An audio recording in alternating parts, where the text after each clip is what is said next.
Yo, what is up everybody? Hello, how are you guys doing on this Tuesday evening?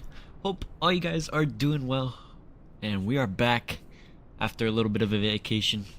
And yeah guys, we're back flying one of my favorite liveries of all time, no matter what. If you guys know, the Southwest Canyon Blue livery was retired about last October, but luckily the Max still has its special livery, so we're flying that today. Still my favorite livery, even though it's on the Max. You know, I liked it on the NGs, you know, with that old wear and tear and all that. But yeah, we're back, we're flying. We got a couple of you guys flying along today, so appreciate all you guys flying today. But if you guys didn't know, if you guys aren't keeping up in the Discord, last Friday your boy soloed. So yeah, I soloed last Friday over at Leesburg. Orlando executives traffic pattern was full at the moment, so we flew over to Leesburg, did like a full stop, and then he hopped out, and I did three touch and goes.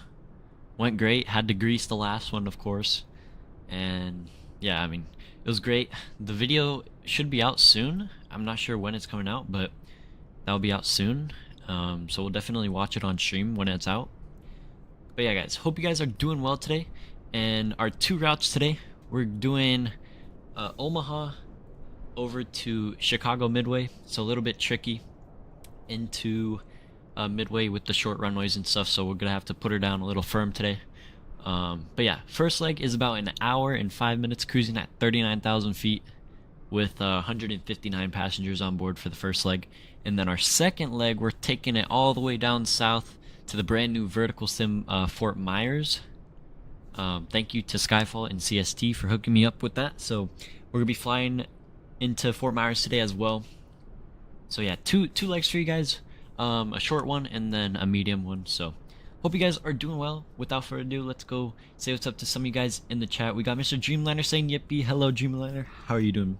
Welcome to the stream. We got Sna saying yes sir. Hello Sna, how you doing, bro? We got Waidu saying nice, 2 weeks of school left. Hey Waidu, you got 2 weeks to go. Get her done, man. We got Beanie Baby. I'm about to descend into Atlanta. Oh, nice, Beanie Baby. Where are you flying from, man? Welcome to the stream. Hope you're doing well. We got Whisper. Hello, Whisper. How you doing, bro? Are you working today, Whisper? We got Reed Aviation. Hello, Reed. How you doing, bro? How are you doing? This is Reed right behind me. In the 700? Well, he's in the 600, but he's model matched as a 700, so... yeah, that's Reed flying along, and I think Evan's joining, and I think Skyfall as well.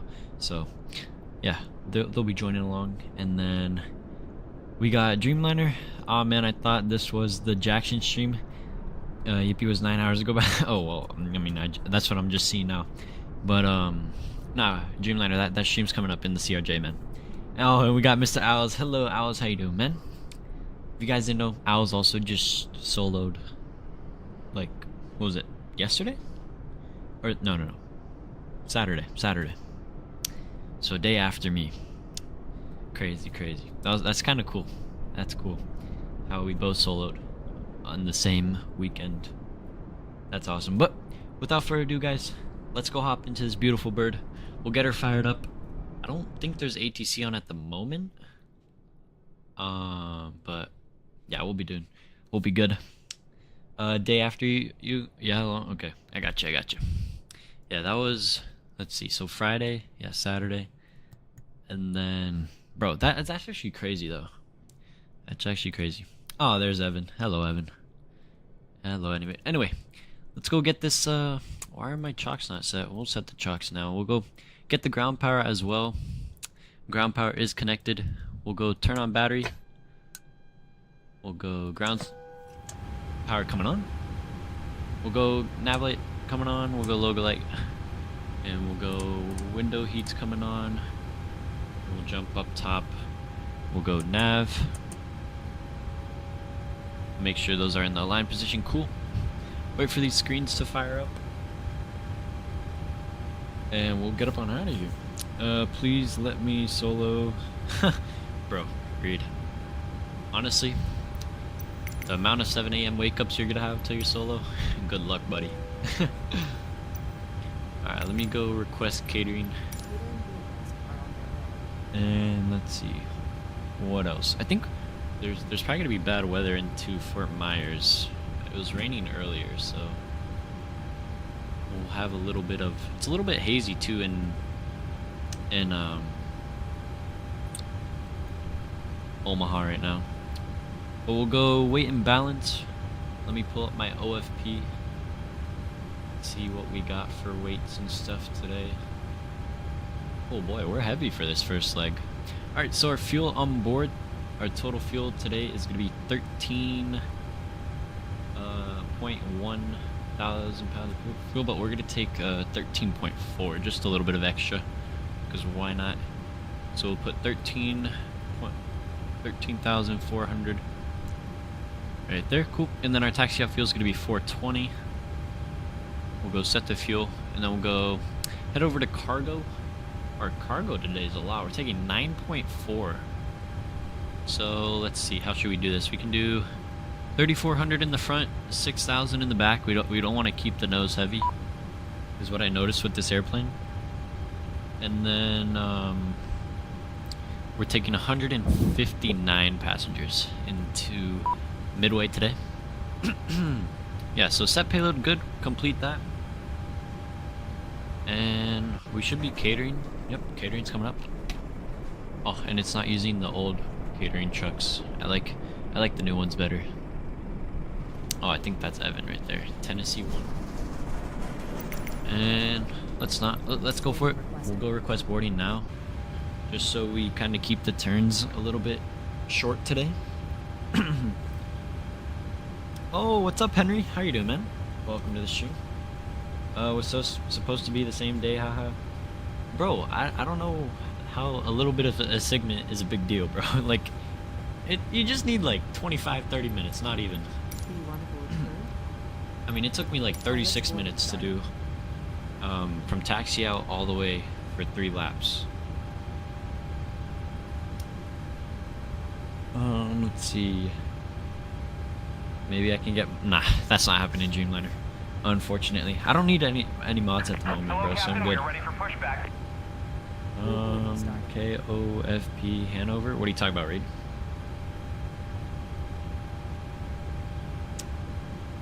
What my CFI said too, it's stupid. Bro, like, I mean, you could have honestly flew. But was it your CFI who told you no, or the flight school? Departure checks completed. Because, I mean, if it's a flight school, then flight school. Anyway, we'll go FMC. We'll go positive. Make sure we're active. Yeah, well, June 12th, so we got 2 more days. Oh my god, dude. I swear, I'm updating air cycles like every week, I swear. It's like crazy how time is flying. We'll go route request. The rule book for solo. Oh man. Locking gear. Yeah, like Lewis was like kind of hitting that. He was like, if we have like any weather at Orlando, like we can't really solo. So I was like, alright, but the weirdest thing was the pattern was just full. Because it's weird how it works at executive. It's whatever the controller wants. Like some controllers can handle like as many as like 5 people in the pattern at once. But then we had these girls controllers from ground all the way up to tower, and like they'd be only doing like 3 at once. So, and of course we had stupid ATPs flying.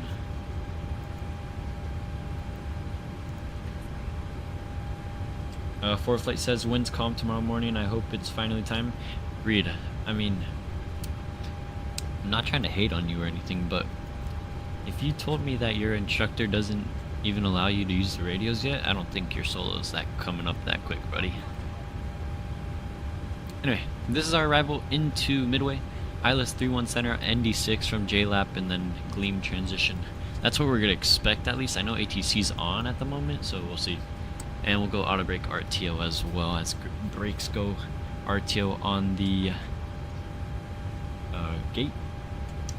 I'll be doing another solo tomorrow as well. Oh, nice house. Nice, bro. Radios, what? Yeah, Reed's like instructor like doesn't let bro talk on the radios at all. But we'll get the flight directors on, and we got no ATC on, so we'll go 39,000 feet all the way up. Bro, we're gonna be up and down on this leg real quick. Dog, of course I use the radio. What? Is that what I heard in the Discord call? I don't think so. And the only time you used the radio is when you messed up. What's up, Snot? How you doing, bro? Welcome to the stream. No, Evan. If anything, I hate you more. I hate you more than Reed. Reed's the chill one, you know. Well, we'll go and let's see. We got auto ATC, yeah, so no ATC, and our squawk is 2436. Go throw that over to TARA. We'll hit that with the IDEN as well. Oh well, we gotta wait for IRSs to align. I did say Quebec X-ray Alpha, but I still use the radio. Yeah, but not as much. Like, I swear, right before I left for the beach, you told me that your instructor like doesn't let you use the radios. And I told you, just tell me fly on vatsim, bro. Alright, we should be boarding. Bags coming up and everything. I'm doing San Jose to Honolulu in the Max 8. Oh, nice. Now, what you flying? The MUA 1 livery? That's the livery to do on that route, man. And let me get PACX started as well. Forgot to start them up. And let's see, safety briefing. I want the funny Southwest one. I have a funny Southwest safety briefing today. I use the radios one day. Read. What are you saying at the end? You use the radios one day, one LA, bro. I don't know what you mean.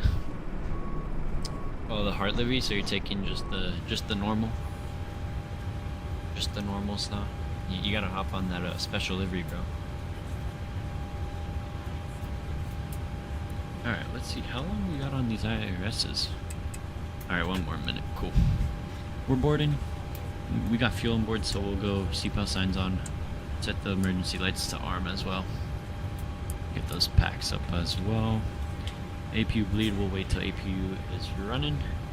And for pressurization, we're cruising 39,000 feet, and then our landing altitude into Chicago is 620. So we'll put 600. That is good. Cool. And let's see, runway heading, because it's a vector departure just straight out, and expect vectors from ATC, but we ain't got any ATC over here, so it's gonna be 142. 142, there we go. The IRSs take forever when you're waiting on them. Bro, I know, Whisper. I know. Sometimes, like, IRSs be taking me like 8 minutes, which is like kinda crazy. But let's go start this APU. Man, I'm looking at these tanks. We got a lot on these tanks to be taken only to Midway. I mean, it's only an hour. And I mean, our alternate's Detroit, so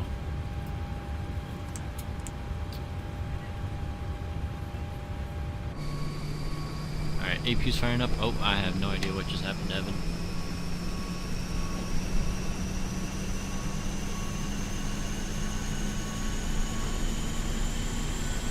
Man, I love this tail. Look at that.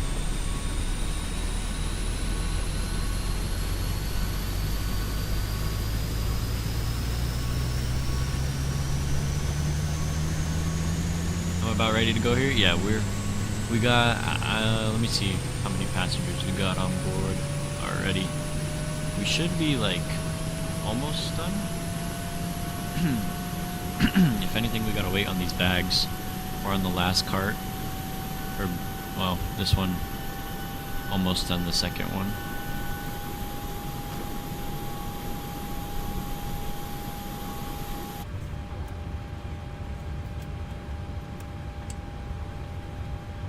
Alright, cool. We got AP running. We'll go switch the buses.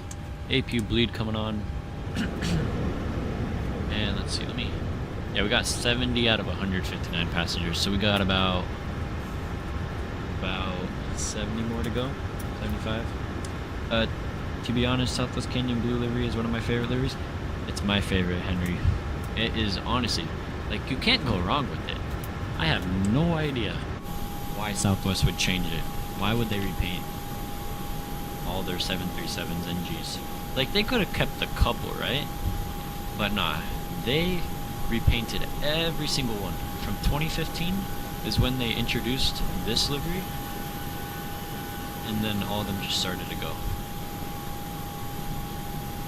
Like, look at the color scheme. Like, the way that looks. And also another thing is like, if you notice, like, on the max winglet, it doesn't look as good, like the Southwest.com, compared to like the NG.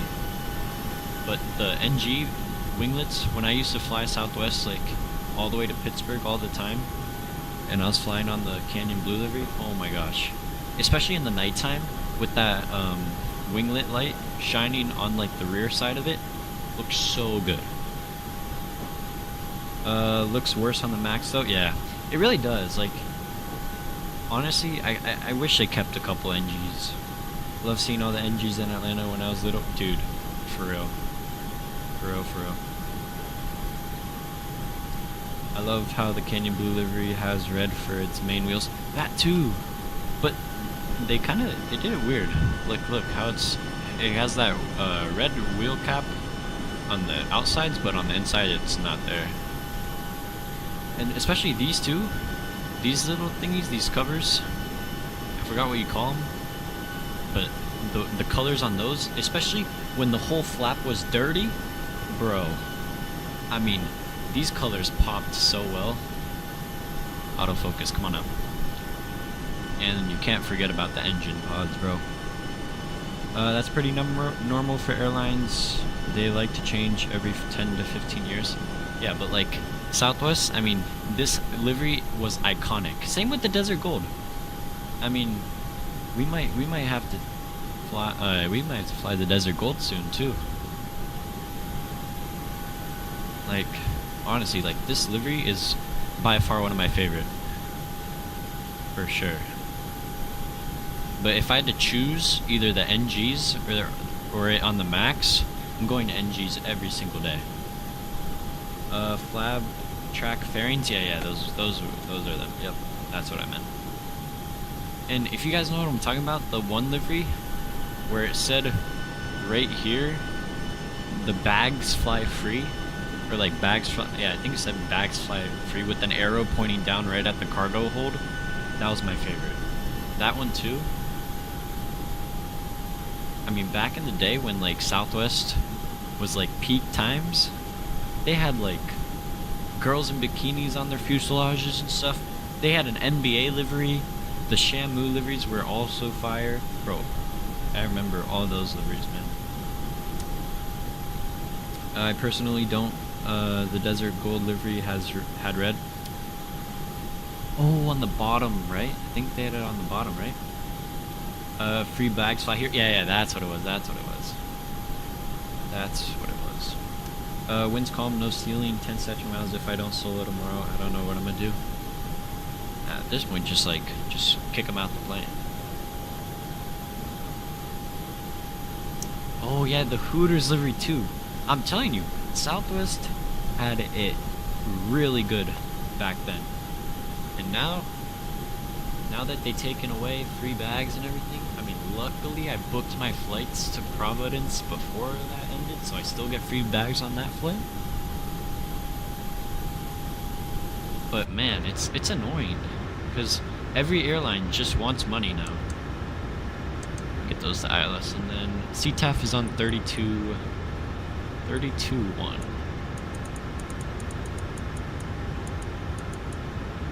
Yeah, I think we're gonna see a downfall in Southwest, because now they're gonna end like the free, like wherever seating you want and everything. And I need to set my push to talk.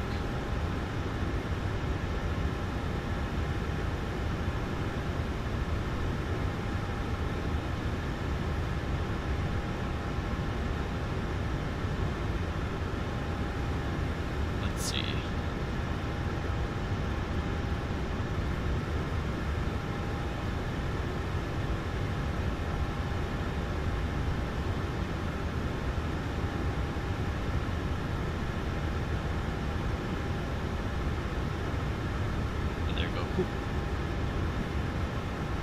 No more free bags and assigned seating is gonna be their death. That's what I'm saying. Plus, their ticket prices are already like $150 more than other airlines on the same route. Just don't kick him out at altitude though. Hey, yeah, kick him out right before you start your engine. That's what we do.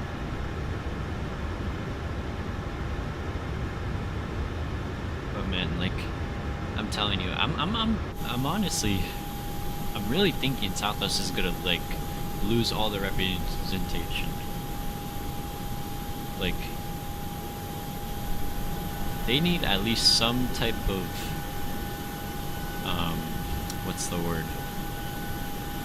Some type of, oh man, what's the word?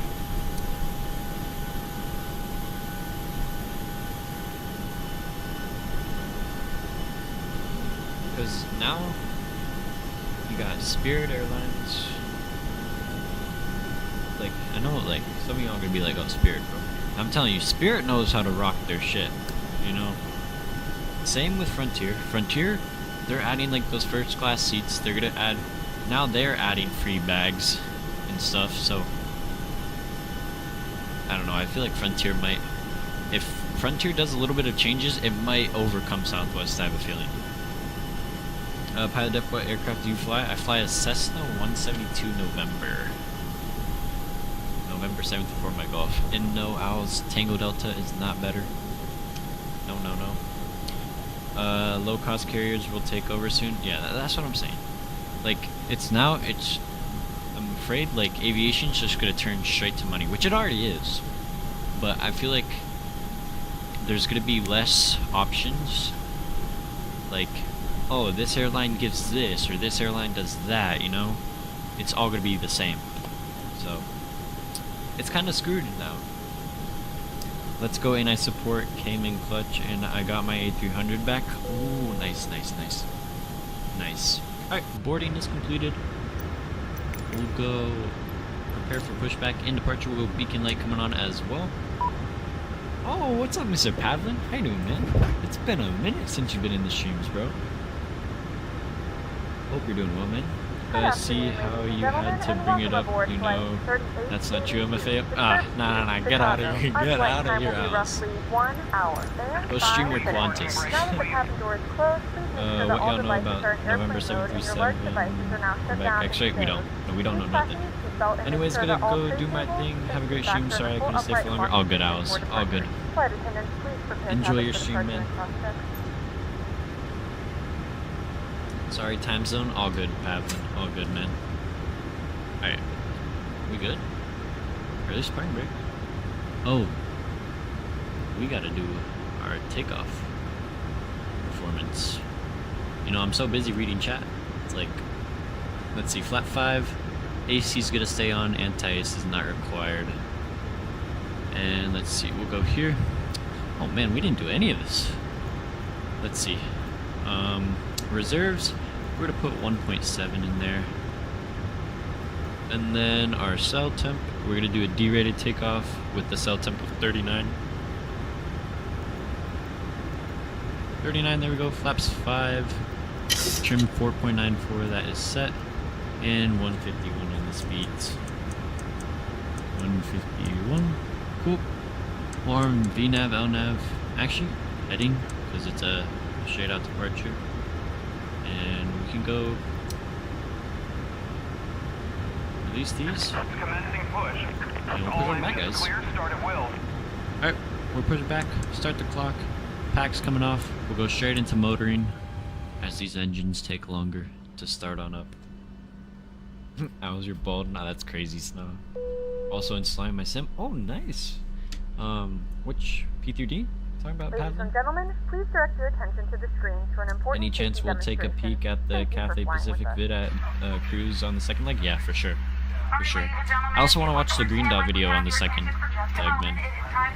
Because there's a new one.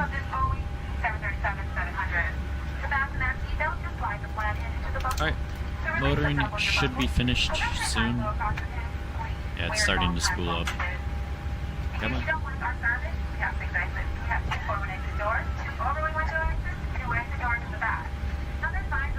Alright, we'll go introduce fuel. We'll hear start on up. Yo, what's up, Juve? Werner? Hello from Israel. Wow. Hello. Hope you're doing well, man. Welcome to the show.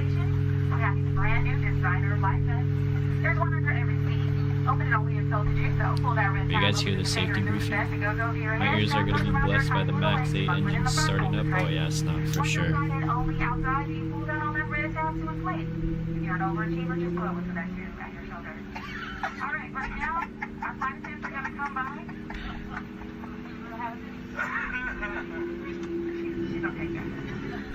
Alright, cool.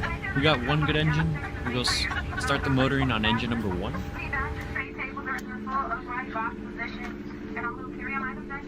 Please set parking brakes. We'll go set the park brake. Let me get these cabin lights. That's tonight. Alright. Still in that motoring cycle.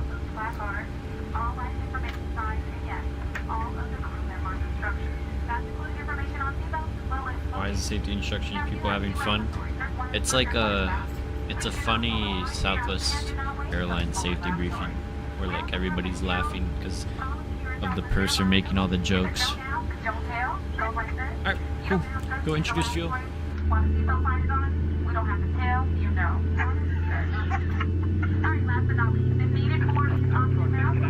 I've never flown Southwest, really? No, it's a great airline.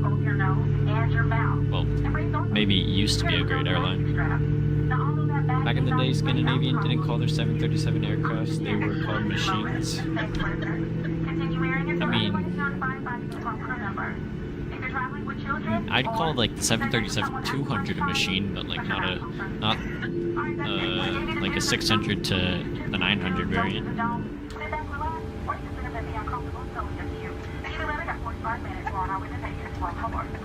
Alright, cool. We got 2 good engines. We'll go switch the buses. We'll go engine start switches, 2 continuous.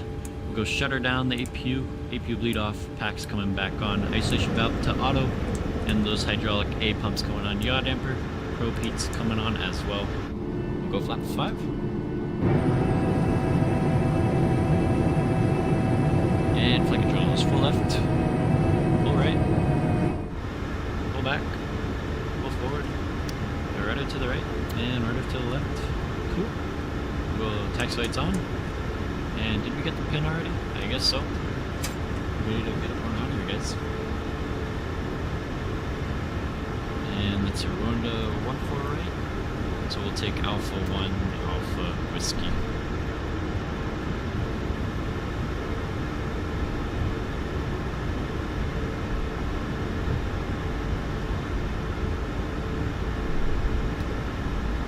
And Omaha traffic, Southwest 3882, taxiing to runway 14 right. For departure to Alpha 1 Alpha Whiskey. I'm doing a very large project which will be a world trip in P3D. It is because it and Omaha traffic, has more planes I enjoy it than Microsoft. Technically do 20 points whiskey, 114 right, 1 Alpha whiskey, Omaha traffic. Like, I just installed X-Plane last night, and me and Evan have been working on it. I want to try and do some 8040 ops, so if I can get it to work, get everything running and stuff good, all the mods and stuff, then I'm gonna start flying some X-Plane as well.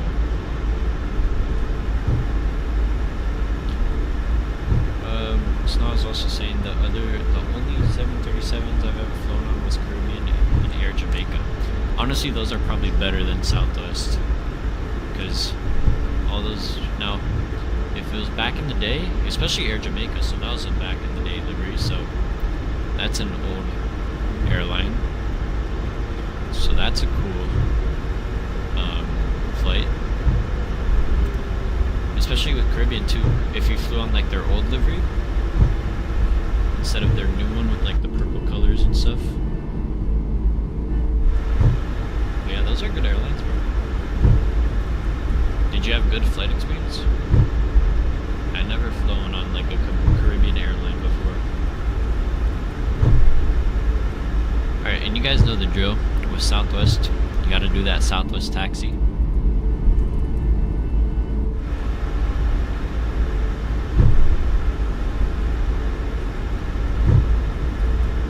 Average Southwest taxi speed. Yep, Waidu got it. Yep, Waidu gets it. I feel like my tiller is a little bit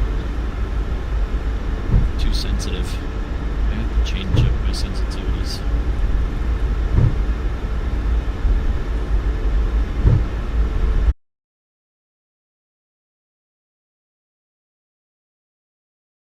Are we back? Are we back? Hello, hello. Let's see. We should be back.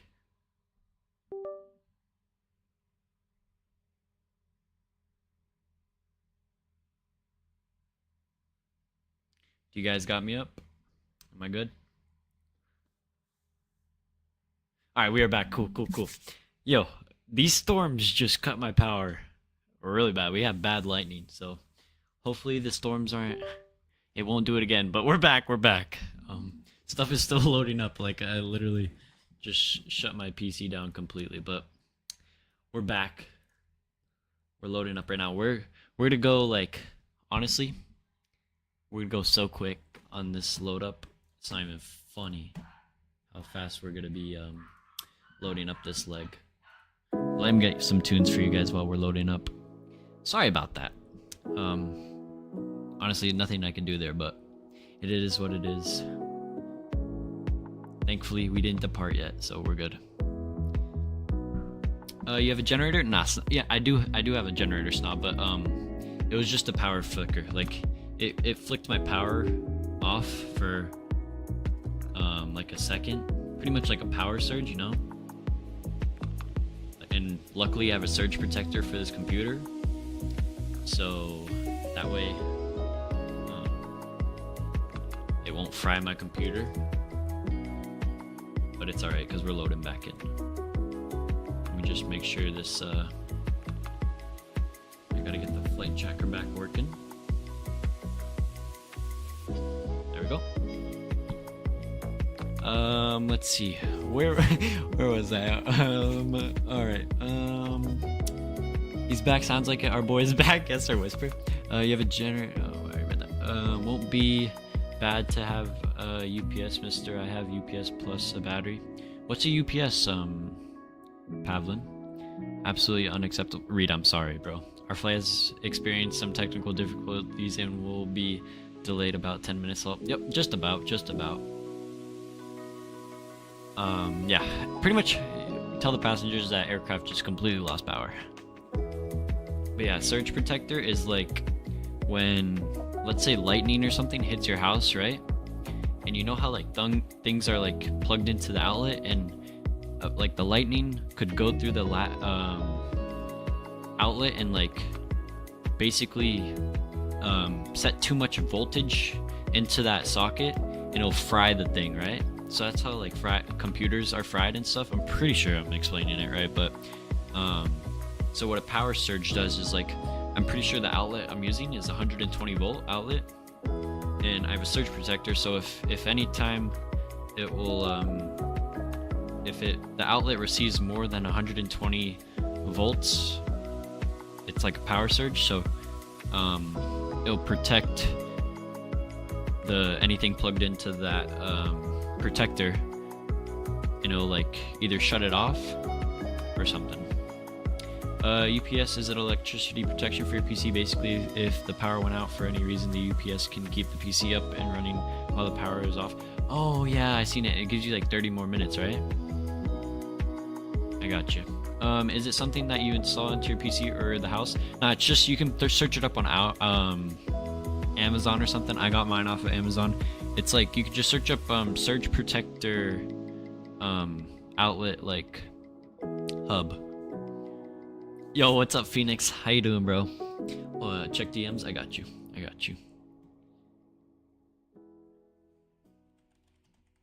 Cool. Yeah, that's great, man. That's great.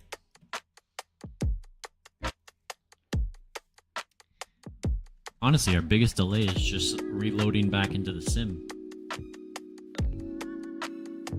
To be completely honest with you.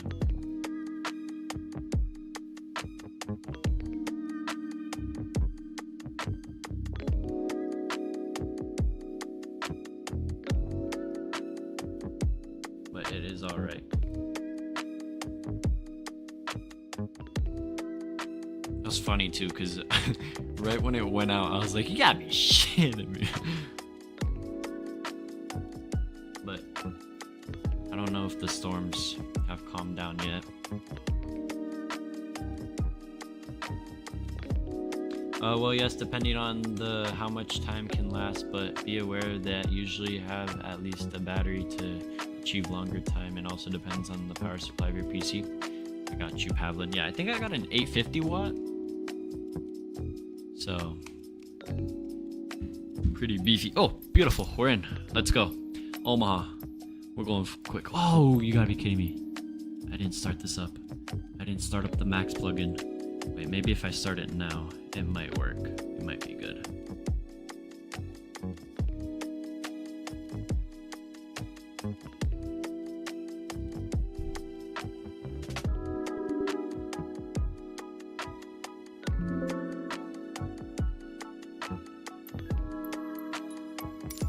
Let's see. Uh-oh.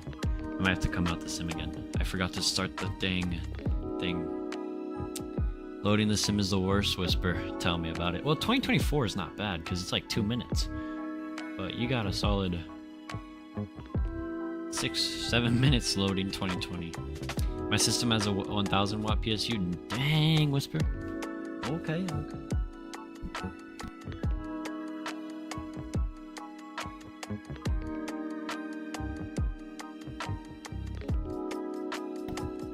By the way, I posted my config in Discord. Mine is 2200 watts. Dang! Now that is stacked.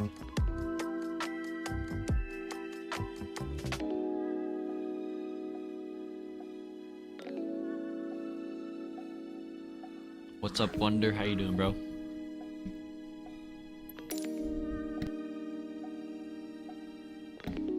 Okay, wait, we might be good.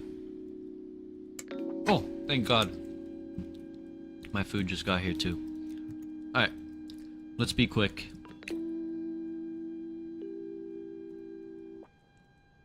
Let me just get these right to nav. Wonder if you go back like 10 minutes. I lost power. But we're back. Alright. Give me 2 minutes, guys. I'm gonna get everything running here, and we should be good.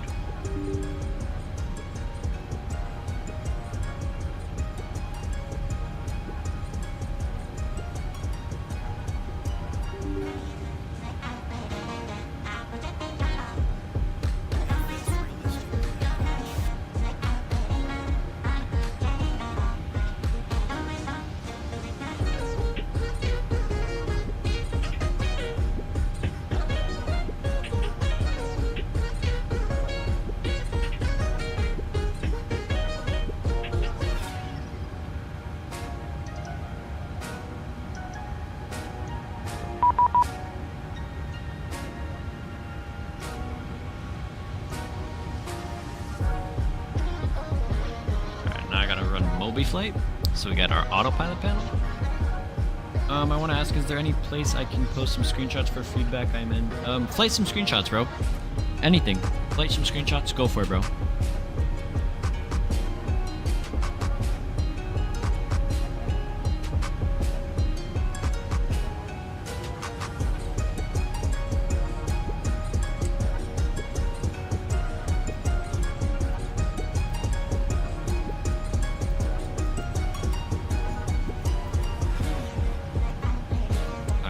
Quick here.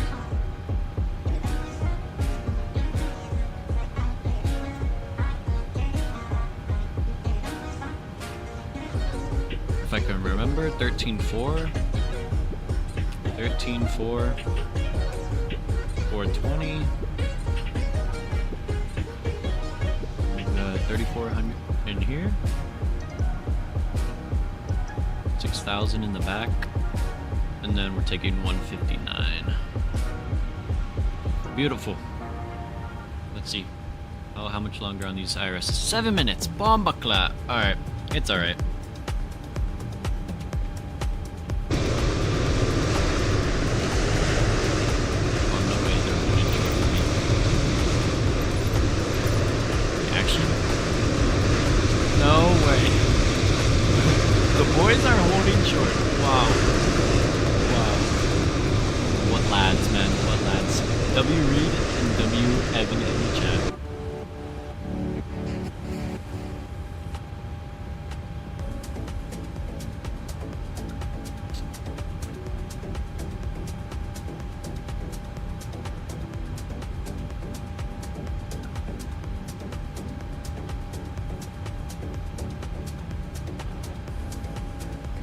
Evan, I'm sorry, whatever I used to say.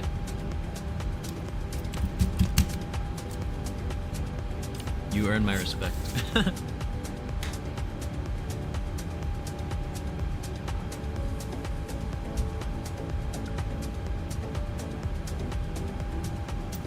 And let's see, I want to change the time back to like, there we go, cool. Alright, so 39,000 feet.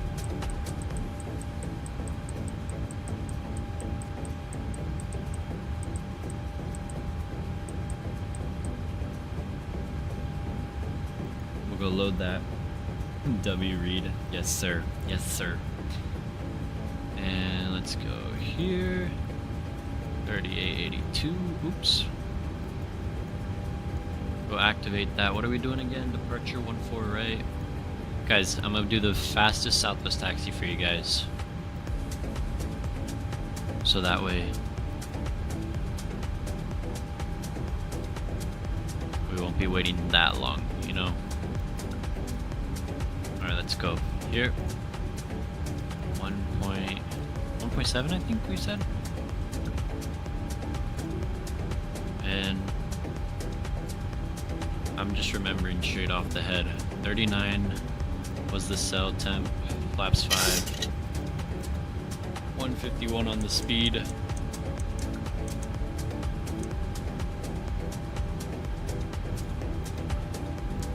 Alright, cool. We're almost ready.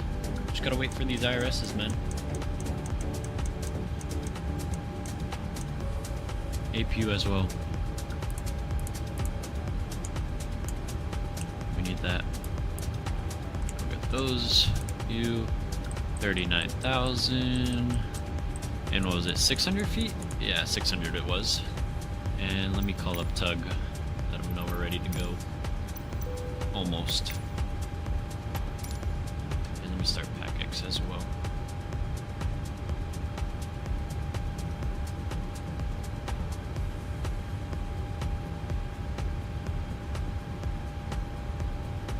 Let's go Southwest. Cool. Start that up. Seatbelt sign. Hello, Captain. We are ready for pushback.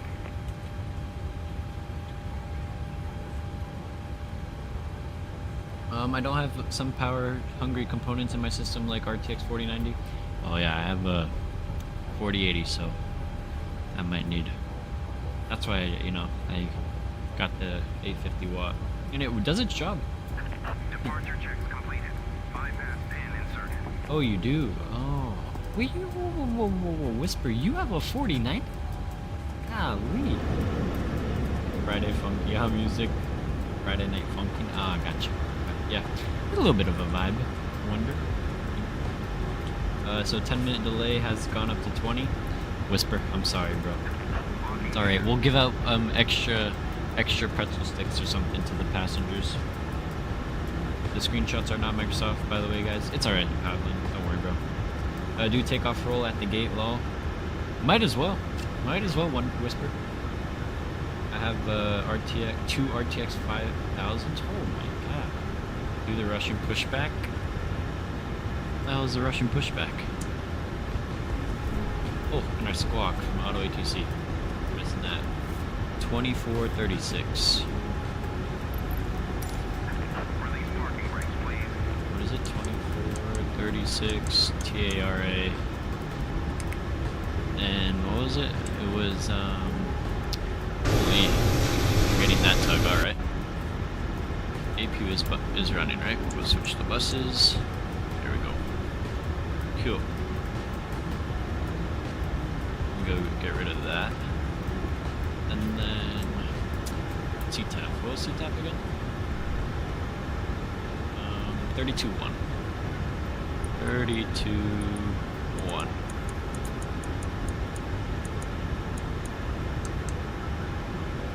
Alright, while we wait for these IRSs, I finish eating my food. You better firewall those engines, Lucas. I got you. Watch. I'm not even gonna wait till GSX says have a good trip. I'm going. I am going.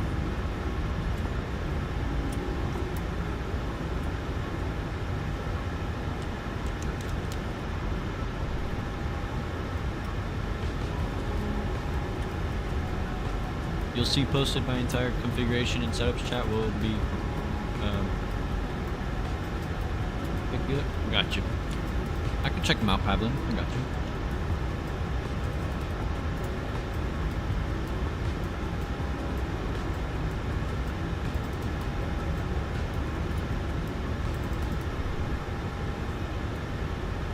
Hello, ladies and gentlemen. I would love to welcome you aboard our flight. When you find your seat, please be sure to place your larger cool. carry-on Ready. items Let's in go. an overhead bin and smaller items underneath the seat in front of you. Unless you're in the front row, please place all of your items in the overhead. If you have any trouble finding locations for your carry-on items, please let flight attendants know and Hello. have a If the overhead bin is full after you put your carry-on inside of it, please close the bin as a courtesy to other passengers. Once all your items are put away, please clear the aisle and sit down in your seat to allow other passengers There we to go. find their seats as well. There we go. If you are seated in an emergency exit row, please use the exit room responsibilities in the safety card in the Alright, we'll stop the seat music. back in front of you. Finally, we're pushing Please back. ensure There you we are go. willing and able to perform the actions required. If you are not able or prefer not to perform these actions, please let a flight I got attendant know everything so working, you can right? be reseated. Alright, Feel yeah, we're free good. to use your cell phones during the rest of the boarding process, but we do ask that laptops, tablets, and any other larger electronic devices Alright, register motoring once you depart starting. the seat. Thank you and welcome aboard. Why don't you We're get ready to dual go 90s when for you are. the SLR? Because the guy who advised me said that, and there's intended for Blender and some other. Oh, you do a lot of Good Blender afternoon, work, ladies right? and gentlemen, and Evelyn? welcome aboard flight 3882 with service to Chicago. Our flight time will be roughly 1 hour and 5 minutes. Please note the cabin door is now closed. We ask that you make sure Alright, that cool. all devices Introduce are in fuel. airplane mode and your larger devices Fire are now up. shut down and stowed. If you have There we not go. already, please fasten your seatbelt and verify it is low and tight across your lap. Your tray tables and seatbacks must be in the full upright and locked position for departure. Cabin crew, prepare cabin for departure.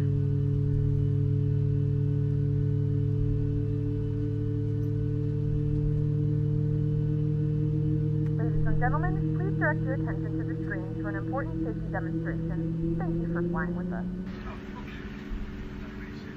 Alright, ladies and gentlemen, if we can pretend like we have your attention for just a moment, it is time to point out the safety features of this Boeing. Alright, we'll start number 1. To fasten that seatbelt, just slide the flat end into the boat. We'll set those parking brakes. Wear it at all times while we live. In case you don't want our service, we have big exits. We have 2 forward exit doors, 2 overly wide exits, 2 exit doors in the back.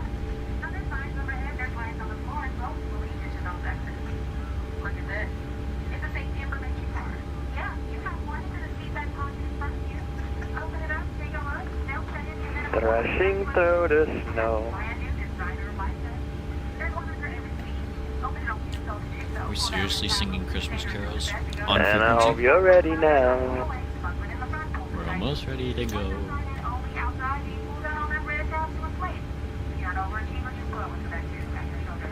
Still waiting for you at the host road.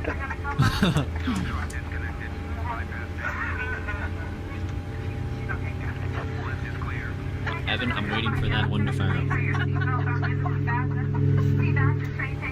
Alright, tug's out the way. We're going. Single engine taxi. Hey, I don't know about y'all, but I was hoping to depart today. Bro, you're so funny. Yeah, I agree. Alright, flaps 5 coming up. On the move out. And ladies and gentlemen, this is your captain speaking. Unfortunately, we have some technical and schedule issues that we might have to take a half-hour delay for something. What is Evan saying?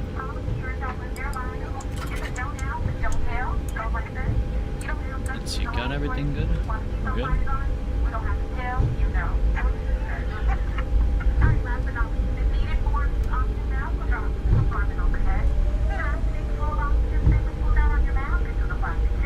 And Omaha traffic Southwest 3882 is back. Alpha 1 Alpha Whiskey 14 right, Southwest taxi. No way. Rose yawning, alright. I wasn't gone that long.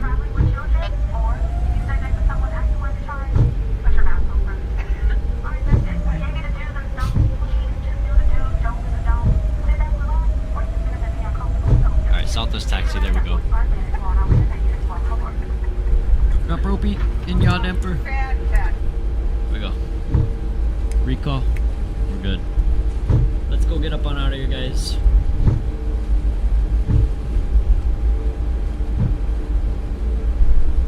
On the way? No, we're good.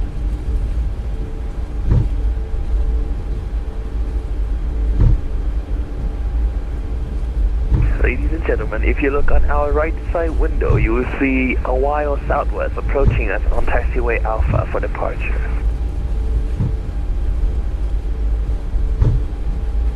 What is bro saying? No, it's not. We're doing a 37 knot taxi. We're going real quick. We were way too delayed.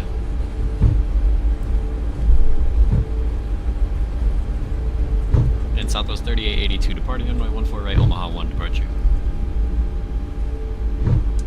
My traffic, Southwest 3854 will be lined up and wait behind the departing traffic on runway 14 right with the Omaha Control traffic. cam coming on, guys.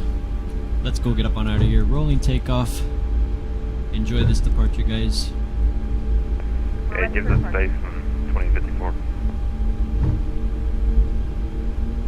Go hold 40. Autothrottle coming on. Oh, takeoff coming. Yeah, flaps on. What's wrong? We're good. There we go. Alright, airspeed is alive. 80 knots thrust hold.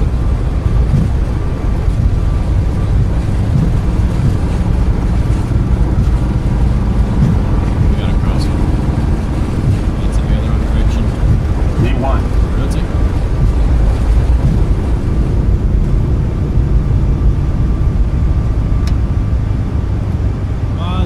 You're up. Oh, we are out of here. We got LNAV. We'll start that left turn. And we are out of Omaha. Control cam coming off, guys. We'll extend the range. Proceed direct to Jalap. Traffic Southwest 3882, clear runway 14 right, Omaha 1, proceeding direct to Jalap, last call, Omaha. KOMA traffic, Southwest 954 will depart runway 14 right for a longer departure. We'll maintain our runway heading and we'll turn to Jalap in around 5 minutes. So much traffic, one that time, we'll see you once again, see ya! And flaps coming up. Direct Jalap. And let's go autopilot coming on as well. Oh, we're finally off the ground, guys. Auto brake disarm. Laps coming up. On traffic, so 1050. We are out of here, guys. A little bit, a little foggy. Got a little bit of haze. We'll go switch over to the dark side, as Reed Aviation loves to call it. So, let's see. Evan is a flight attendant now? Yes, sir, Snot. Yep, he is. I still organize cables. I need to wait a little for stuff that I'll post update. Evan has so many roles. Bro, for real. 30 knot taxi, holy crosswind. Dude, that was a crazy crosswind. Someone knows how to depart. I don't know how to depart. Pavlin, listen, all you gotta do.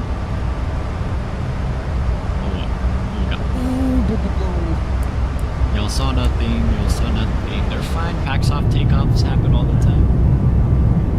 You just took off Dreamliner. I had a power surge. I had a power flash for a second, so I lost power. But we're back. I rubbed my Ethernet cable on my thigh until I lose Dreamliner. What are you saying, bro? What the hell is that? I have no idea what that even means. Alright, coming up on 10,000, landing lights off, wing light off. Let's go ding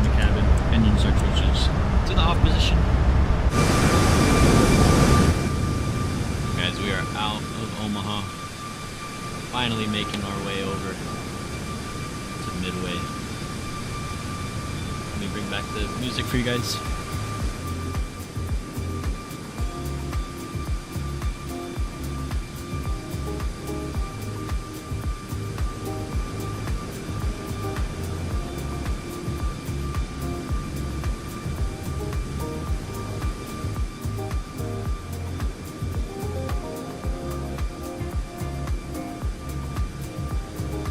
Yes, no, I had no idea what bro was saying.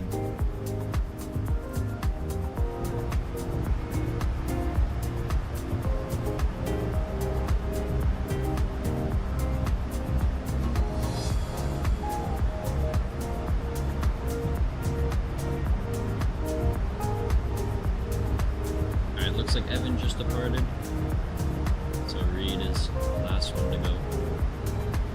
We got Chicago.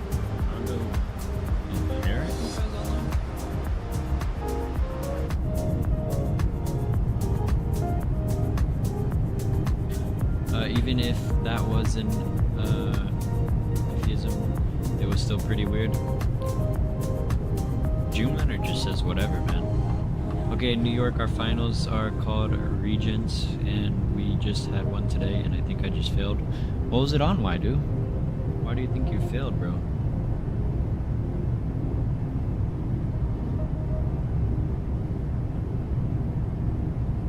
Dreamliner, I know you credited Whisper. But Whisper's the one who says that.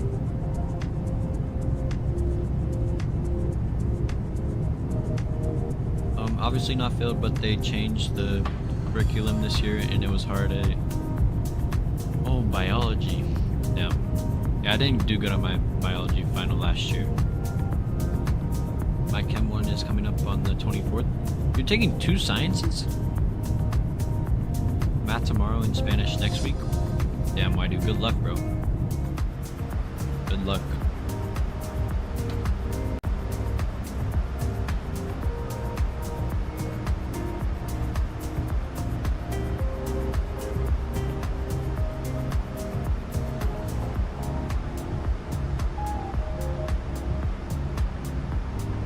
Yes, I am. I don't know why.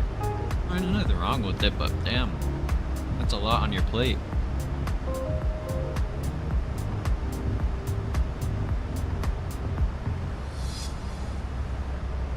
Alright.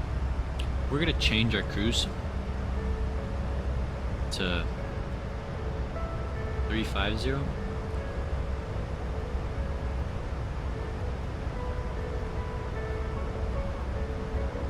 Because that cruise is way too short.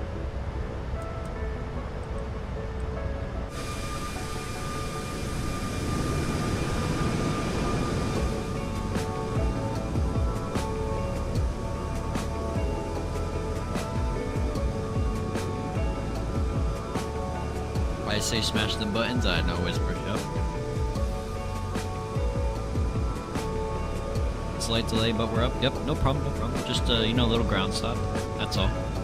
Chem is much easier than bio because it's more math. Oh, I do. You probably have just a way better teacher than what I had. But Chem was terrible for me. I still passed, but I enjoyed biology way better.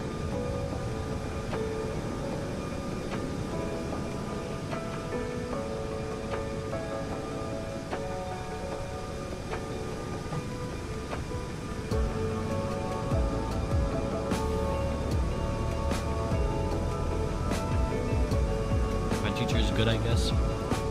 Well, as long as your teacher knew how to teach and stuff, I think that's a good teacher. My teacher? Nah.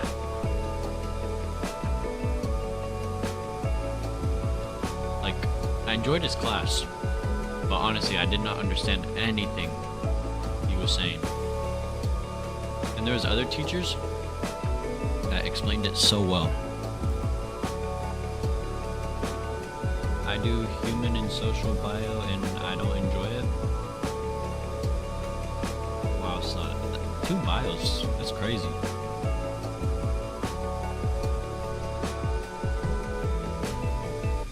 Order KFC? Nah, I'm eating Chick-fil-A right now, bro.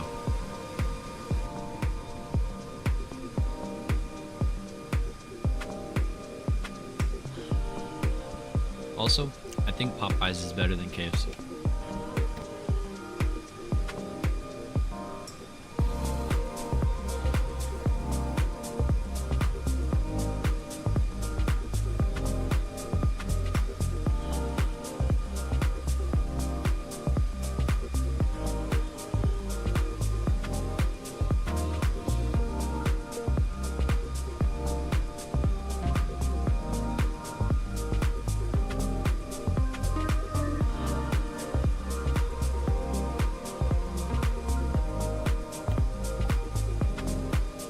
Wait, FO, are you a junior or senior? I'm going into junior year in August, so I'll be a junior. Junk food for me is forbidden. I'm so young. I'm gonna eat it while I can, you know? Until I have to start doing diets and stuff. Or my doctor tells me, hey, you can't have this.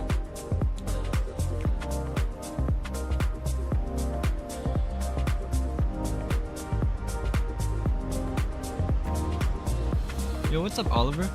Looks what's happening in Los Angeles right now, in Denver and New York. What's happening, Oliver? Be careful, I'm 36 and diabetic. Oh, damn. I mean, like...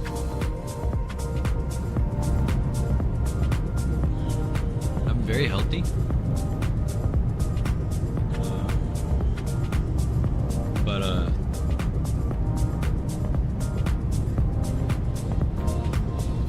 I still eat a lot of sweets and stuff. Like, I weigh like 160-ish.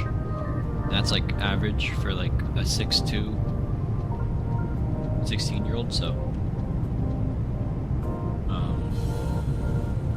yeah. But like,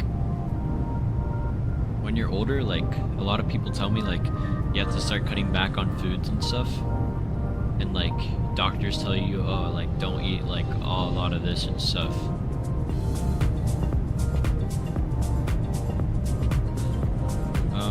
So you're like 16, 17, you said, much older. Are you saying you sound much older?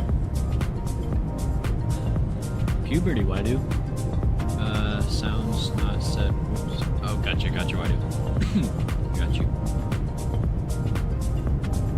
Oh, he's talking about protests. Yeah, we don't really talk about that here, bro. I had an addiction towards those foods, and now I can't get rid of my figure. I am ashamed to show myself anywhere, and my voice is super bad. Pavlin, bro, you don't gotta be like so down on yourself, man. I mean, I have family who became diabetics and stuff. I mean, now are you type 2 or type 1, whatever they call it? I think my uncle is type 1. He just can't have like sweet foods. Like, he has to drink like unsweet tea and stuff.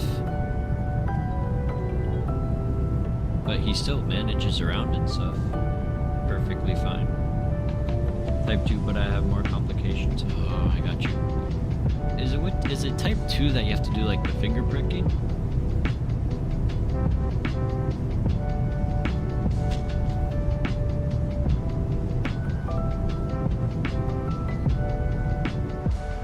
Alright, how are we doing? 29,000 feet. Climber up to 35,000. And do we have ATC on? No, we do not. But are we going into airspace? Oh, no. We're going direct Gallup, so we're good.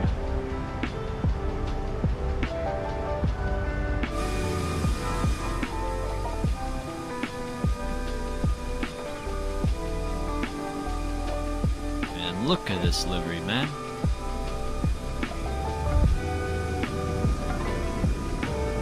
That is sweet. Look at that. I love the tail. The tail is my favorite.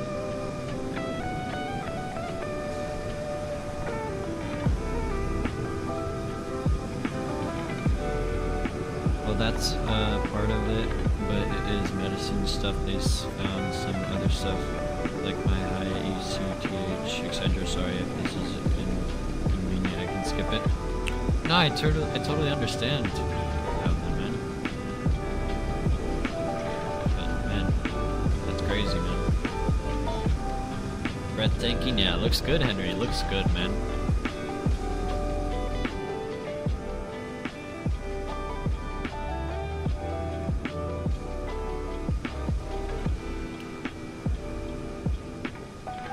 Oh yeah, now all the weather is perfectly fine now. It's all cleared up. I'm telling you, Florida is the most unpredictable weather. You get a little weather cell here and there, and it's totally fine.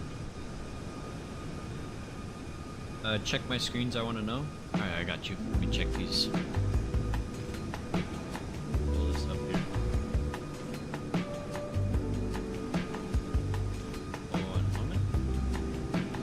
Back up and ready to. There we go. Cool. Oh my. What? AMD Ryzen 9, Arctic Liquid Freezer, A-Shock, 8 motherboard, Corsair engine, 96 GB RAM? Oh my, wow. 6 of 8 terabyte? So what is 8 times 6? Was that 56 terabytes?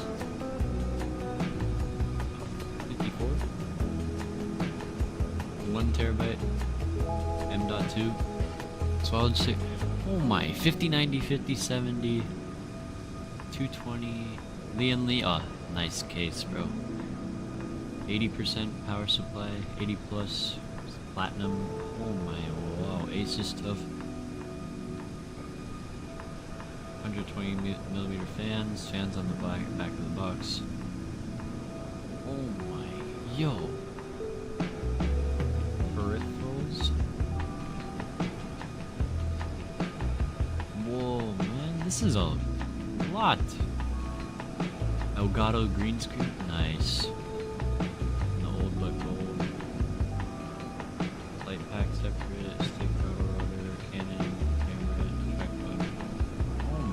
Setup, bro. Holy. So that's the beast right there, huh?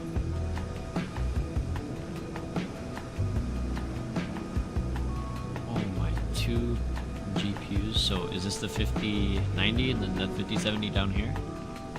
48 terabyte storage, 1 terabyte for Windows. Wow. Bro, you know how much debt I'd be in if I bought this thing? That is insane. Let's see, flight sim screenshots. We got a lot in here. Actually, last sheet.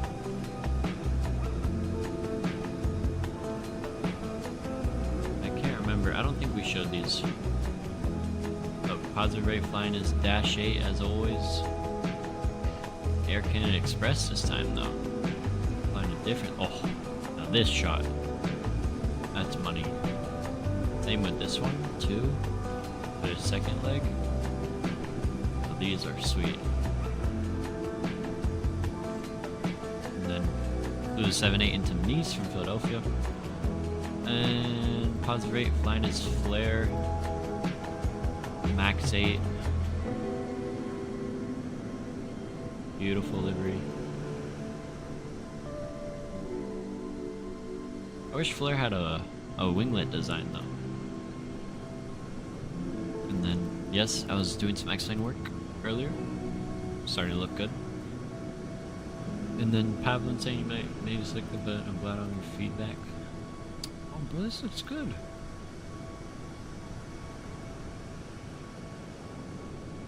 Oh wow, that's really nice. The ortho looks really good there. Same with the sky. Whoa, bro, those clouds. Oh, no, this is sweet.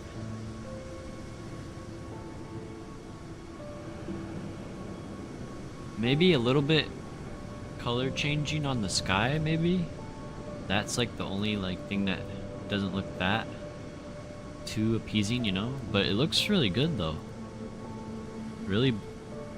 No, that's fire, bro. That is nice. That is good, bro.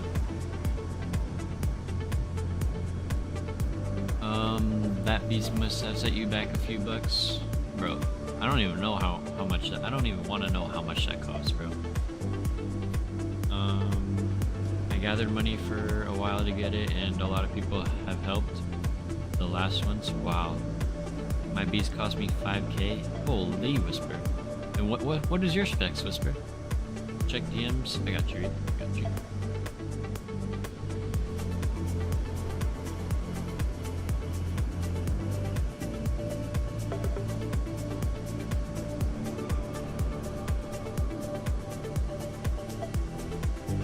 $10K just for the people. Oh my, the rest more 5K?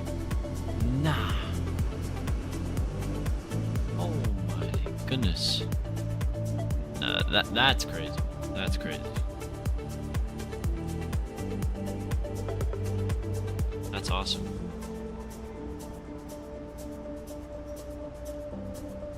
Alright, we're 80 miles out from top of drop. So let's go plan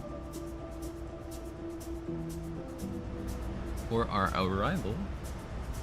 So we're coming down on the ND6. Bottom altitude on that is LP at 6,000. Let me make sure that's our transition right there.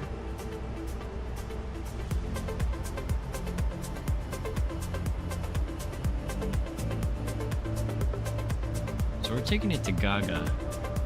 But we're doing the ILS 31 center from Gleam, so bottom altitude we'll book up 4,000. Well, I took a lot of stuff. I am a content creator, no matter how small. I got you. Wait, what do you mean you took a lot of stuff? Alright, in auto brake 3, we're going to be doing a flaps 40 into Midway because of the short runways. And course, it's going to be 318.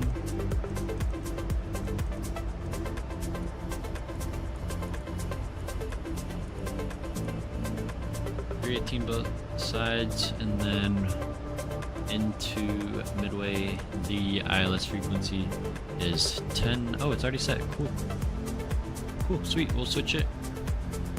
That is good. It's active.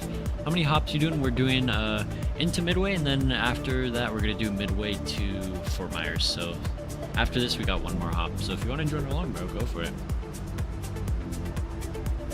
Alright, so 3-1 center. Into Midway, we'll go 5 mile in a 10 mile ring for our fix. And cool, we're pretty much ready. This is dim, so let me get some lights in here. Same with this pedestal right here. Oh, there's still some pretty bad lightning right now. Get this panel brightened up. Same with the overhead. Crank that up. Oh, thunder's still here. It's no longer raining, but the thunder and lightning is not so good.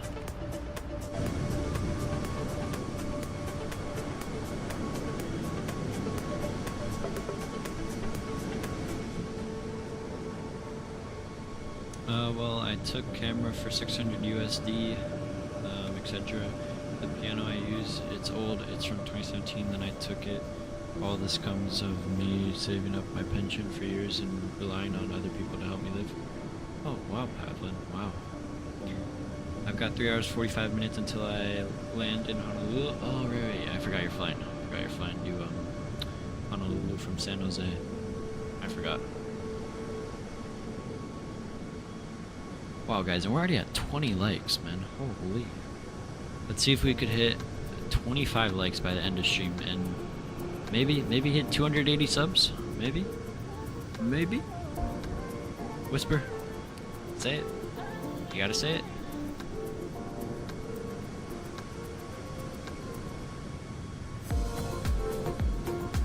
Stream's growing? Oh yes, no. Oh yeah. Bro, it was like, before I even started stream, we were at like 12 likes. Which is absolutely insane. So thank you guys, thank you. I really appreciate it.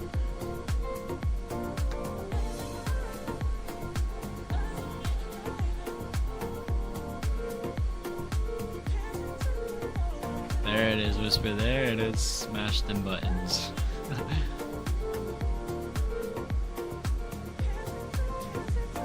Let's see if we could hit 270 subs first. Let's see. Then that'll put us 30 away from 300, which would be crazy.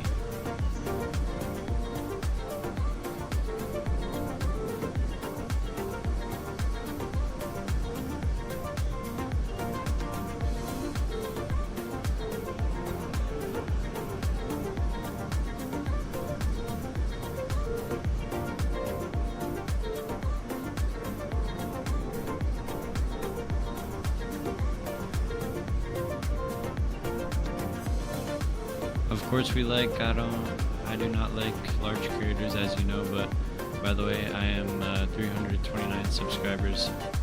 I'm sure till the end of my year you will be much more than me. Hey man, I mean, honestly, like, the amount I've grown in the past couple of months of just streaming, bro, it's absolutely insane, so.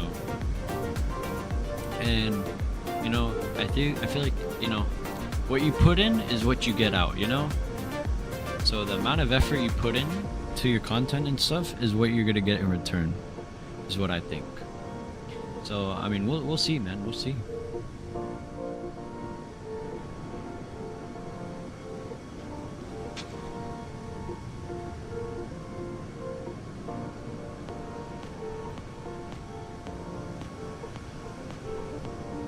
Well, I don't think I dimmed the cabin lights. Yeah, we didn't. Get those tonight and sleep for the passengers. Get those off as well.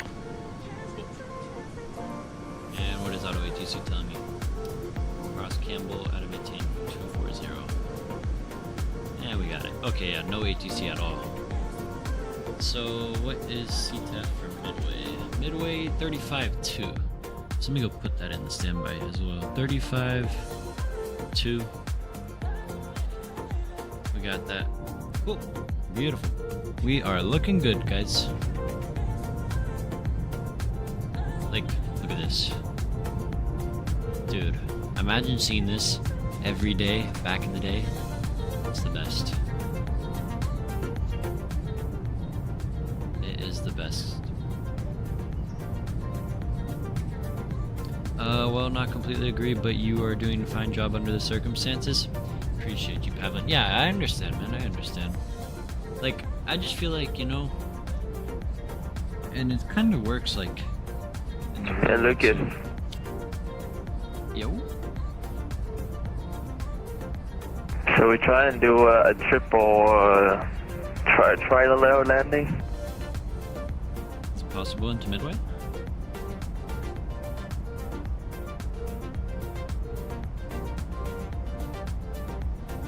I don't think we could. So like all three of us fly at the same time. What do you think?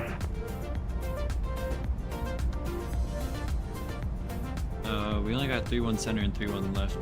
3-1 right's a taxiway now.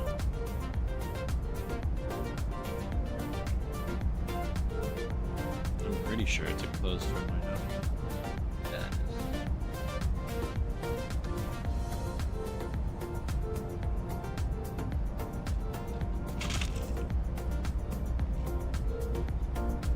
is. Man, but this livery never disappoints. Like, see how good these red things look? I forgot what we called them. Someone said it earlier. Was it Snot? Snot, did you say that earlier? What these are called? I forgot the name.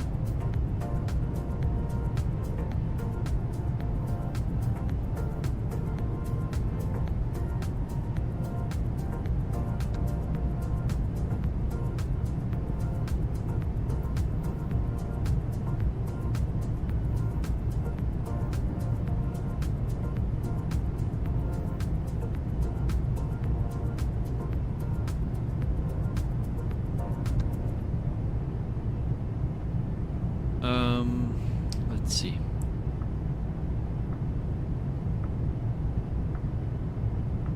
And where are we parking? Rita and Evan, what gates are you guys going to? I think I'm gonna go to gate, let me see, where are they one in the real world? Bravo 17 is where I'm going when we land into Midway. What's up, balls? Hello. Hello, how you doing, man? Welcome to the stream. Wherever you go? Okay, cool. Yeah, we're going Bravo 17, so let me see where that is.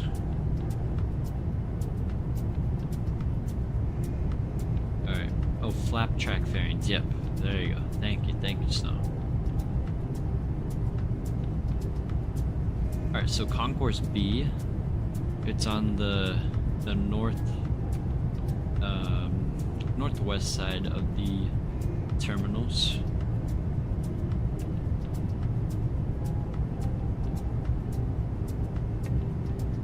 Cool.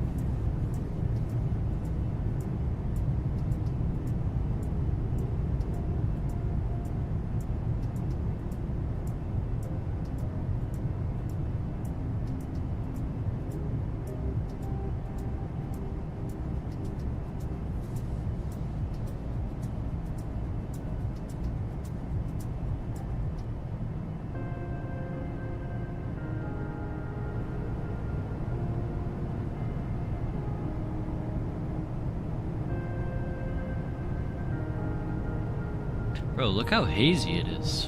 Holy. It's hazy all across this, man.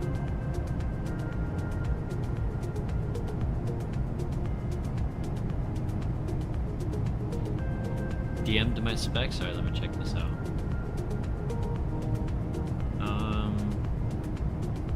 Fantech Tower, 120mm fan, GeForce 4090, Ventus, i9 14900 KF,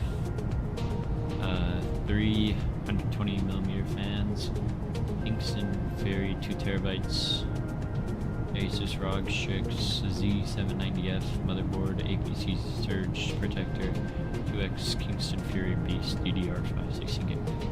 I mean, bro, Whisper, that's a solid PC right there, man.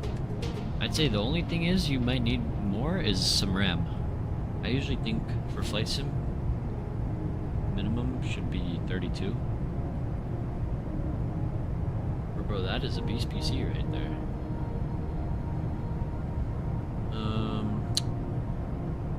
Why is Midway saying 3.1 sender is not used? They switch your noise.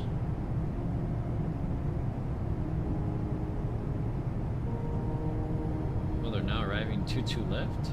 Really? I have 32GB RAM? Oh, gotcha, Whisper. Oh, right. 2x. Oh. My bad, whoops.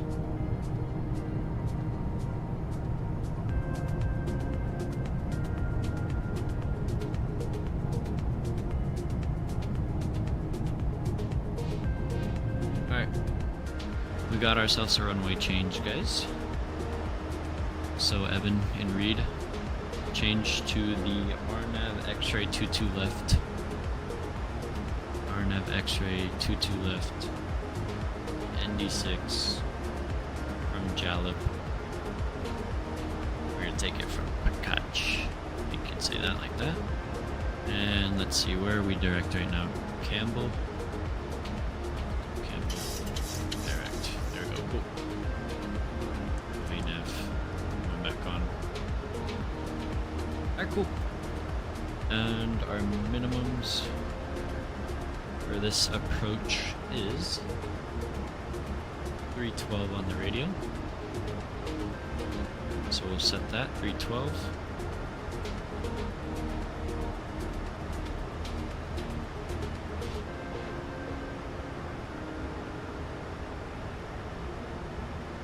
.312 is set, cool.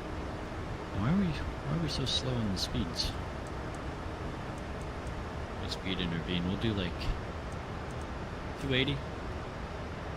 That way we can catch back on that VNAV path.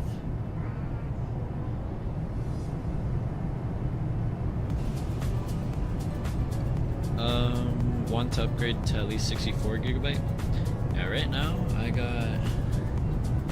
think I have 64GB as the throttle. It's been great.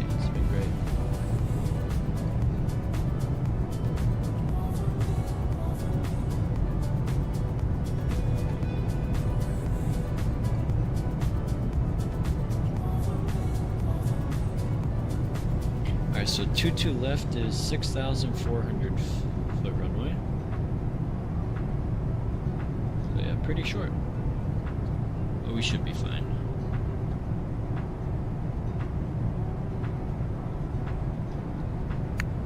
One sec, guys. Be right back.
I'm out.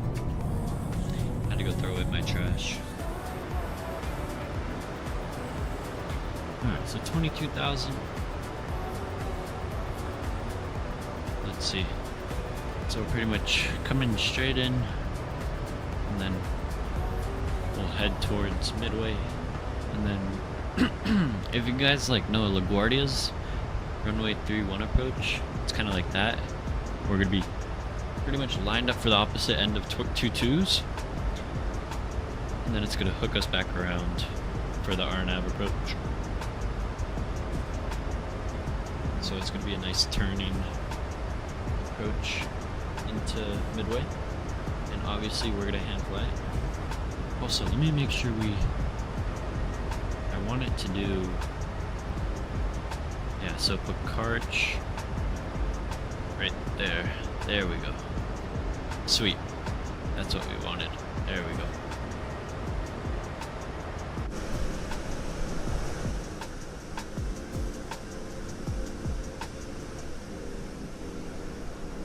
Nice little short cruise for the first leg.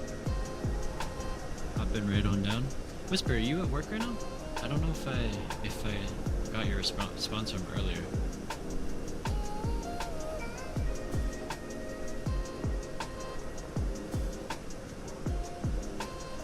Likes. Whoa, whoa, whoa. Oh my, what the heck? No way. We had 30 likes. Bro, we were just at like 20. Whisper, man, I swear, when Whisper says smash them buttons, bro, that thing works. Oh my, I appreciate you guys. Thank you, thank you. Seriously, man, that is crazy. I think on the last stream too we had 30 likes too. What's going on here? Ah, just FMC speed. Alright. That's good.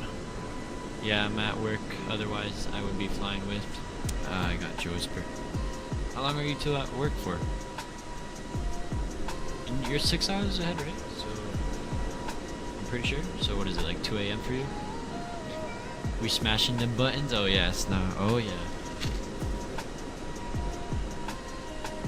No, but seriously, guys, like, I really appreciate it.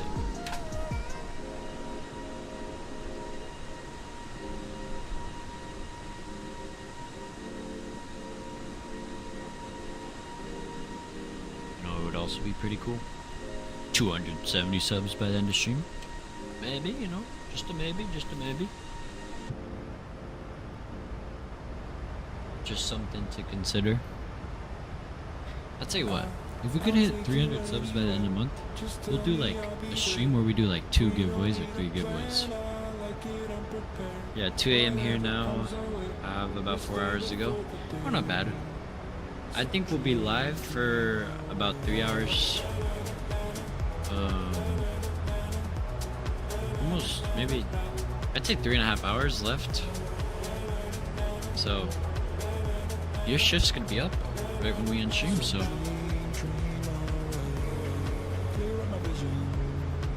It's not bad, not bad.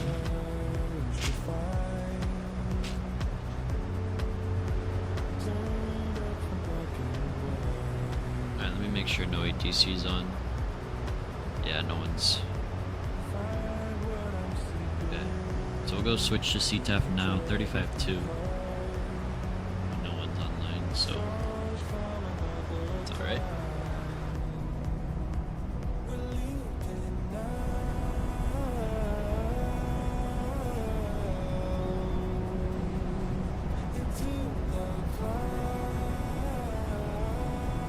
I keep getting the messages from Auto ATC, bro.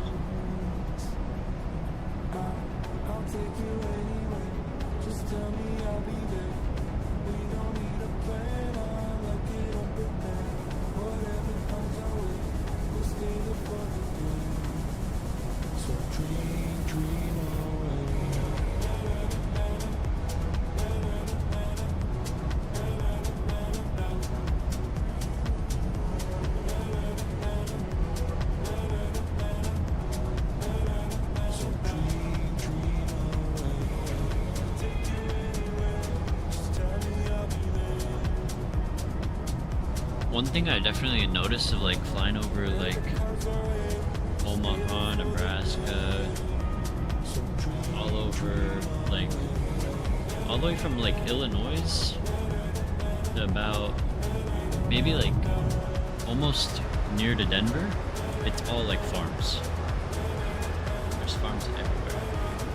Alright, 29902 is the altimeter. And right now winds are 270 at 11 gust to 19. Uh-oh. This might be a little challenging into Midway. But we got it, no problem. We got it, guys. We'll get her on the down. We'll get her on the ground one way or the other. In worst case, we go around. This could be kind of sucky if we go around though, because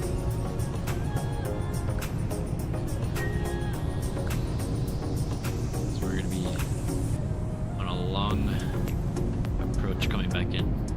You're descending? Yes, no, we're descending. We're not that far out, man. We are, I'd say, we are just about 60 miles from the field, bro. Midway's over there. Oh, and we got a little bit of haze too. Man, it's gonna be fun. Spicy approach me like, oh yeah, whisper. Oh yeah, man. Always love a spicy approach, bro. Bro, think about it. The last streams we've done, what did we do? Let me check real quick. I mean, last stream, the MD-11, that wasn't really spicy, other than just landing the plane on its own.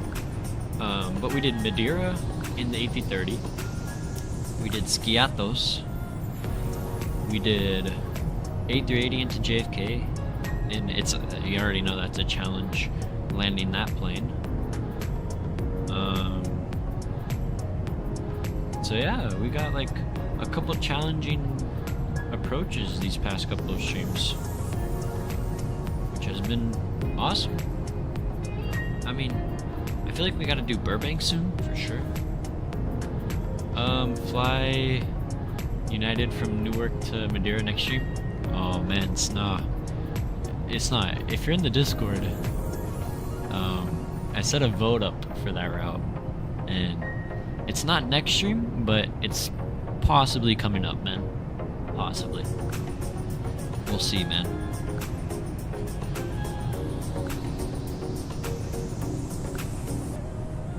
I saw it. Yep. We're planning on it, man. We're planning. We'll most likely do it not next stream, but the stream after. So I'll probably be live again Thursday. And then we'll probably do that on Friday. Because it's only like a 6-hour, 20-minute flight, which is not bad. Especially, and it's a Friday too. Whisper, are you working on Friday? If you're working on Friday, then I might push stream to Saturday if you're not working. Because I kind of want you to fly along. That'd be so fun. If we could get, like, I know Evan most likely would fly along, same with Reed.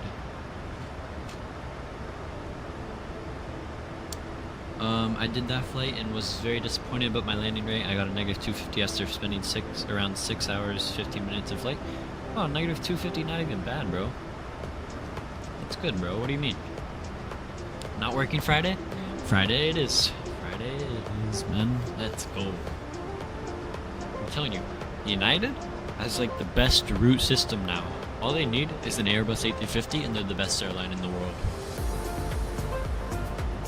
Maybe not the world, but like in the US for sure. I gotta slow her down to 250 here. Plus I raised my nose too high. Oh, it's alright. It's alright, man. And especially into Madeira, bro. With those winds, man. Always a spicy approach. I mean, at least you weren't like that easy jet that did that go around and almost knocked over the terminal. Knocked into the terminal, bro. I mean, bro was not that far from hitting it, man. To me, United is already the best in the US because of route network, app design, and IFE. Yeah. Honestly, if they just got the A250, that's the only thing that... I mean, my favorite two airlines right now in the US, JetBlue and United. So, yeah, United's definitely doing really good, man.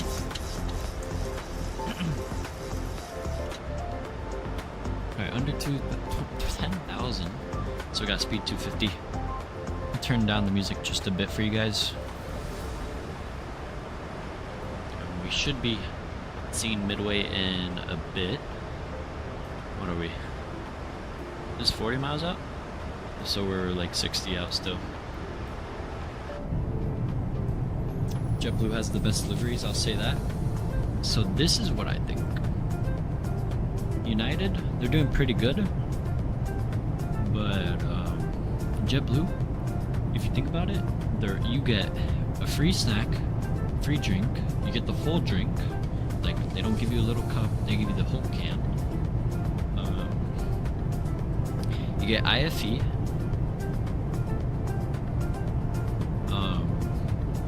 You know, some seats you have to pay for, like an extra, but that's like the preferred seating, but you still get free seat selection.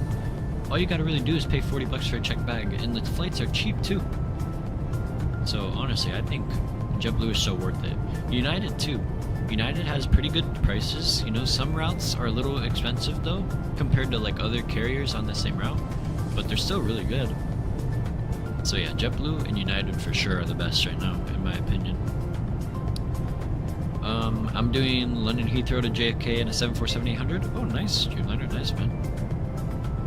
I am here, we'll watch the landings, just have to continue installing sim, a lot more to install and tweak.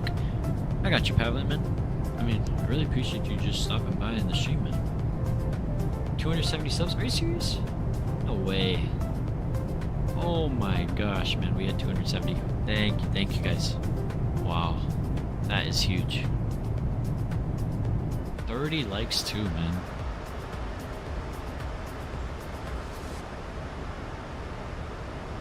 Man, that is insane.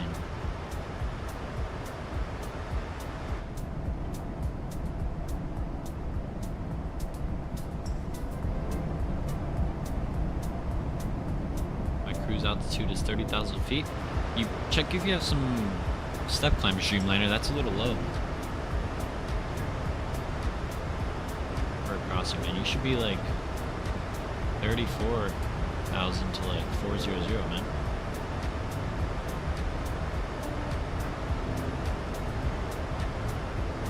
I can't remember, but I think for some crossings, like they have like a minimum altitude of where you can cross.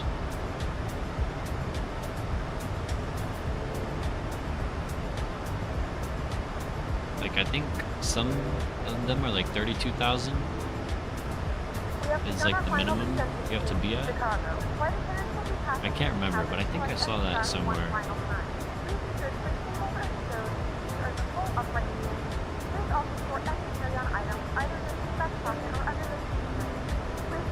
All Wi-Fi related tasks and stow any larger electronics. 2584, you up?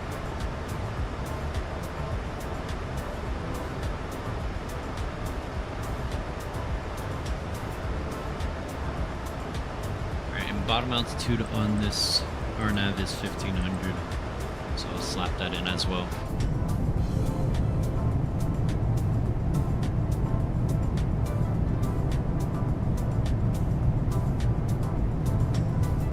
Cruise 74, you say? What do you mean, Jim?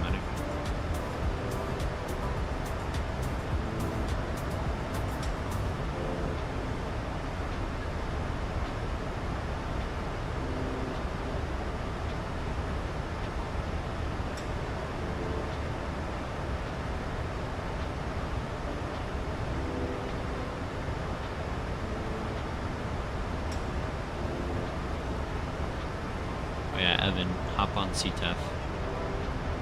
Make sure you guys are on CTEF. Oh, and what's the course? Also, I can get rid of these now because we're not on the ILS anymore. I'll just switch these back. Hey, well, did you know if both of y'all are going 250 right now? 22 left, yeah. Alright, and 227.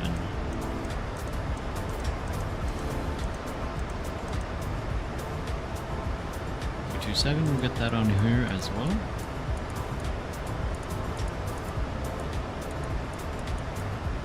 .227, perfect. That is set. And I'm gonna pause the music here, guys. Oh yeah, we're doing 22 left. Alright, and I was estimating the 250. Yeah, winds changed. They were favoring 3-1, and then I checked and it said they switched to 2-2 left. Yo, what's up, Cooper? I'm sorry I didn't check in earlier. It's because I had soccer. No problem, Cooper. Did you win? Did you have a game or practice, man?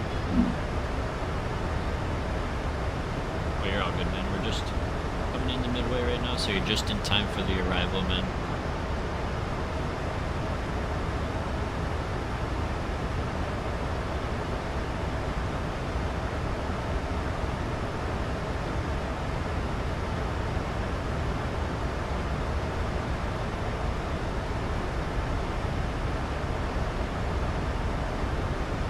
And Midway traffic, Southwest 3882 is approximately 13 miles from Picatch on the ND6 out of 6,400.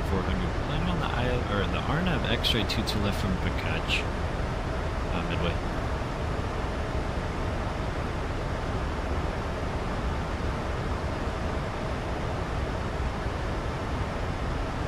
This approach is going to be fun. Here, yeah, you can start to get a better view of it now. See how we're going to come in lined up for pretty much runway 4 left, but then we're going to break off on the RNAV and circle back around for 22 left.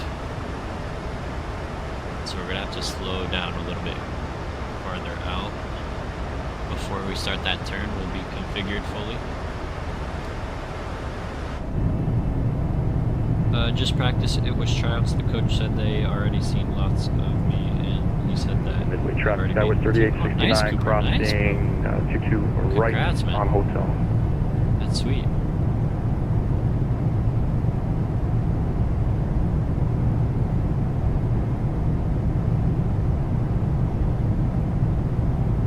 Do you play like for a school or like a league?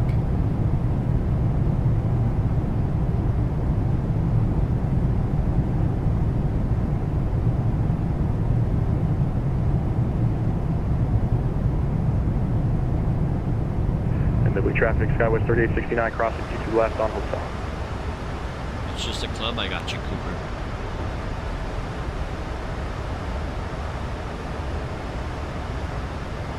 Alright, I got traffic off our right side. He's like 30 out from us.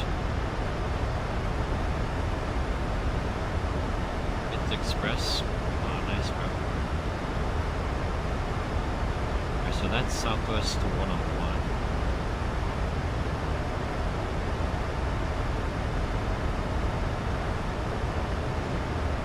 Shouldn't have a problem. Should be pretty good.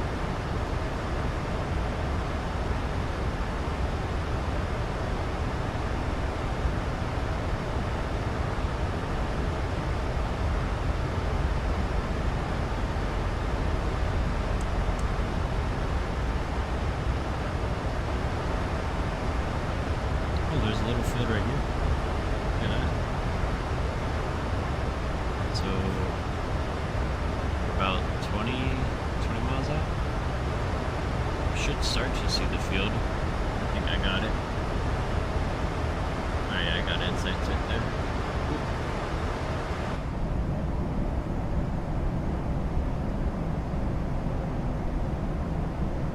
Oh man, look at all those houses. That looks sweet.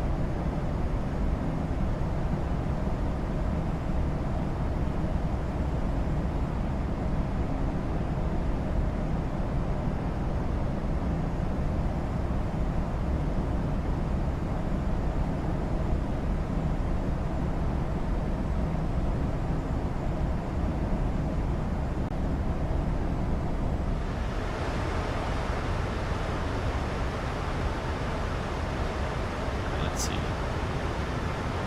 Alright, so 4,000 at, what is that, Ming? Yeah, Ming. That's when the approach will start.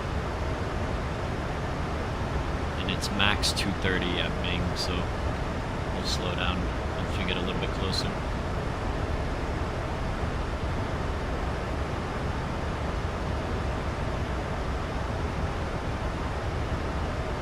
I feel like you could have been way higher on this approach. I don't think we have to be 5,000 feet here. We're still pretty far out. Like, we could have had a nice... I mean, it's a very little descent on this approach. Like, I'd figure I'd be like 8,000 feet still, coming through 9,000 feet right now. Luckily, that layer of haze over there is just west of the airport.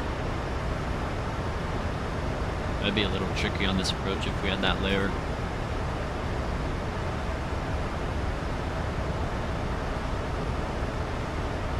Midway traffic, Southwest 2584, currently crossing to catch at 6,000, holding maintaining 6,000 into Ming for the RNAV, next train, right to the left, Midway traffic. Alright, so that's Evan.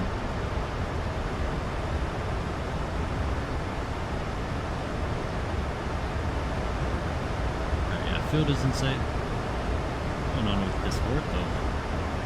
I think it's still loading in. It's alright. Wow, look at that. Look how green it is, man.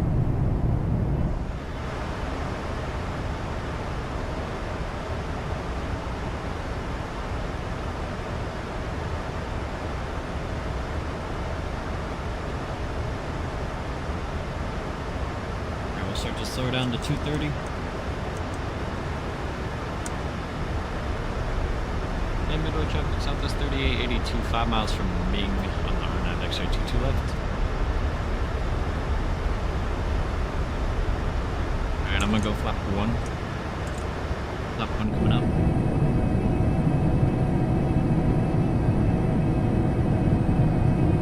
I think it dropped flap 2. Oh no, flap 1. That's good. And I'm gonna slow to 210 because of these winds right now. We're getting pushed. Actually 200 actually. And let's see, landing speed 144. 144. Lap 2 coming out. Put some speed brake. 5.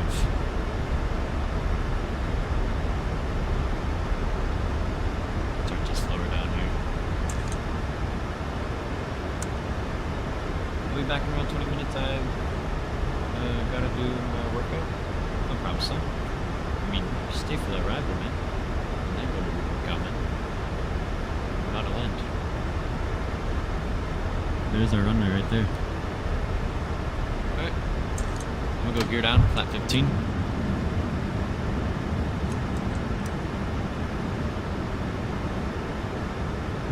And flaps 40.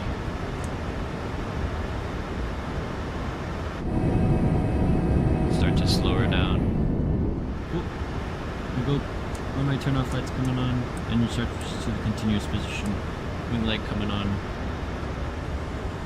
Go. And we sync up runway heading 227.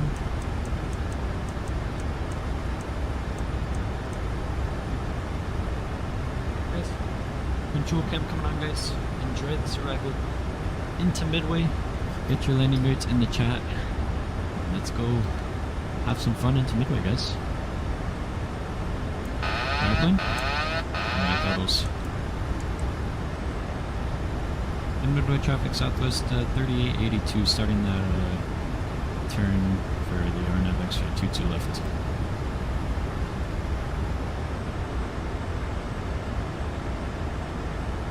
Midway traffic southwest 2584, 5 miles from Ming for the correction, RNAV X-ray, runway 22 left, Midway traffic.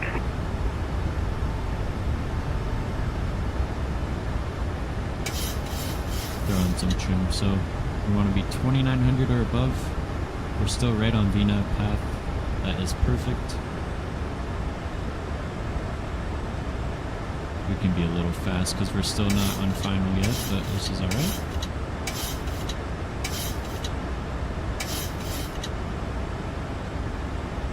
Start that turn in.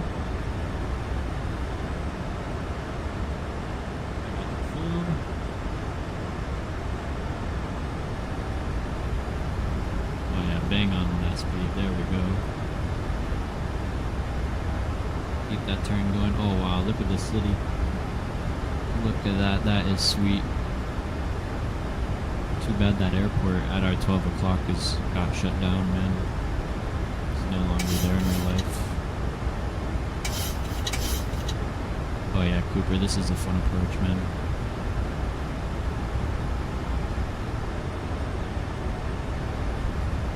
Alright, 1900 or above at Agluke.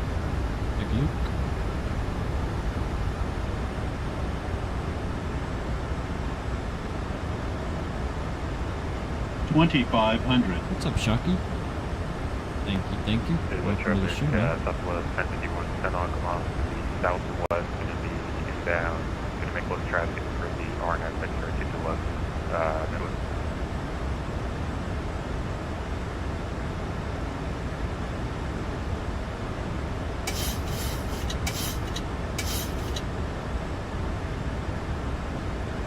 Midway traffic southwest 3882 joining final for runway 22 left, about 3 miles out.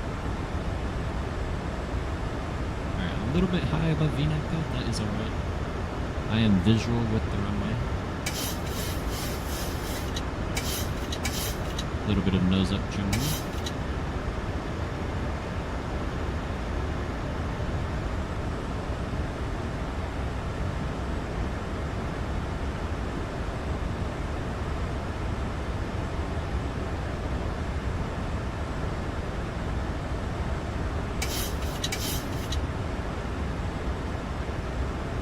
Oh yeah, Wonder. Just in time, man. Midway traffic southwest 3882, short final runway 22 left. Alright, little high. Alright. So traffic, that was 2554, currently at crossing Yasu at 3000 for runway 22 left. Alright, I got Midway 2 traffic. white, 2 red. And poppies.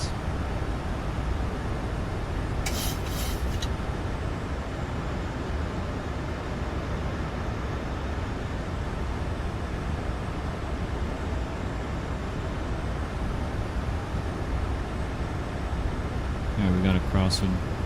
We're on that aileron 500. correction. Oh yeah, we are crabbed. Approaching minimum. 400. Oh, I can feel those Minimums. gusts now, man. Minimums continue. 300.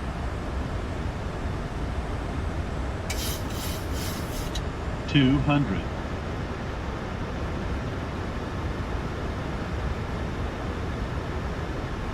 100. 50. 30. 20.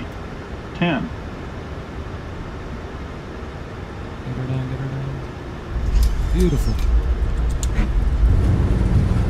Nose down. 2 in reverse, reverser's normal. We'll go manual braking. We'll go reverser stowed. Oh wow guys, welcome, welcome to Midway. Go hard on the brakes. Vacate here. Oh wow guys, welcome. Welcome to Midway. Ladies and gentlemen, welcome Oh, to that was sweet. Chicago. The local time is 1:59 p.m. and it's currently And no traffic, that was Alright, 584, control, short control, final, guys. 2 left, medium traffic. In Midway traffic, Southwest 3882, clear runway 22 left, taxiing into the ramp. Alright, wait, here comes Evan. We'll clean her up. Laps coming up. Oh wow guys, hope you enjoyed that arrival, that was awesome. The landing lights coming off.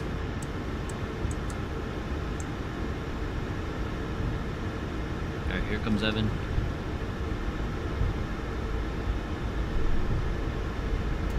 Thank you guys, thank you. All those landing rates, thank you. We're gonna take Yankee to cross. And Southwest 3882, taxiing Yankee, crossing 13 right at Yankee. Get those strobe lights back on, as well as that wing light. Hour and 4 minutes.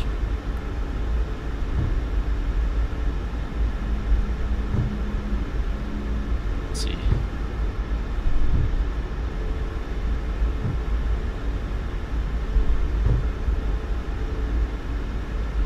Oof. A little firm there, Evan. You got her down nicely though. Alright, we'll start the APU up as well. I think I have to select the tiller. Oh yeah, I do. Because my tiller's moving with my rudders. I need to set the axis to that.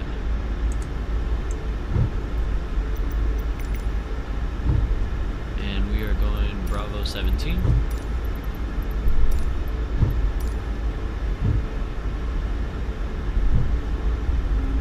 There's pretty much straight ahead here.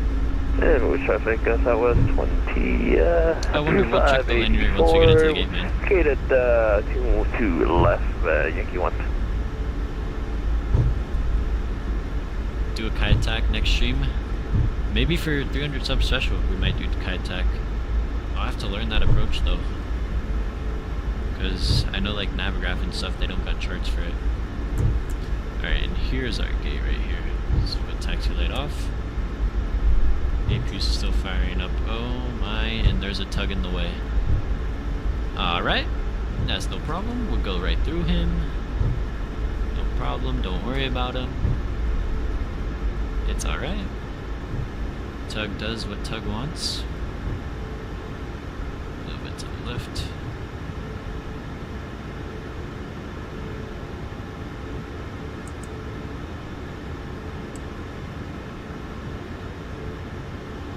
And we'll stop it there.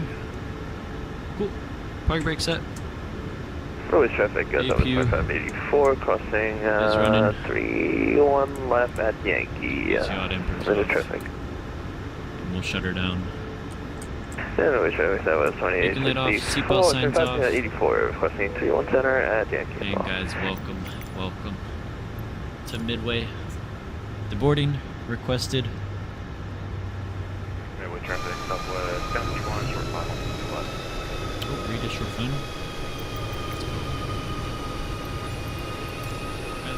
views back for you guys.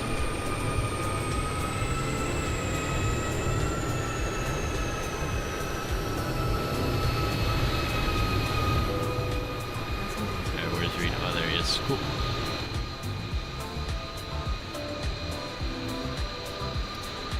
What was the actual landing rate? We'll check it once we watch Reed's landing. We'll check the landing rate. Oh, pretty smooth.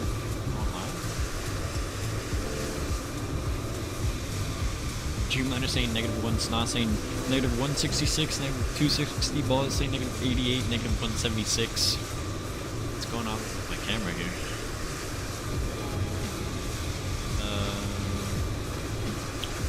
What is my camera doing?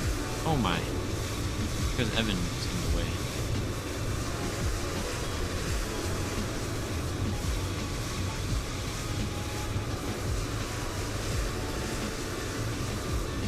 Wonder saying -190. Nice. Why did this guy name himself Ball? No idea, bro. Alright, here comes Reed.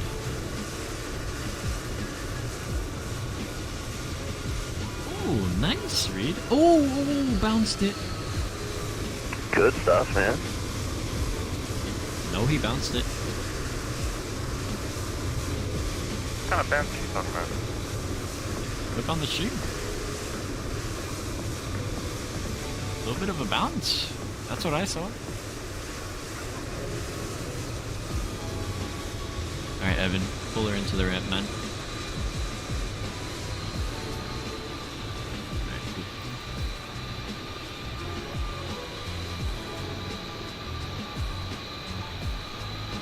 Alright, cool, we are deboarding.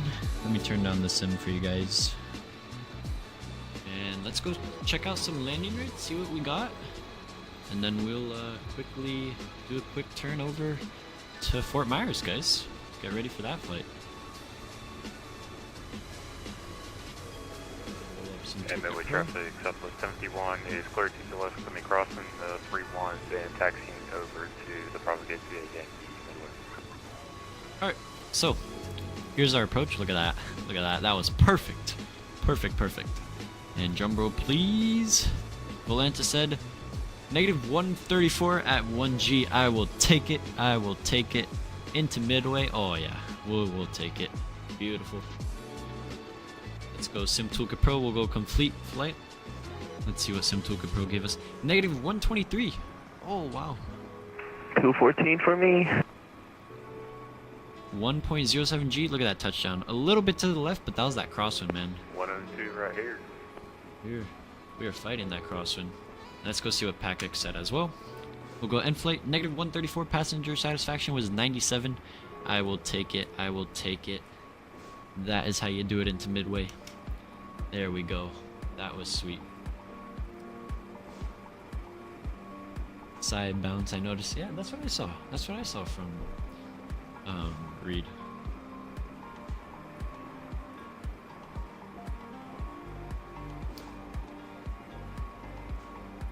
Alright, let me pick up our next flight. Go Midway to Fort Myers. And our call sign for that leg. Let me see.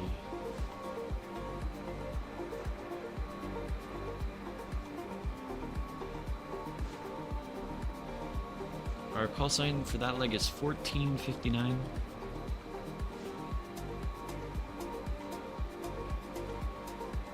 And funny enough, this flight is actually delayed right now.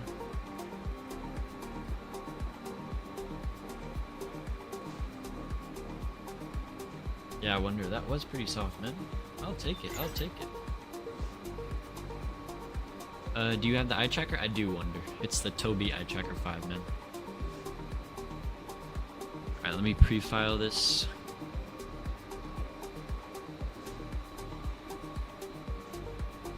And it's gonna be a 2-hour 30 leg. Ooh, can't speak. 2 hours and 30-minute leg over to Fort Myers, guys. Not too bad, not too bad. Let me go put that into our Volanta. We're already almost done deboarding. We work fast here.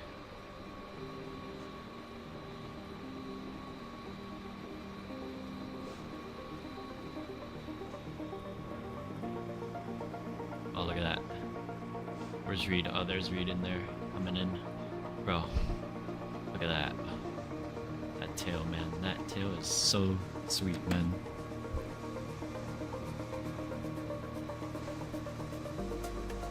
Alright, we'll hop back in the airplane. I'll turn down the music.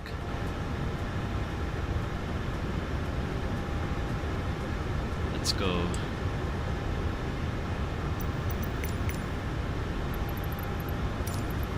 Reload sim brief.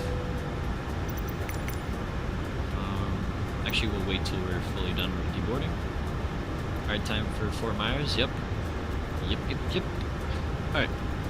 So we'll go here. We'll go here.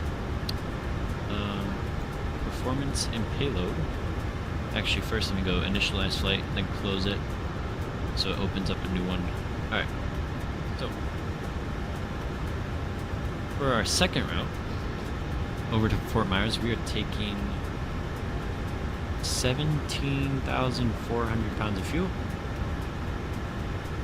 We do have some weather on the way down. Taxi out fuel is going to be 420, so we'll go set the fuel and our cargo. We're taking a solid 8.7, so we're going to do 3,700 in the front, 5,000 in the back, and we are taking Midway traffic, Skywest 36, 31, passengers. pushing back, gate Alpha 5. We'll go set payload, complete that. Good.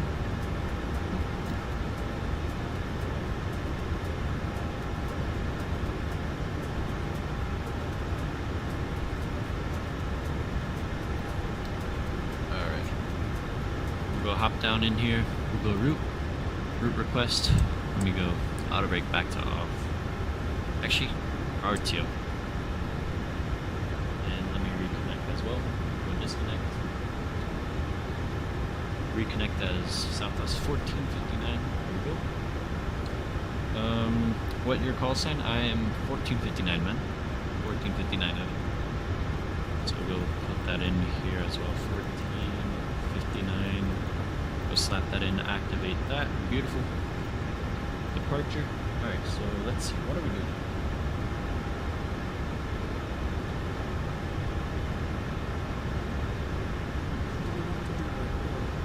No, we're not going to deboard crew. Deboarding completed. Cool. We're going to request catering. And let me make sure sim brief okay. And we'll go request boarding. Yes, we'll bring the tug up now. Alright, so 2-2 left, guys. 2-2 left out of here. Midway 7. Pretty much a straight out departure. And then into Fort Myers. Hello, Captain. We are ready for pushback. We're going to be doing the ILS 06 from final on the Tiny 3 from Plier. That's looking good. Cool. And let me recycle these flight directors. Set the course back to 0. Departure checks completed. Bypass pin inserted. I don't know why you got a bounce on your end. Probably like just model matching, because you're in the 600, so it's model matching as a 700. That's why, probably. I think that might be why, Reed. Alright, let me hop back in here. Go changes. 1.9 in the reserves. And let's see, we're cruising 380. What are the cruise winds looking like? 246 at 43. Put that in there as well. I got an engine failure. Wish me luck. Just start your APU and reshoot it. Refire it up. Oh shoot, ATC? Did it really? Oh sweet, nice. We got Midway ground. Nice. Yeah, we got A cars. Sweet. I accidentally just closed out of my A cars. Let me call them up and request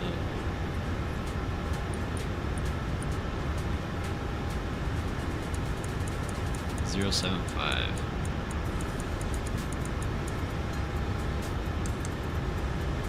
In the Midway ground. Southwest 1459. We accidentally clicked off like A cars. Any chance you could resend that?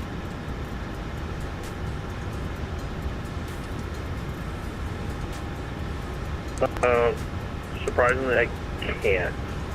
But I can give you verbal. What do you need? We'll do a verbal clearance, Southwest 1459. Southwest 1459, roger. Stand by. SkyWest 3631, runway 22 left. Taxi via Tango, Papa Yankee. Taxi 22 left, Tango Papa Yankee for SkyWest Yeah, Jim, 3631. you can always divert, bro. Or pull a British Airways. Fly with 3 engines over to JFK. Go for it, bro. If you know, you know.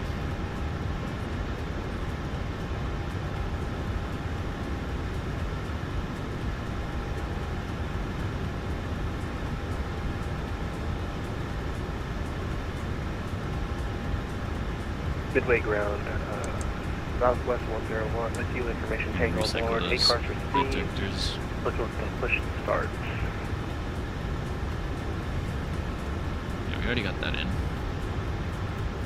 That's looking good. We'll do takeoff performance in a sec. Aircraft calling, say again, call sign. Southwest 101. Get that seatbelt There, back on. Southwest 101, you got one taxiing behind you. As soon as they're clear, push and start in the ramp at your discretion. Let me know when you're ready to go. Will do for Southwest 101.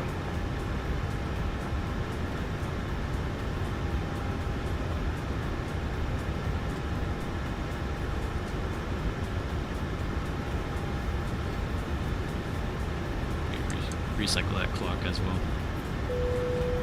Alright, catering looks like to be finishing up. Well, let me set my tiller. Now.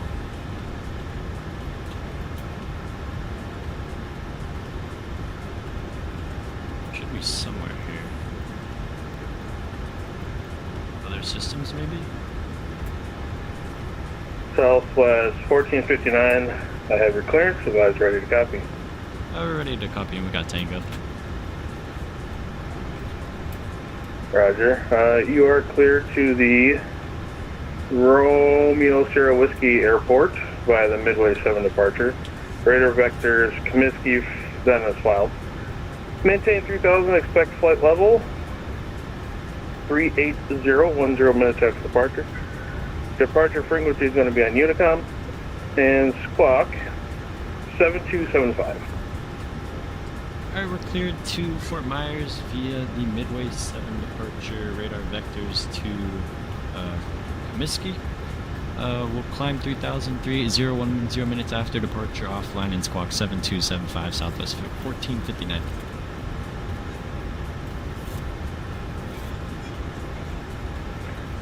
Southwest 1459 readback correct. Information Tango is current, which you have.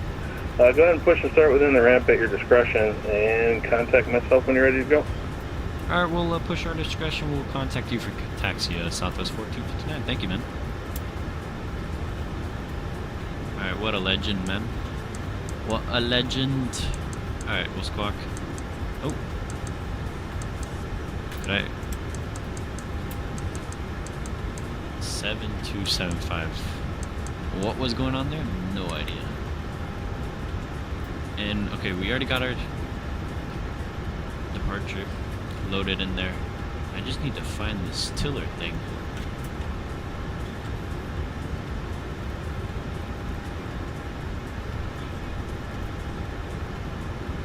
Independent nose wheel steering. I have that. Let me see.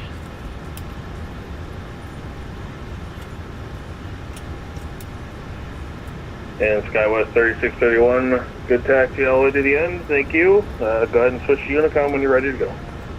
Over to Unicom, taxi to the end. SkyWest 3631, thanks for being Alright, we should be good now.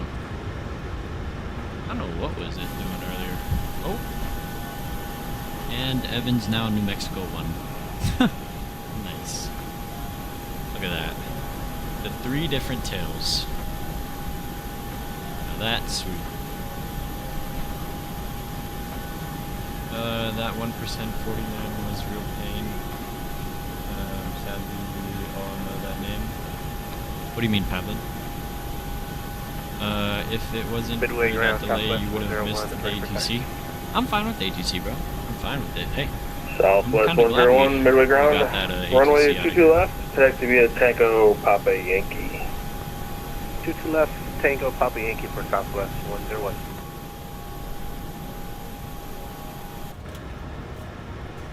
Alright, let's go do some takeoff stuff. Oop. Performance.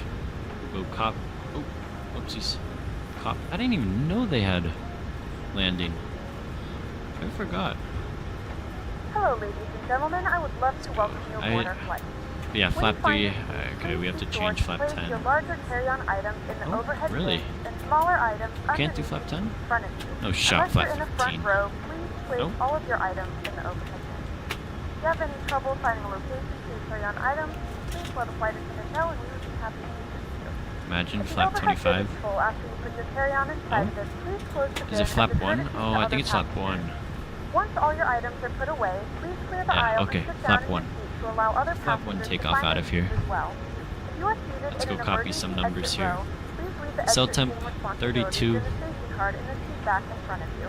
Please make sure Yeah, you are willing and 89.5, able to that's perform the fine. actions required. Flap If you are not 1. able or prefer not to perform Trim these actions, please let a 5.25. flight attendant V know speeds to leave. 145, You are 146, free to use 158. your portable electronic put devices during 158 the up boarding here. process. We ask that larger electronic devices are stowed once we depart. Beautiful. from the gate. Thank you and welcome aboard. That's looking good. Cool. Pretty much ready to go, guys. Added you on Volanta? I got GT Fox. I think you accept that. I got you.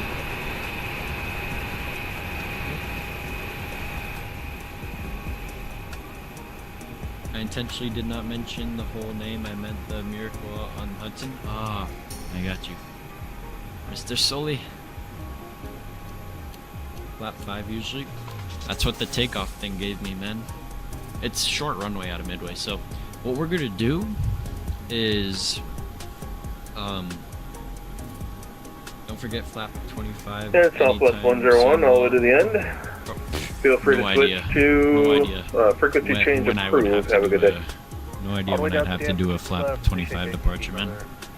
But Southwest 101, see ya. that's what the takeoff performance would allow me to do flap 1, so I guess we're doing flap 1 out of here because of that short runways. But we're gonna pretty much line up as far back as possible so we get as much runway length, and we're gonna hold the brakes till thrust are set, then we'll release the brakes and depart.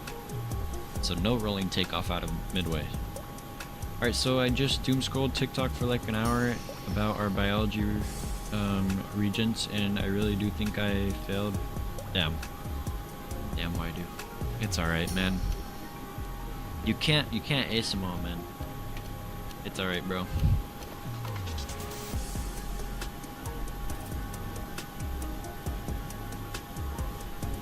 Man, I love this tail. I say it so much, but seriously, this is the best color scheme.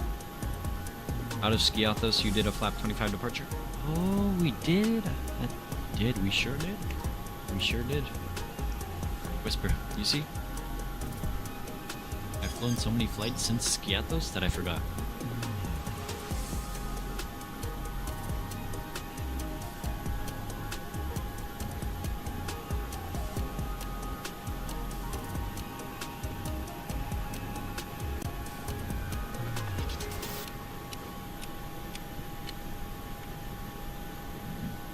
Another thing I have planned is if there's any like big events, I really want to fly in an event with like stacked ATC and stuff. That'd be a really fun stream. Because I feel like we've had a lot of flights without ATC.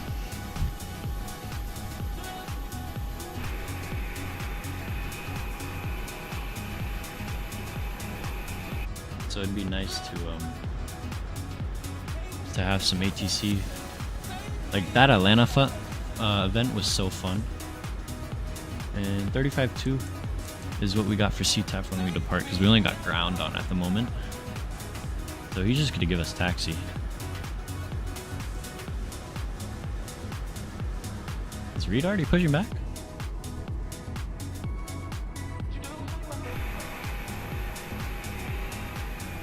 I think Reed is already pushing back. Oh yeah, he is.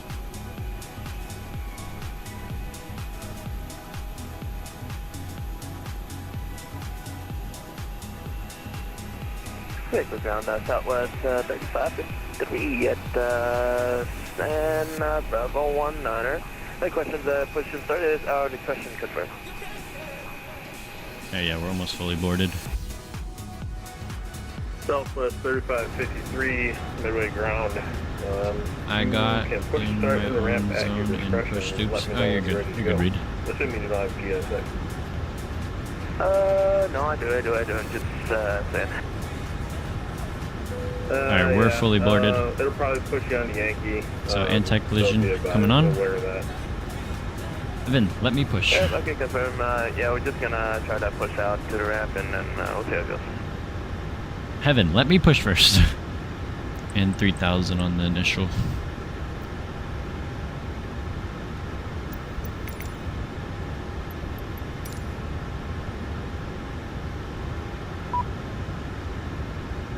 It should close doors on its own. Yep, doors are closing. Cool. Good afternoon, ladies and gentlemen, and welcome aboard flight 1459, which serves to Fort Myers. Our flight time will be roughly 2 hours and 29 minutes. Now that the Yeah, cabin door is Evan, closed, please don't ensure that all push yet. Let me devices push are in first. airplane mode and your large devices are now shut down and stowed. Please fasten I'm your priority seatbelt here, and man. ensure that all tray tables and seat backs are in a full upright and locked position for departure. Flight attendants, please prepare cabin for departure and cross-check.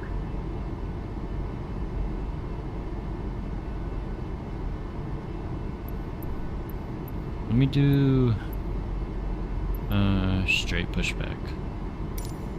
Release parking brakes, please. Alright, we'll release park brake.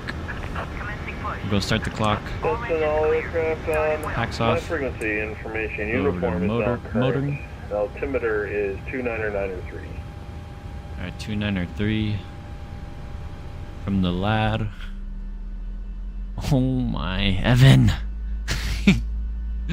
Oh, well, he's going that way. We did straight out. We're good. We're good. Ladies and gentlemen, please direct your attention I think. to the screen for an important safety demonstration. Oh, man. Thank you for flying with us. All right, ladies and gentlemen, if we can pretend like we have your attention for just a moment, it is time All right. to point out the safety features. Engine is still motoring. 737-700. To fasten that seatbelt, just slide the flat end into the buckle. Oh yeah, we're fine. To release the cup on your buckle, position it tight so across the tent.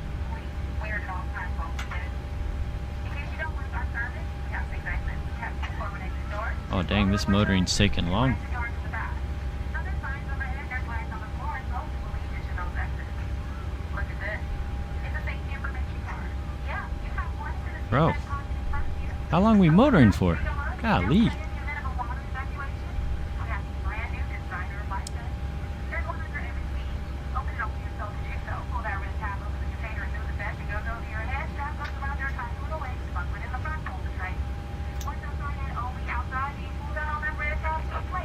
Holy, push is already complete and we still haven't even started up engine number 1, or engine number 2. That is crazy. Bro, this thing's still motoring. Golly. I mean, it's only 24 degrees outside. Not that bad. Evan does not know what a ramp is. I guess so. Oh, there it is.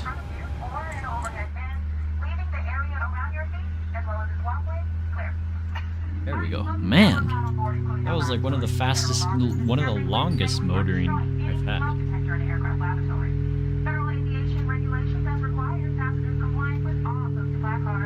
Well, that's you, never mind. What do you mean, Reed?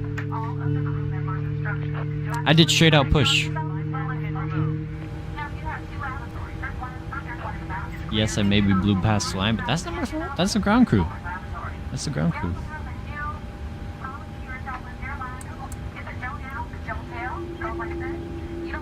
Alright. Start that motoring. And I'm just get the Pro Peats on now. Same with the yacht amper.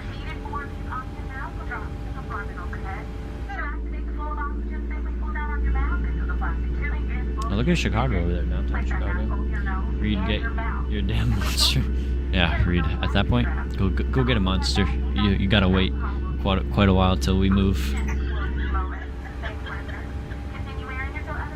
Alright, we're still motoring. I'm gonna go flap 1. And Midway ground, Southwest 3553, ready to get on Yankee. Are you dumb, Evan? Well, Southwest 1459 decided to block you. So just hold on for a minute. Yeah, we get a little bit of priority today. Are you guys flying together? Affirm. Alright, I figured as much. Kinda made sense when I saw the flight plan. Uh-oh. No, I just hate us that much. Nah.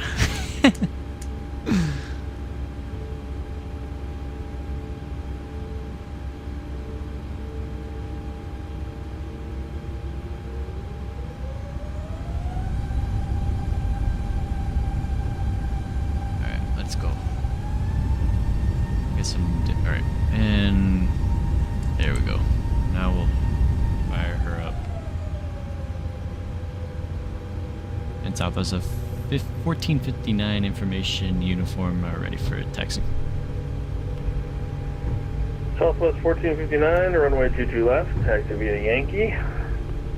Alright, 22 left via Yankee, Southwest 1459. Then we'll go flight controls full right, full left, full back. Southwest 3553, follow your friend. Flight controls looking good. Follow your friend. We'll follow the 737 in front of us to 1.22 left, by Yankee. Go switch the buses. Southwest 3553. Shutter down. Southwest 1051, we have uniform ready to taxi. We're looking good. Southwest 1051, midway ground. Follow the Southwest 737 in front of you to 22 left. Alright, we'll follow company 22 left. Yeah, something's going on with my tiller with this airplane. I don't know what's going on, man. Southwest 1459, all the way to the end. Frequency change approved. Have a good flight. Alright, all the way to the end. Over to CTAF, Southwest 1459. Thank you for the ATC. We'll see you, buddy. Alright, we'll go switch over to CTAF. And runway traffic, Southwest 1459, lining up runway 22 left. Alright, let's go and get up on out of here. Strobe and SETI's coming on, wing light on. Landing lights coming on. Go auto throttle coming on as well. And I got 22 left, so I'm gonna try and hook it on all this runway length right here.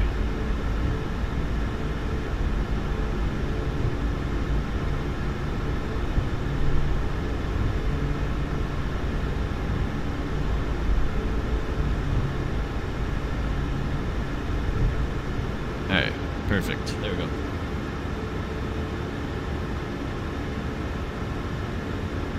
Alright guys, control pin coming on. We'll go start the clock. Let's go get up on out of here, guys. And Midway traffic Southwest 1459, departing runway 22 left on the Midway 7, departure to the south. Midway. Alright guys, enjoy this departure. Let's go get up on out of here. That was We'll go hold 40. Line up in runway 22 left behind departing traffic. We're gonna hold the brakes. Now auto throttle coming on. We got thrust set. Release the brakes.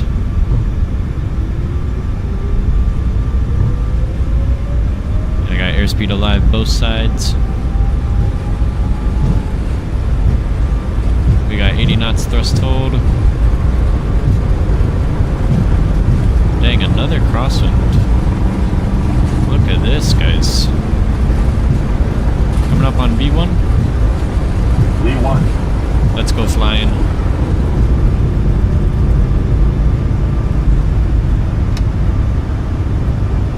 Pause rate, gear up. Woohoo, man, oh 100. man. Call outs, hello. 400. Gears coming up. Why am I getting call outs? The heck? Flaps up. And Midway, we'll see ya. Control cam coming off, guys.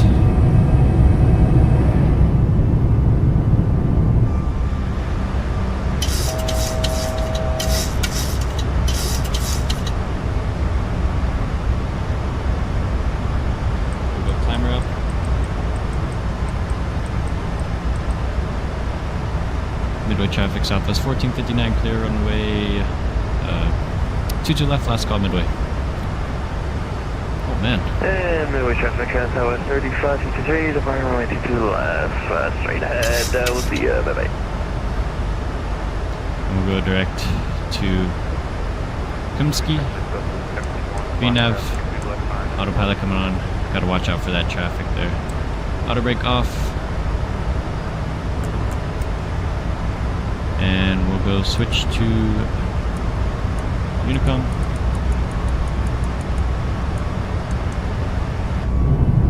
Hope you guys enjoyed that departure.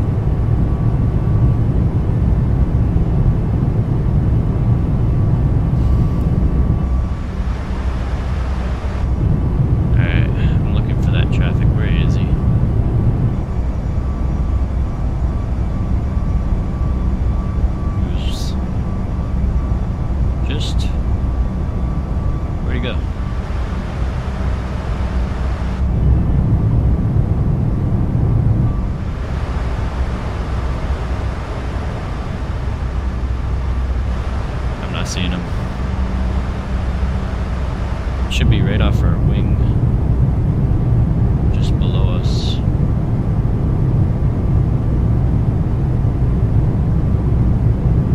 I'm not seeing him. Are we on Unicom? There we go. Cool. Oh yeah, wow, we are a rocket.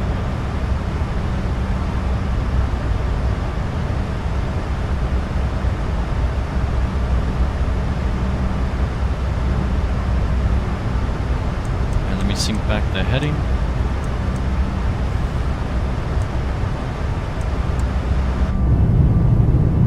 Oh man, look at that, man, that is sweet.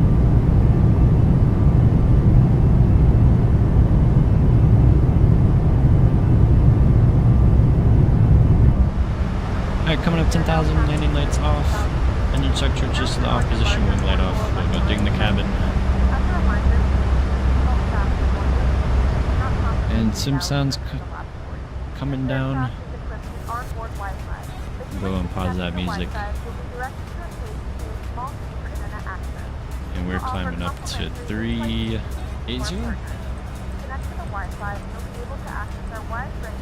380, cool.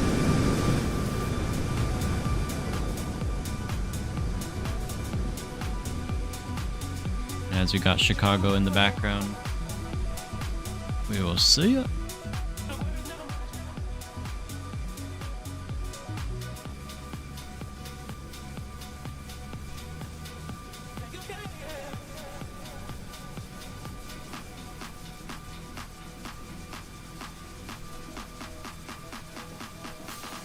Oh, and center just came on. Alright.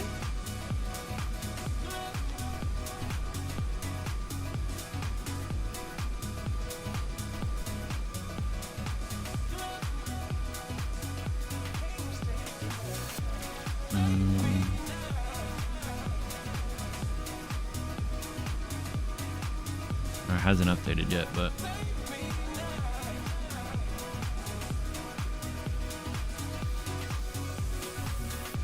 we got Indy Center on right now.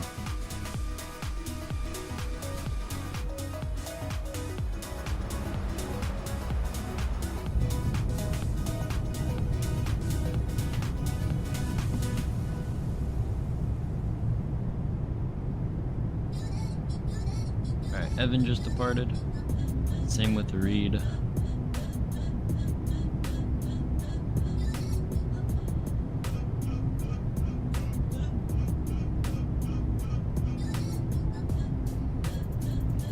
That scope's not popping up as it's on yet.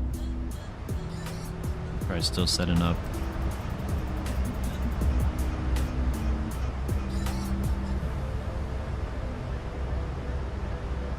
Wow, guys, 34 likes, man. That is crazy. I really appreciate it, guys.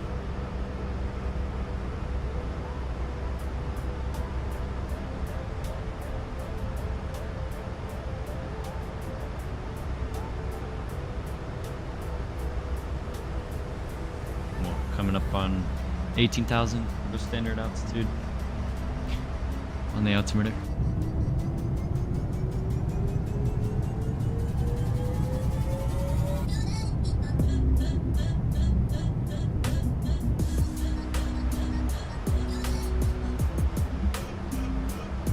avoiding some traffic there. Yeah, that was fun. They were coming right in, man. I was looking for them. I couldn't see them though.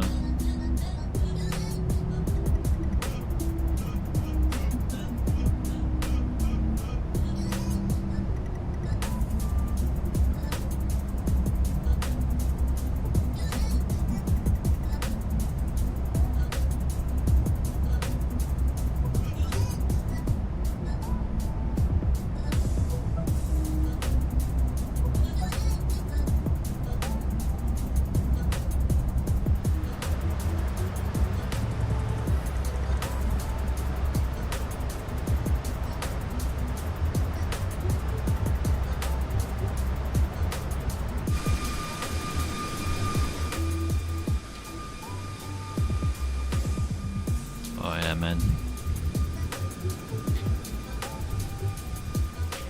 Colin Barrett, Heron of the Heart. What a legend.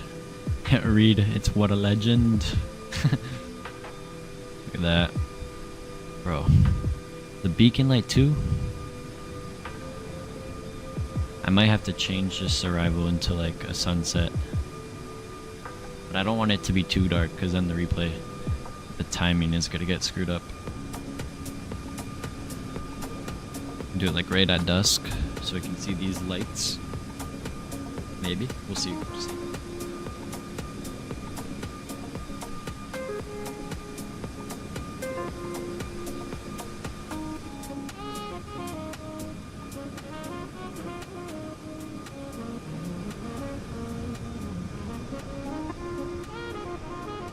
Alright, cool. We're on our way up to 38,000 feet.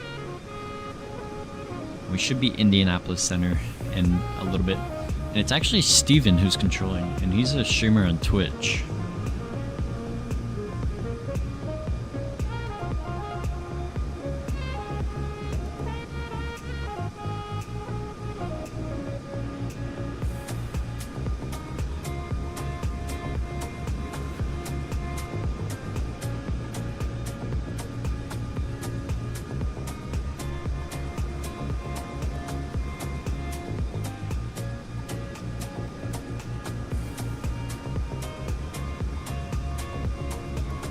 Yeah, we got Indy Center and I think Atlanta Center on right now. So we're gonna go into Indy Center, then leave Indy, go into, I think it's Memphis Center, and then back into Atlanta. So we're gonna go into ATC, then lose ATC, then go back into it.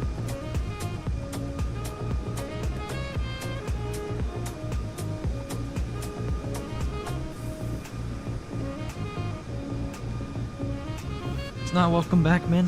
What did I miss? Just the departure, man. It was a kind of weird departure.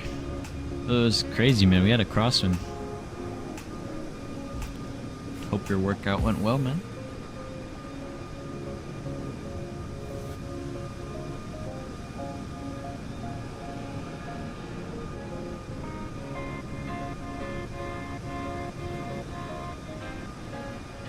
Reed, I reckon we take a look at that flight review, and then a Green Dot Aviation video.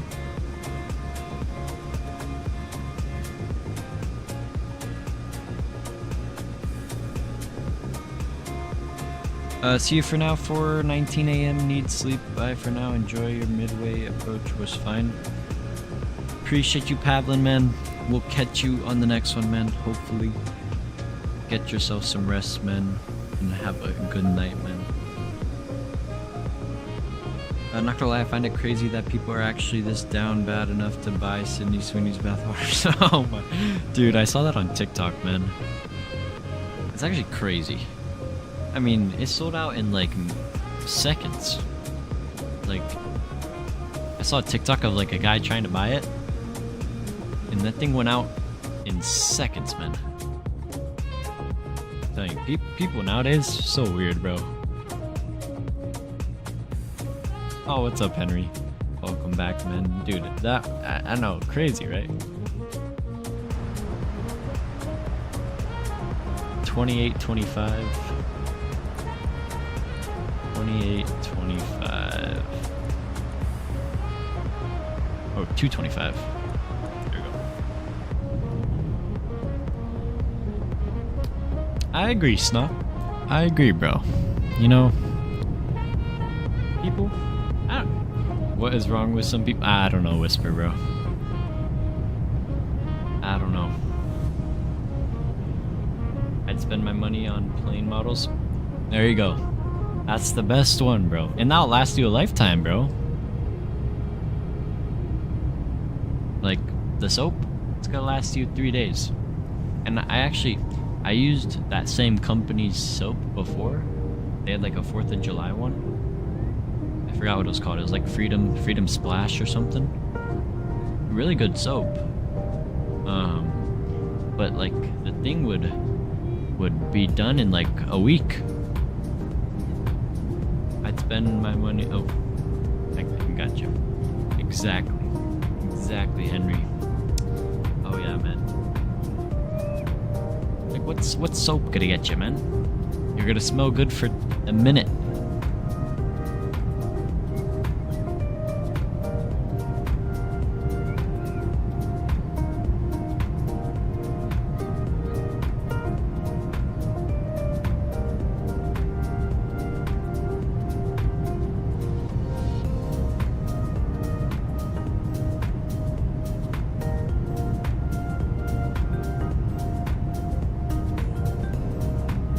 We should be, alright, 30,000 feet, 12 minutes.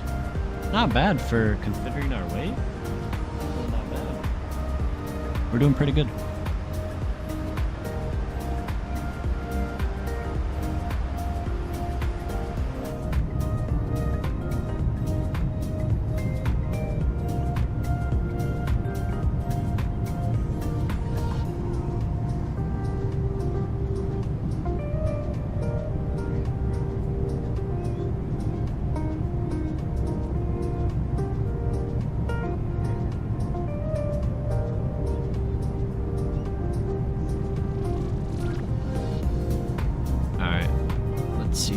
Give Indy a call in once we get a little bit closer. We're almost in his airspace.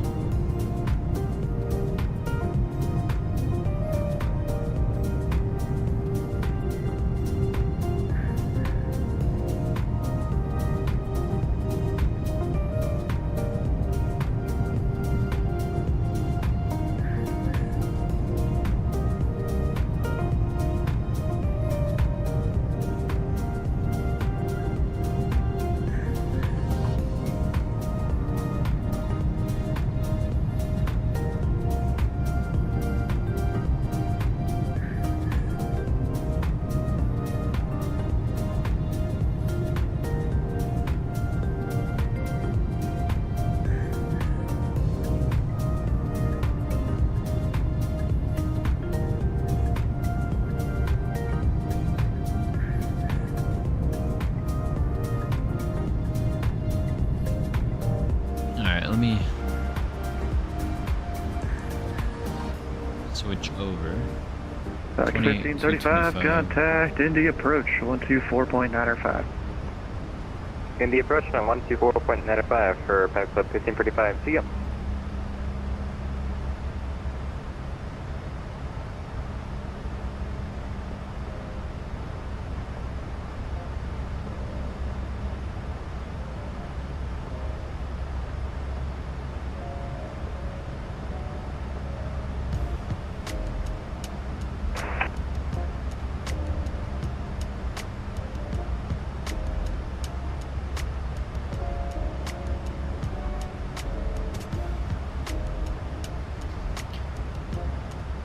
And Indy Center, Southwest 1459, 33.8, climbing 380. We're approximately 127 nautical miles north of Papa X-Ray Victor.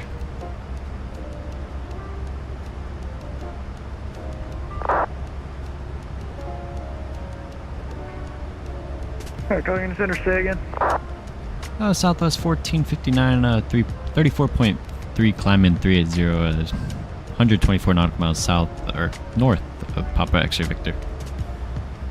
Southwest, I think it was 1495 radar contact. 1459. 1459, sorry, I read the numbers wrong. Oh, good.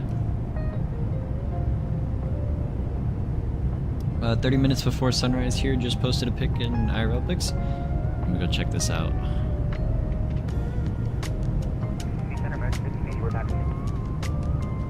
Oh, this is like already sunrise. 1580, welcome back. It's already daylight, bro. Whisper.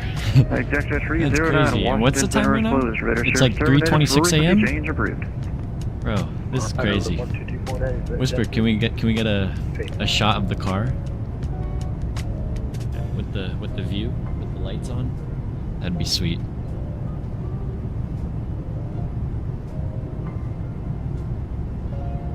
All right. I reckon seatbelt sign off. Let's go pick a seat.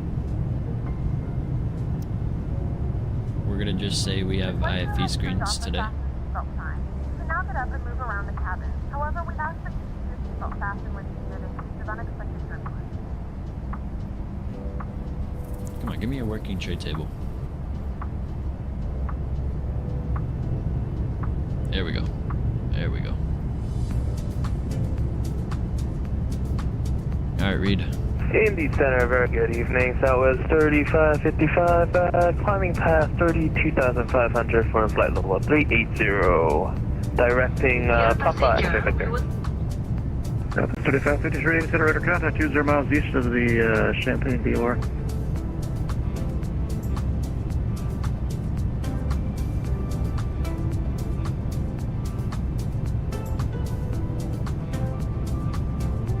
Alright, wait. I'm gonna try something with this.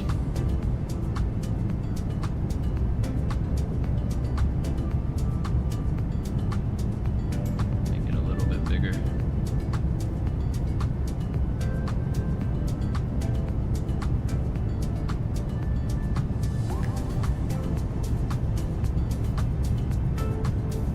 Brickyard 4784, across JBiz at and maintain a level 240. Cross JBiz at and maintain level 240, Brickyard 4784. I got your screen up, bro.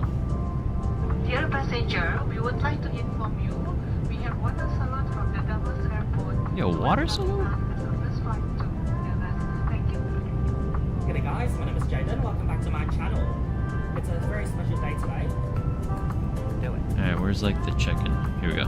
For eSIMs, right here, you'll just search up Alright, let me pause the music. Once you've selected an eSIM plan that suits your travel needs, place inaugural flight from Hong Kong to Dallas Fort Worth.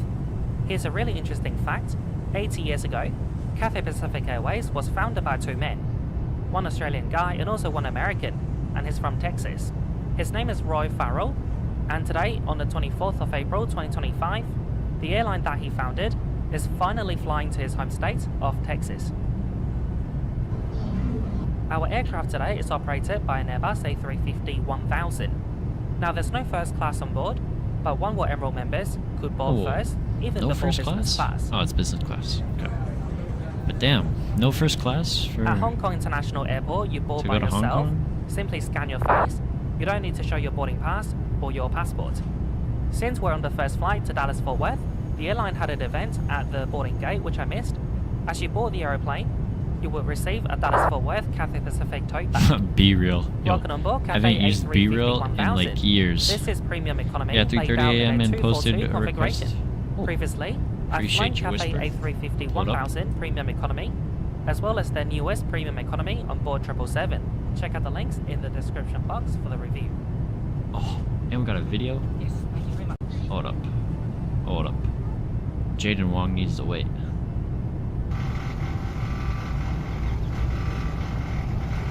Wow.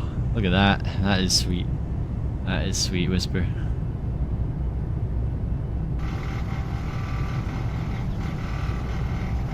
Nice, bro.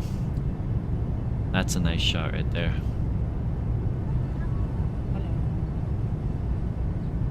My seat Bro, today those is seats look so 2A comfy. in the Holy. standard economy cabin, which is laid out in a standard 333 configuration. You might think, oh my god, I can't do this on a 15-hour flight to America. I booked this Nah, flight you with could confidence actually... I'll be Bro, comfortable. hold up. Look how comfy. It's like way wider. Look, that's like a solid 2 inches with that padding too. Because That's I'm perfectly placed across fine. Australia, and it is super, super comfortable. In fact, Cathay Pacific Oh offer this man, dude. Credit card. Oh hell yeah, what a video. company class award. Got you, Reed. I got you, bro. What? Like, This look is at the seats. perfect. It's so thick. It's double padded. You get so Double much recline, padding? and you get leg room as well. Nah, I'll show you in a that's second. perfect. This flight is almost completely Did y'all full. call up Indy? Yeah, I knew did. that there would be no neighbour That sitting sound next is to me. a loose Because I took a shield seat nap just rattling before I boarded. against exhaust. Two Oh, seats became free suddenly. They were 62A little- and B. Originally, I was assigned little, somewhere else, so there must be some no-show.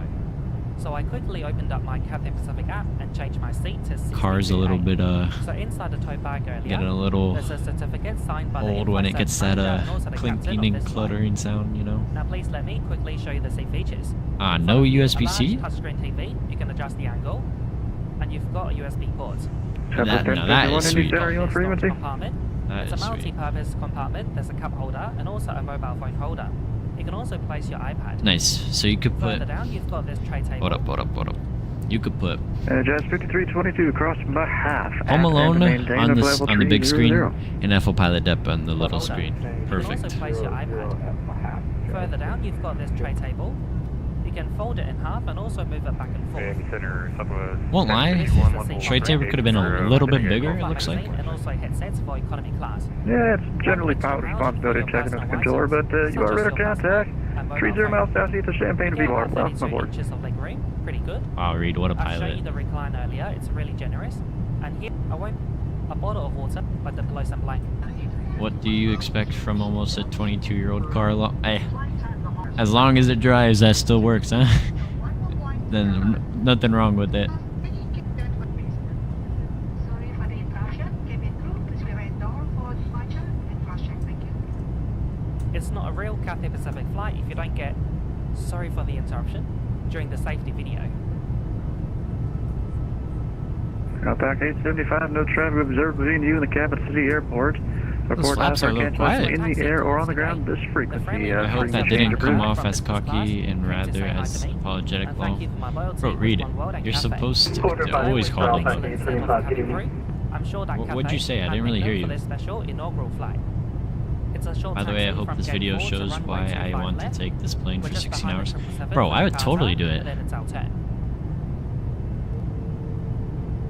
Alright, sound's going up for this departure.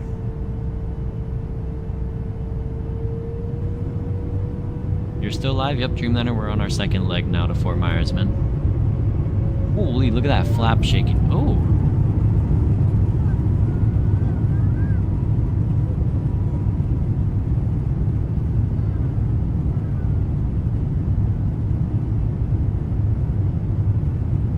Bro, it's so quiet. Holy.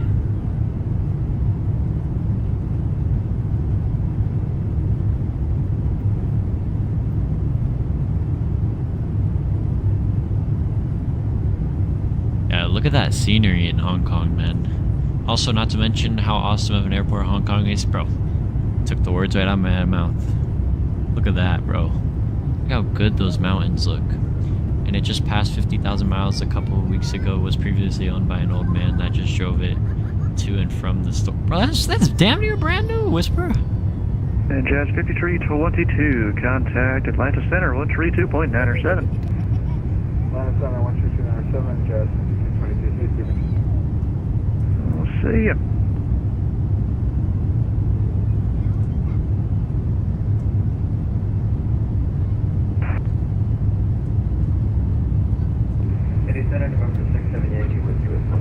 Not by far. They have one of the best winglet. Number 67 Yankee Oh Indy, my, center. yo!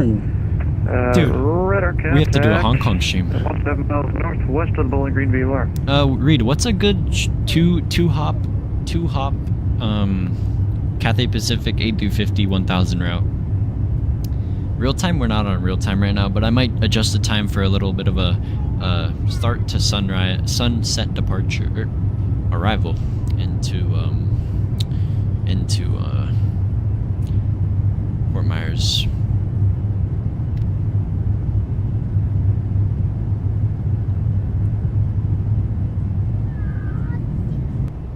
beautiful takeoff from Hong Kong. We got to see the town of Tai O, and then we made a U-turn, heading eastbound for Taiwan, Japan, and then America. After takeoff, I swapped my slippers, which I stole from the Wing First Class Lounge.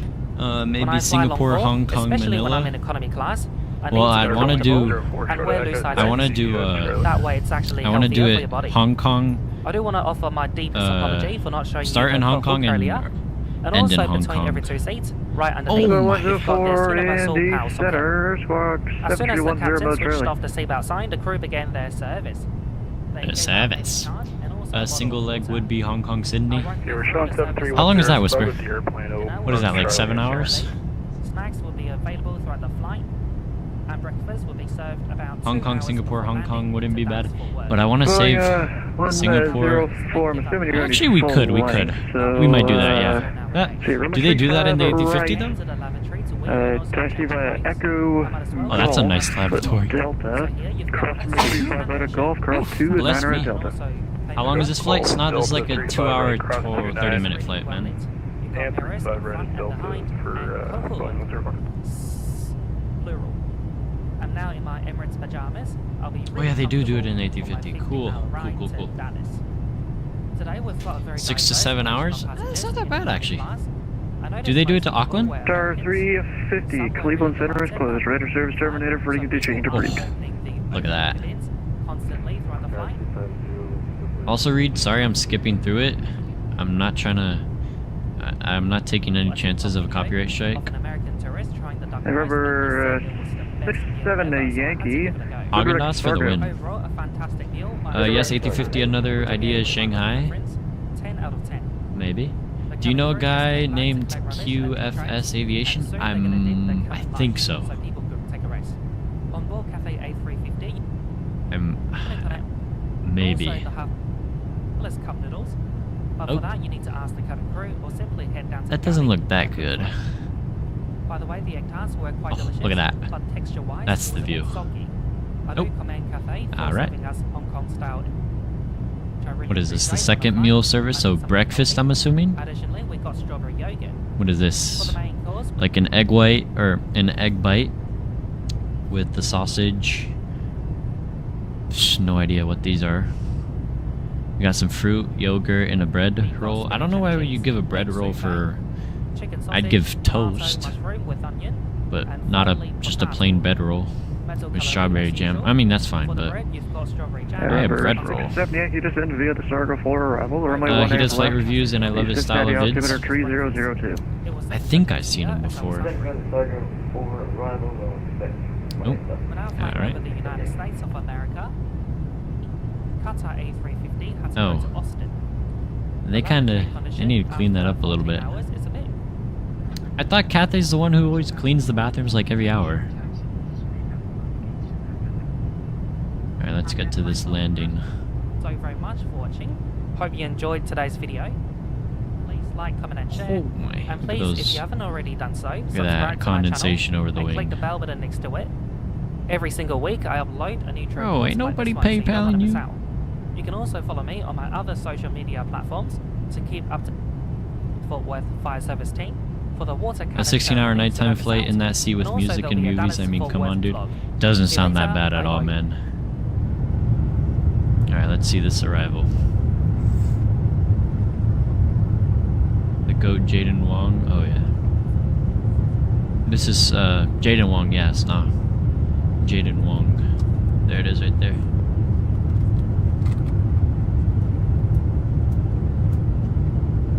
American 2804, Chicago Center is closed. Radar service terminated for English 5 p.m. arrival. Oh, nice and firm. Out American 2804. When did this still on the flight frequency. start, Reed? Is this a new route?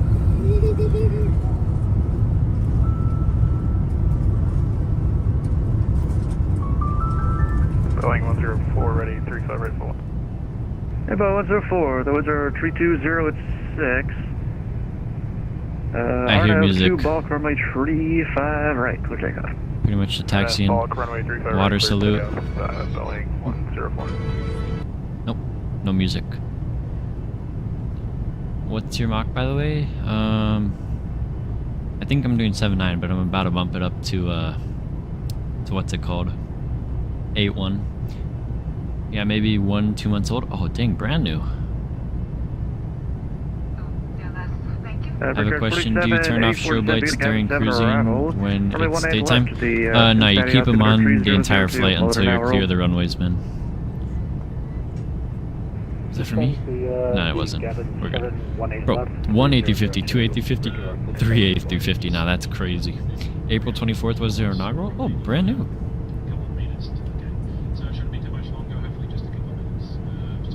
It's just pretty much just deboarding and any center, are you on frequency? Yeah. I mean, nice video. Honestly, I see why it's worth it now, Reed.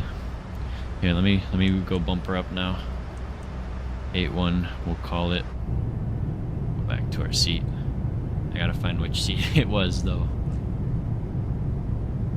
Oh, no, I think it was forward actually. Oh, and my dog's whining.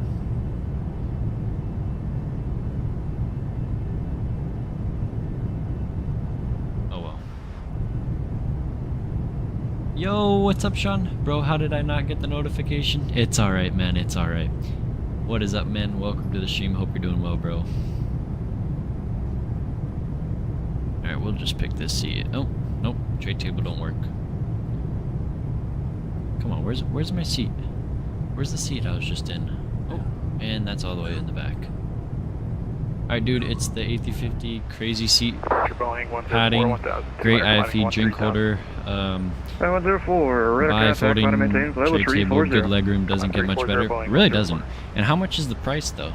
Center Delta 28, 879, level 350.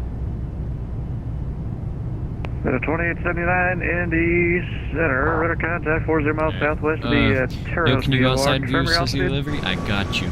Oh yeah, I got you. We're flying the famous Canyon Blue Livery, bro. Absolutely beautiful. Roger, and you are cleared direct Hitman.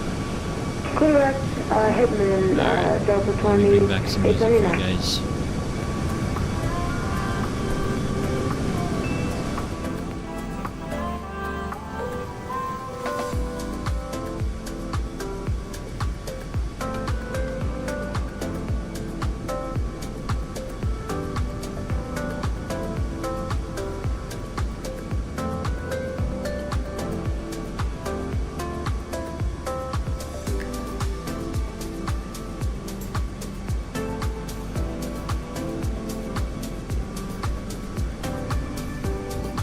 This shot of the livery looks so good. I know, Snom, man. Looks real good, bro. Let's go. I think Southwest uses Canyon for the Dash 700 and 800, though. Correct me if I'm wrong. So, Sean, last October, all those liveries were repainted, and this is the only Canyon Blue livery left is on the Max. If you search up this registration, November 872 Charlie Bravo, it'll pull up that it's like the Southwest Canyon Blue Retro livery. This is the only Canyon Blue left flying in the skies, man. Which is unfortunate, man, because the Canyon Blue livery is absolutely amazing, man.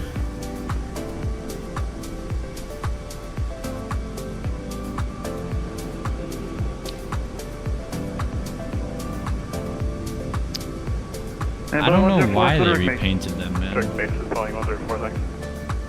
I really don't know, man. Like, it's such a great livery. Oh, really? Damn, yeah. Like, it was so unfortunate seeing these all retired now. I flew in a Dash 800 with the livery in December 2022. Nice, Sean. Yeah, I think the last time I flew on one of these liveries was 2017. I think. I want to verify you are reading our boat Charlie as well for Boeing 104. They started repainting to the new Southwest livery. I still call it the new Southwest livery. They repainted. They started doing those in 2015 is what I remember.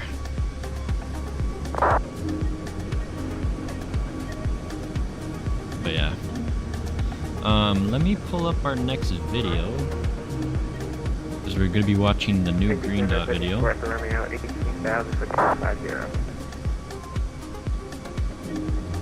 Air 4 Romeo Indy Center, welcome aboard.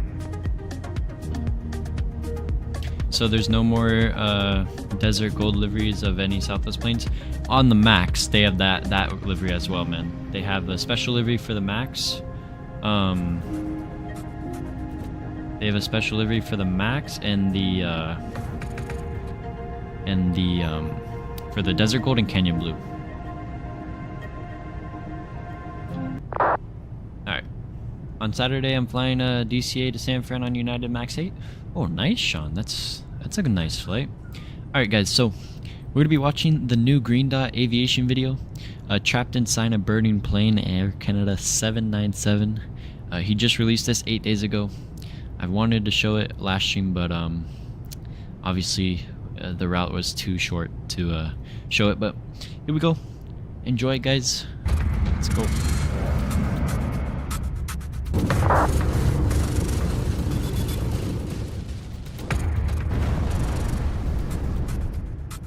The pilots of an Air Canada Southwest DC-9 are in 1459, a Memphis race Center is closed, ready to serve, 1 terminated, second. frequency change approved.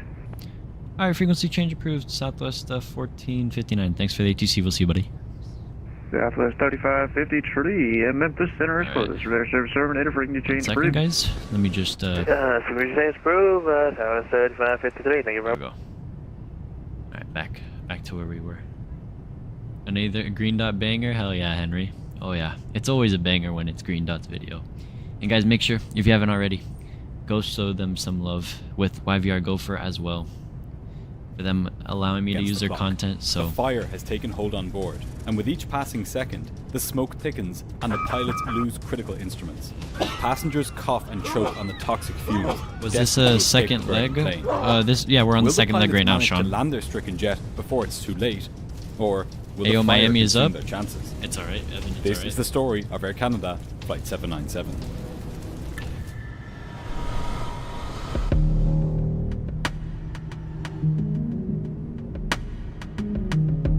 Thanks to War Thunder for sponsoring this video. On the afternoon of June 2nd, 1983, 41 From where? passengers We're and leaving 5 from crew Chicago boarded a Midway McDonnell on the Douglas way to Fort DC-9 Myers, in man. Dallas, Texas. They were bound for Montreal in Canada, with a stopover in Toronto. So Dallas to The first leg of Toronto, the then route to Toronto, Montreal. was expected to take about 3 hours. Even back in 1983, more than 40 years ago, the DC-9 was an aging aircraft. Oh, it was in DC-9. By that point, its design was almost 20 years old. A McDonnell Douglas Oh, the had first just leg? stopped producing First new leg ones we the started in previous year. Omaha and The landed in aircraft Midway. was still in widespread use, however, and had proven itself as a workhorse for airlines around the world, with almost 1,000 being produced. Holy. This particular airframe had been in service for 15 years, and had been with Air Canada for all of that time, operating many of the airline's short-haul routes. But it had a rather checkered past. 3 years previously, problem, Sean, I got as you. the airplane leveled off at its cruising altitude after departing Boston, the aft pressure bulkhead, the domed structure which keeps the plane a sealed container, cracked, causing an explosive decompression. As the air inside the cabin rushed out the back of the plane, it and the debris it carried caused extensive damage, destroying flight control components and other critical aircraft parts. The damage was so severe that it took months to repair, with the airline replacing both rear lavatories, as well as splicing and rearranging bundles of I really electrical like the way wiring. United livery on the United Max 9. Whether Oh, it was a dude, direct the result of these repairs Continental or livery something else on the Max entirely, 9 is my a favorite. different kind of problem would befall Flight 797 on this day. One which was far more insidious and far more deadly. The passengers knew nothing about this troubled history as they took their seats and settled in for departure. For the pilots, however, it was a different story. The captain of this flight was 51-year-old Donald Cameron. Cameron had an immense amount of flying experience, having racked up 13,000 hours, almost 5,000 of which were on the DC-9. He had been with Air Canada for 17 years at this point. To his right was 34-year-old First Officer Claude Ouimet. He had joined Air Canada 10 years previously, and had accumulated 5,500 flying hours, about half of which were on the DC-9. By all appearances, the passengers could not have been in safer hands. That's what I mean. Yeah, it's a beautiful Both pilots livery. knew that this aircraft It, like, had had looks its so fair modern, share of even though issues, it's an old with livery, multiple you know? components exhibiting repeated failures.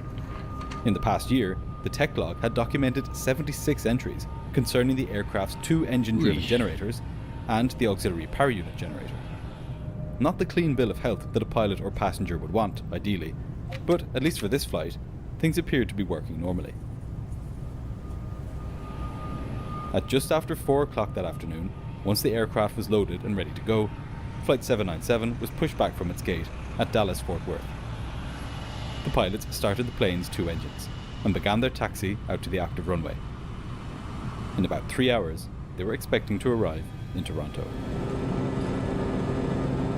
At 25 minutes past 4, Flight 797 lifted off and climbed out into the warm Texan summer sky. 76 failures. That's what it was entered into the thunderstorms were bubbling up from the vast plains below, and the pilots dodged these list, as they climbed. It's a lot, Eventually, man. they reached their cruising altitude of flight level 330, about 33,000 feet, far above the weather. It would be sunny skies all the way until they started their descent into Toronto. About an hour and 20 minutes after takeoff, as the plane soared above Louisville, Kentucky, the flight attendants were going through the cabin serving food and drinks. Up front, the atmosphere was relaxed, as First Officer Ouimet tucked into his meal of steak and some seafood. Ooh, the former steak of which and was seafood? a bit dry, he said. Wow. But as they chatted between themselves, the pilots were interrupted by a succession of clicking sounds. They looked at the circuit breaker panel behind the captain, trying to locate a potential source. The captain saw that 3 circuit breakers had popped, and that these were related to the flushing of one of the plane's toilets. Huh. The purpose of circuit breakers is to cut the electrical supply to a piece of equipment to prevent it from getting too hot and potentially catching fire. The pilots didn't know why the breakers had popped, and the captain decided, functioning toilets being an important part of the passenger experience after all, that it would be worth trying to restore the flushing function. He pressed in the 3 circuit breakers, one after the other. But so assuredly had they popped, that they didn't even click into place when he pushed them back in. They simply moved in and out with his finger. I got you, Reed. The captain I'll check 'em likened out. the sound of the popping to a machine gun. Captain Cameron took out the plane's tech log and began adding yet another problem to the plane's growing list. Make that 76. The pilots concluded that one of the passengers must have pushed a rag down the toilet, jamming it, and causing the flushing motor to overheat, triggering the circuit breakers to trip as a protective measure. This was a reasonable guess as to what had happened, and both pilots had experienced similar issues before. But about 90 feet behind the pilots, on the other side of the paneling in the aft left bathroom, trouble was brewing. The electrical problem they had innocently explained away as being a result of a jammed flushing motor, in fact, had a much more sinister cause. Soon, this would become impossible to ignore. Air traffic control passed the flight onto Indianapolis Center Control, and the pilots made contact. They were at flight level 330, and they were heading direct to the Louisville radio beacon. For the next few minutes, the flight progressed as normal. The pilots discussed the weather. Something I don't understand is how cruising at such a cold altitude does prevent fires from starting. Captain Cameron tried to find the correct reference code to write into the tech log for the circuit breakers. The aircraft, far the behind inside him, is a out of different sight of temperature anybody than what on it is board, outside. The problem continued to get worse. So even though it's like negative Thanks 30. to War Thunder for sponsoring this video. War Thunder, thanks again to War Thunder for sponsoring this. 9 minutes after the circuit breaker, let's get Sorry, back I'm to not flight sponsored. 797. Sorry. 9 minutes after the circuit breakers had popped, the pilots decided to try pushing them in again. The captain pushed each of the 3 circuit breakers in, but just as before, they immediately popped out. Clearly, whatever had caused the breakers to pop wasn't going away. As far as the pilots were concerned, this was just going to be an inconvenience more than anything. The aft bathroom would simply be unusable for the rest of the flight. Bro, skip that. Sorry, it's not. Resigned to Sorry. the feeling that the issue was as fixed as it could be, the captain then asked the cabin crew if he could be served his own dinner now, and he handed over control to the first officer. At this moment, the aircraft was just beginning a left-hand turn from the Louisville radio beacon towards Rosewood, just to the north of Dayton, Ohio. Ah, they're flying VORs. As this was happening, something of a commotion was breaking out in the back of the passenger cabin. One of the passengers sitting near the rear of the aircraft had alerted one of the cabin crew to an unusual burning electrical smell. Other passengers had noticed this smell too. At this The flight point, they attendant should have suspected the checked the smoke was lav. originating from Yeah, the aft for lavatory, real.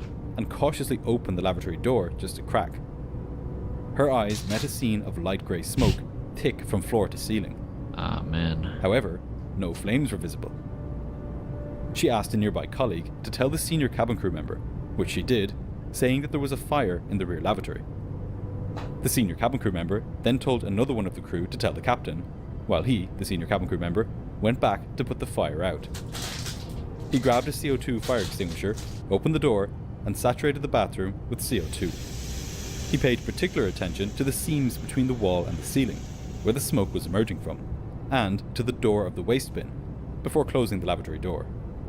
No, why would you close it? Importantly, he hadn't seen any flames, and he could tell that the smoke was in fact coming from behind the wall panelling. This didn't appear to be a wash bin fire, the kind most commonly caused when a passenger puts a cigarette butt in the bathroom's rubbish bin. Despite knowing that the fire was behind the panelling though, he had not been trained on which lavatory panels could be removed or destroyed without endangering critical airplane components. This made him hesitant to use the crash axe to hack down the panelling required to get at the fire itself. All he felt he could do was use as much of the extinguisher as he could, and then close the door to prevent more smoke from getting into the passenger cabin. So, the bathroom was now full of carbon dioxide, but the source of the fire, somewhere behind the bathroom panelling, remained untouched. No, they did.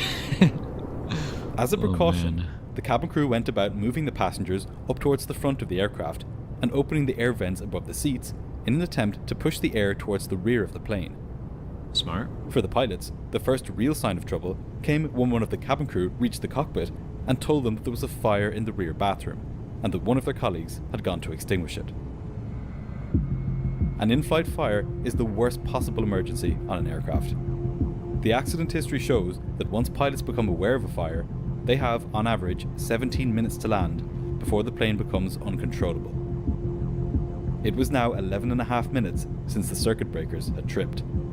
If there was a fire, the pilots didn't have long to get their plane on the ground. However, in 1983, fires were not an exceedingly rare occurrence, as passengers were known to put their unfinished cigarettes in the wash bins. These bins were lined with fireproof material, and, in any case, cabin crew were trained to put these fires out. Yeah, but here for was sure, a key omission in the for flow sure. of information between the cabin crew and the pilots. The cabin crew hadn't mentioned what the source of the fire was, only that there was a fire. Naturally, the pilots assumed that this was yet another wash bin fire, likely a result of a discarded cigarette.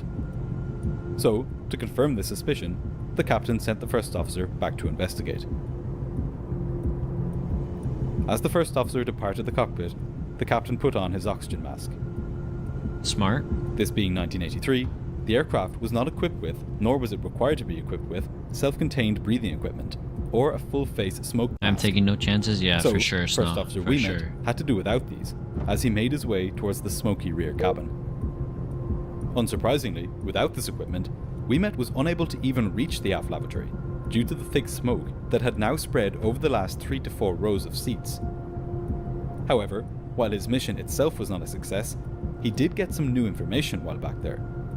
The chief cabin crew member explained that he hadn't seen the source of the fire while trying to extinguish it, and that it didn't seem to be coming from the rubbish bin. This changed the situation entirely.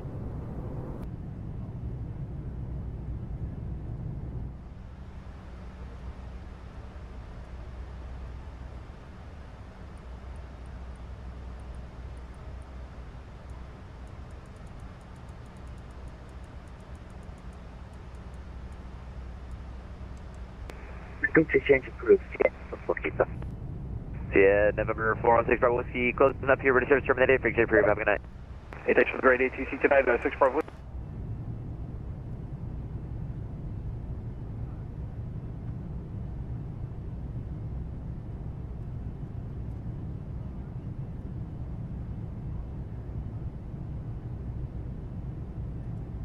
A wash bin fire, which can be seen and extinguished, is one thing, but a fire which can't be seen cannot be extinguished. The first officer made his way back to the cockpit, determined to go back again, this time with some smoke goggles, so that he could at least find out where the smoke was coming from. Upon his return to the cockpit, the first officer told the captain that the smoke was so dense he couldn't even reach the bathroom to investigate. He suggested that they start descending immediately. However, the first officer left out one key piece of information. the flight attendants report that the fire appeared not to be in the wash basin. The omission of this information meant that the captain was still free to conclude that what he was dealing with was quite possibly just a very smoky washbin fire, probably from a cigarette. But before the captain Atlanta even went got a chance offline, to so take we're his good. thinking further, perhaps while descending, the senior cabin crew member I was appeared about in to the tune their cockpit. frequency, but He told the pilots that it the went off. passengers had been moved forwards So we're good. and that the smoke appeared to be easing up. The first officer glanced back and saw that the back of the plane was indeed almost clear of smoke now. Captain Cameron had a lot of information to assimilate here, much of it contradictory. On one hand, there had been a lot of smoke, so much that the first officer hadn't even been able to get to the bathroom to find its source. This suggested the presence of an uncontrollable blaze. On the other hand, though, the smoke appeared to be clearing now. That is not typical behaviour for an uncontrollable blaze. The cabin crew had reported that there was a fire, and that they had used a fire extinguisher to try putting it out. That, combined with the fact that the smoke was now clearing, lent further credence to the idea that this was just a typical washbin fire. Again, not disastrous inferno territory. But then, what about the circuit breakers? Had the flushing motor just happened to seize at the same time that there was a fire in the rubbish bin? Or might the popping of the circuit breakers be related to the fire in some way? What if the actual origin of the fire was in fact out of sight, in the electrical wiring behind or underneath the bathroom? Cameron had decades of flying experience. He knew that by far the most common cause of fires on passenger aircraft was cigarettes in the wash bin, not anything more sinister. To borrow an adage from the medical world, when you hear hooves, think horses, not zebras. But misdiagnosis is a costly mistake, all the more so in aviation. The safest option at this point would be to begin diverting to a nearby airport. But humans don't naturally evaluate information in a fully objective, probabilistic way. Rather, we have our suspicions and biases, and we give more weighting to the evidence which supports That's the so conclusion true. we already favour. In psychology, this is known as confirmation bias. Faced with contradictory evidence, the captain leaned towards believing that the smoke was a result of a washbin fire, which was now dying out. Just to be sure though, he sent the first officer to the back again, this time urging him not to get incapacitated in the process.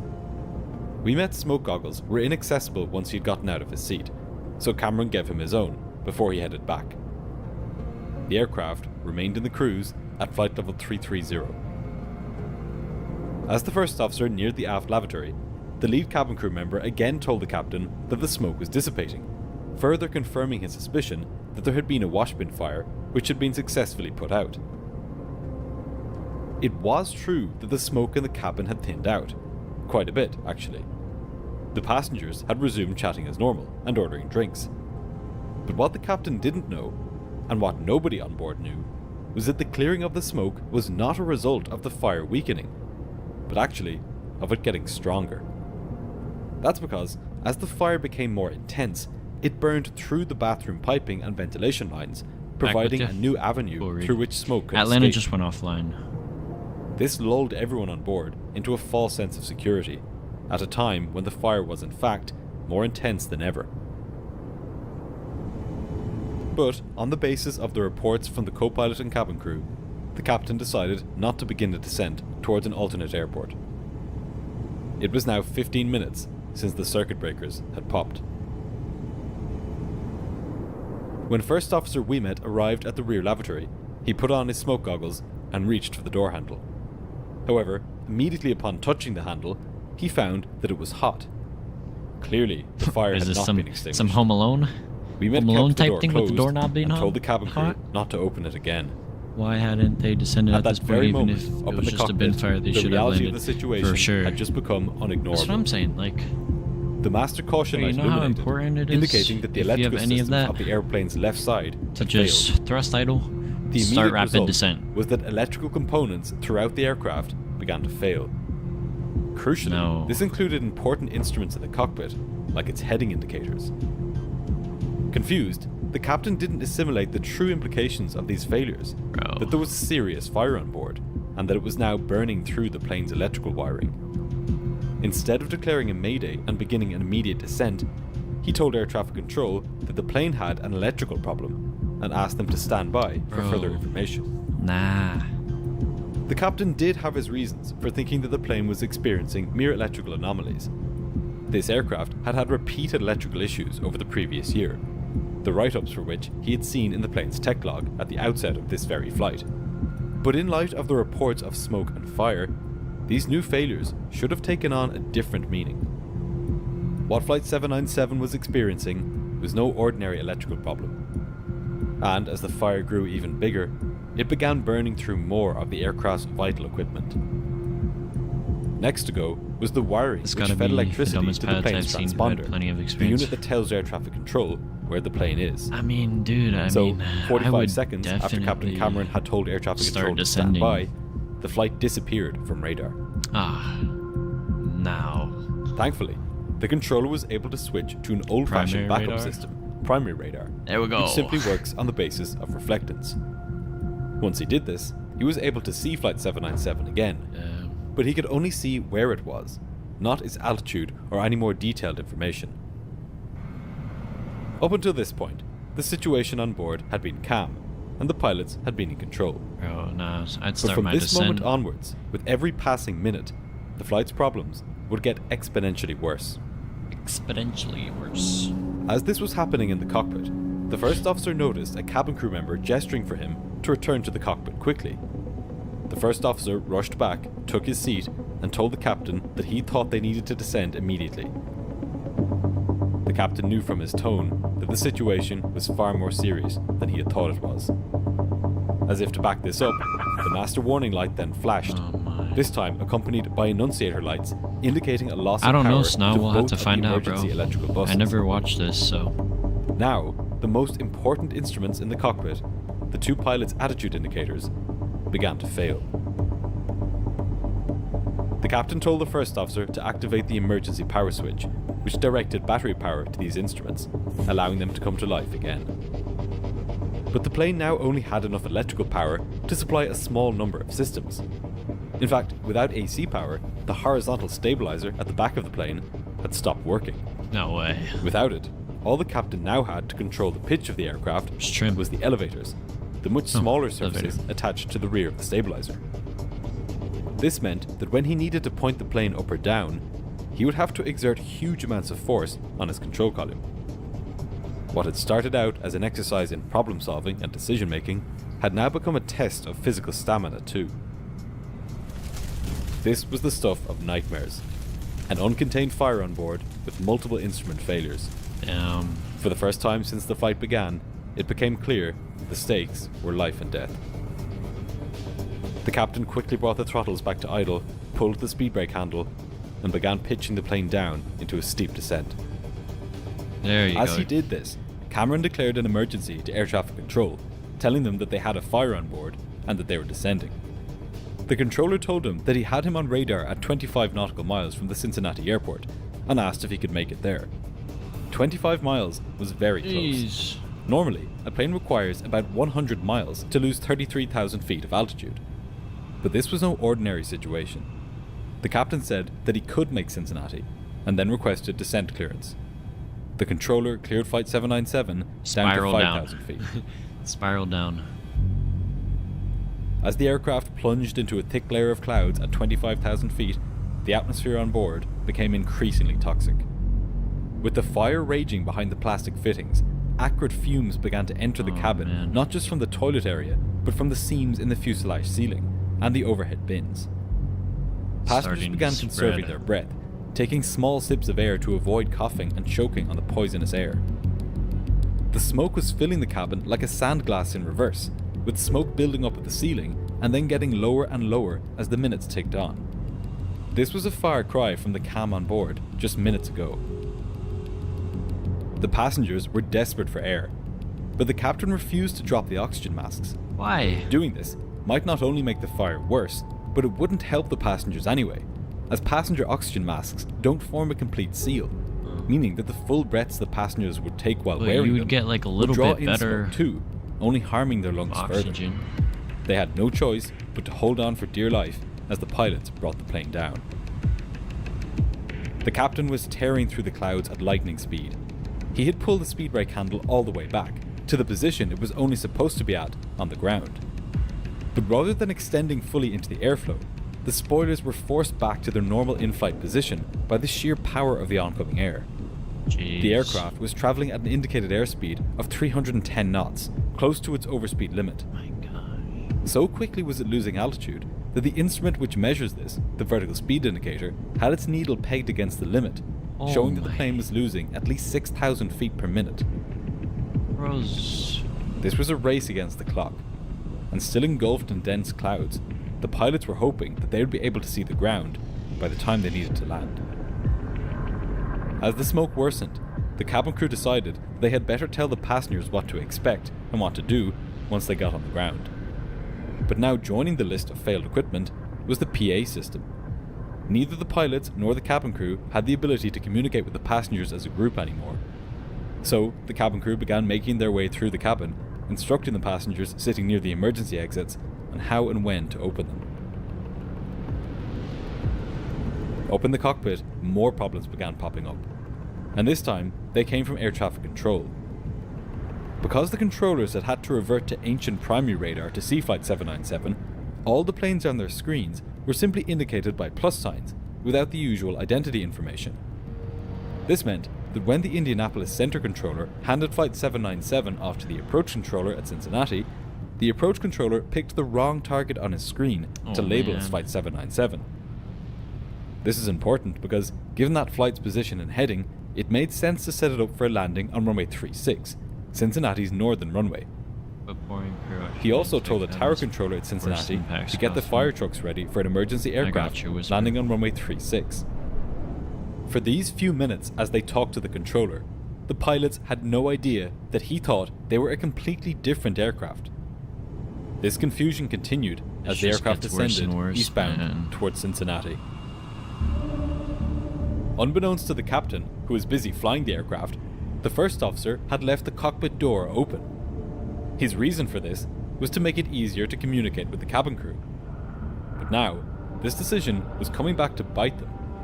Smoke had now begun billowing into the cockpit. Oh boy. Unlike passenger oxygen masks, which are only designed to be used in a decompression, pilot oxygen masks form a tight seal, and they can be set up so as to prevent any ambient air and smoke from entering. It was a good thing that the pilots had donned theirs, but that didn't mean they were out of the woods as far as smoke was concerned. That damn flap over. As more and more began pouring into the cramped space of the cockpit, it became increasingly difficult for the pilots to see their instruments. They now had to squint and hold their checklists up to their faces to read them. The workload for both pilots was immense. Not only did they have to set up their aircraft for an instrument approach into an airport they had not planned on landing at, completing all of the normal checklists for this, but they also had to run through emergency checklists and procedures, while communicating through oxygen masks, which made it harder to hear each other, and while their cramped office was filling with smoke. And they had to do all of this in a fraction of the time they would normally have to prepare for a landing. No. Like, if they so took many too long, rookie mistakes. The fire would render their aircraft uncontrollable, spelling certain death. This situation would have been extremely challenging even if everything in the cockpit was working right. But as Flight 797 descended through 8,000 feet, the emergency inverter, which the first officer had switched on minutes ago, stopped working. No. Both pilots' attitude direction indicators failed, along with their compasses and navigation instruments. Oh, no way. These are some of the most basic flying instruments. To lose them while flying through thick clouds is a pilot's nightmare. Now, Captain Cameron was flying almost blind. The only instruments he could rely on as he peered through the dense smoke to see them were the tiny backup attitude indicator to tell him whether he was pointing up or down or banking left or right, his altimeter to tell him his altitude, and his airspeed indicator. This hellish situation seemed almost unrecoverable. I would just have thrown At this point, that away the controller and winged finally it. realized that he had mistaken Flight 797 for another aircraft, Oh my Continental God. Airlines Flight 383. But there was a big problem. Flight 797 was at an altitude of 8,000 feet, and yet it was just 8 miles to the south of runway 36 at Cincinnati. Oh, man. This was way too close to lose all of that altitude in time for landing. The controller would need to vector the flight around for a different runway. And so he decided on runway 27 left, the airport's main westerly runway. Just to be sure that the target on his scope was indeed Flight 797, he asked the captain to turn to the left. Cameron did this, and the controller was able to identify the plane for certain. There was a the big lack problem, of yeah, a bro, functioning we know. compass was another debilitating failure on board the stricken flight. This is crazy. Without a compass, the pilots would not be able to take heading instructions from air traffic control to guide them to the airport. The controller would have to simply say turn left or turn 12 right, o'clock or something. and then, when he wanted them to straighten out, stop turn. And they could have told him, like, turn to your The 9 pilots o'clock. had little idea where they were in That would relation help. to the airport. They simply had to place their trust in the controller and in his ability to give them efficient instructions all the way to runway 27 left. Behind the pilots, the cabin crew were distributing wet towels to the passengers for them to breathe through. This was not part of their training, but it helped filter out toxic smoke and gases. To be flight attendants. They had moved all of the passengers to the front of the aircraft, away from the source of the fire. But by now, nowhere on board was safe. The first officer instructed the cabin crew to sit down. With the plane now reaching 3,500 feet, it would either be landing very soon or not at all. 5 minutes after starting his hair-raising dive, Captain Cameron had finally got the plane down to 3,500 feet. But still, it was cloudy. Say 3 minutes. Pilots would need to descend further. The controller cleared Flight 797 down to 2,500 feet and directed them northwest towards the airport. Still, the plane was travelling fast. Every second counted, and Captain Cameron was willing to keep attendants are his speed smarter high than the now, pilots. even if it made slowing down more difficult close to the airport. Using their brain, man. He had to draw on his experience to balance all of the risks that he faced, trying to do whatever it took to get the plane on the ground quickly and safely. Part of this involved not just thinking about how to handle the aircraft right at that moment, but about what kind of situation would meet him on the ground if he did manage to land. He knew that given the speed of the plane's descent, the cabin would likely still be pressurized when he landed. If this was the case, the cabin crew would not be able to open the doors and evacuate the aircraft. So he told the first officer to depressurize the plane, which he did. The outflow valves on the plane's fuselage opened, and some of the toxic cabin air now left the aircraft. But at 3,000 feet, there wasn't that much of a difference in air pressure between inside and outside the cabin, so the smoke continued to build. Without telling the captain, the first officer turned the air conditioning packs off. This would prove to be a highly consequential decision. These packs bring in fresh air to the cabin, and the first officer had reasoned that turning them off would starve the fire of oxygen, buying the crew precious minutes to get the plane on the ground. He also figured that given how bad the smoke was, it could hardly get any worse. Ouimet felt that he had to try something to reduce the amount of smoke on board. But unbeknownst to him, when he shut off the air conditioning packs, he had eliminated the best available means of getting rid of smoke from the cockpit and cabin. Oh no. Now, there was virtually no fresh air coming in. The plane was almost a sealed container, and the fire inside it continued to grow and to generate toxic gases and smoke. The cabin now began to heat up even faster, and crucially, combustible gases began to accumulate near the ceiling. At long last, as they descended through 3,000 feet, the plane broke out of the clouds. Finally, the pilots could see the ground. But the airport, 12 miles away, according to the controller, was nowhere to be seen. And given the amount of smoke in the cockpit, the pilots wouldn't be seeing it until they were very close. As Flight 797 continued its approach, the controller told the fire services to be ready at 27 left, rather than the previously planned 36. He asked the flight crew for their aircraft type, number of people on board, and amount of fuel. This information would help the fire services when they reached the aircraft. But the first officer told the controller that he did not have time to get this information. Every second had to be dedicated to what had now become the only right after the important first door opened. landing the plane. The pressurization The pilots were leaning forward in their seats, trying to read their instruments through the smoke. In the heat, the captain's perspiration was causing his smoke goggles to fog up, making it even more difficult. I think he did this for in him to Microsoft. See. As he looks flew a lot with like one hand, Microsoft. he had to take these goggles off with the other, clean them while the smoke stung his eyes, and then put them back on. The loss of stabilizer trim made the controls incredibly heavy, and as the pilots configured the aircraft for landing, lowering the flaps and slowing down, Cameron was struggling with the sheer physical forces required on the controls.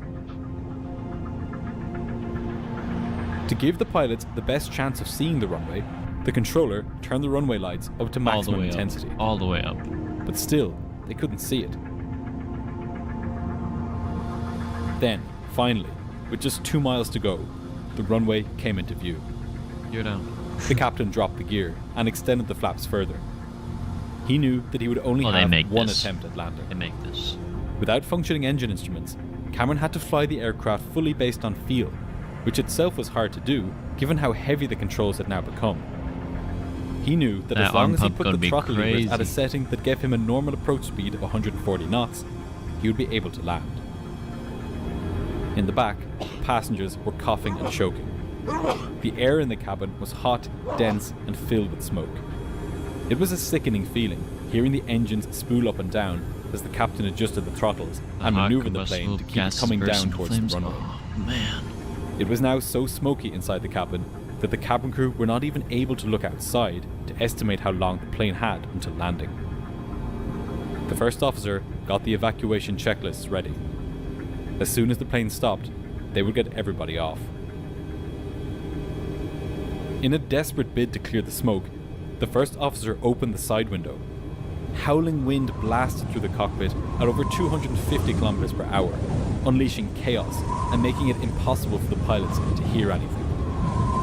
Ouimet closed the window almost immediately. However distracting this had been, it did clear some of the smoke, and Ouimet opened the window a few more times in order to give the captain the best chance of seeing the runway. Good job, flap operator. The tower controllers could see the stricken plane on its way in, now just a few hundred feet above the ground. Any second, it will be touching down. Yeah, this is Microsoft for sure. From this vantage point, they could see none of the chaos on board.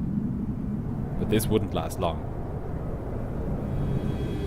As the captain neared the runway, another problem came into view.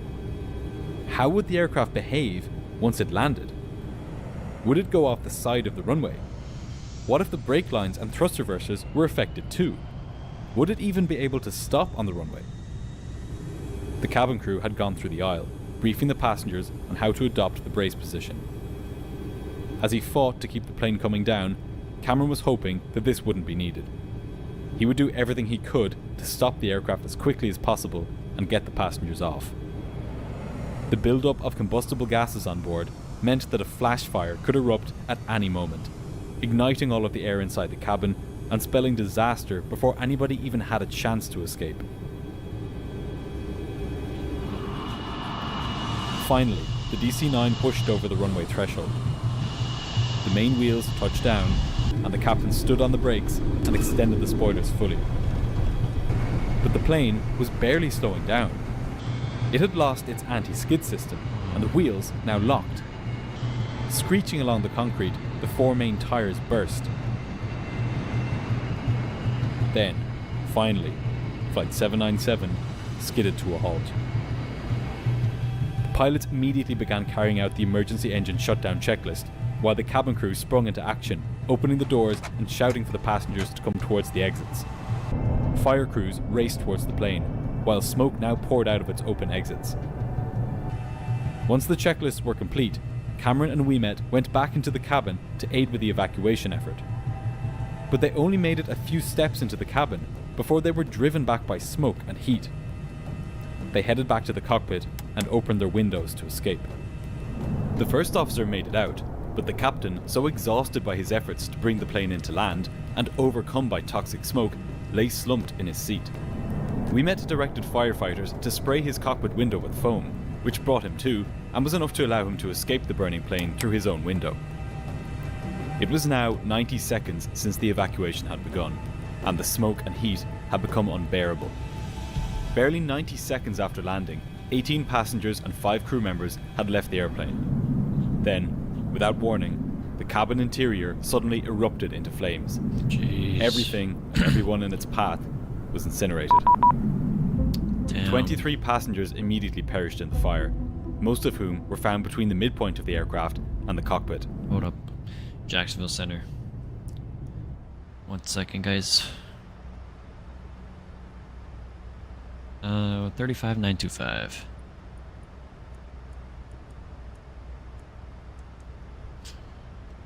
And Jack Center, Southwest 1459 with you, flight level 380. That's 1459 Jack Center, radar contact. Alright. Cool. Man. We gotta finish this real quick.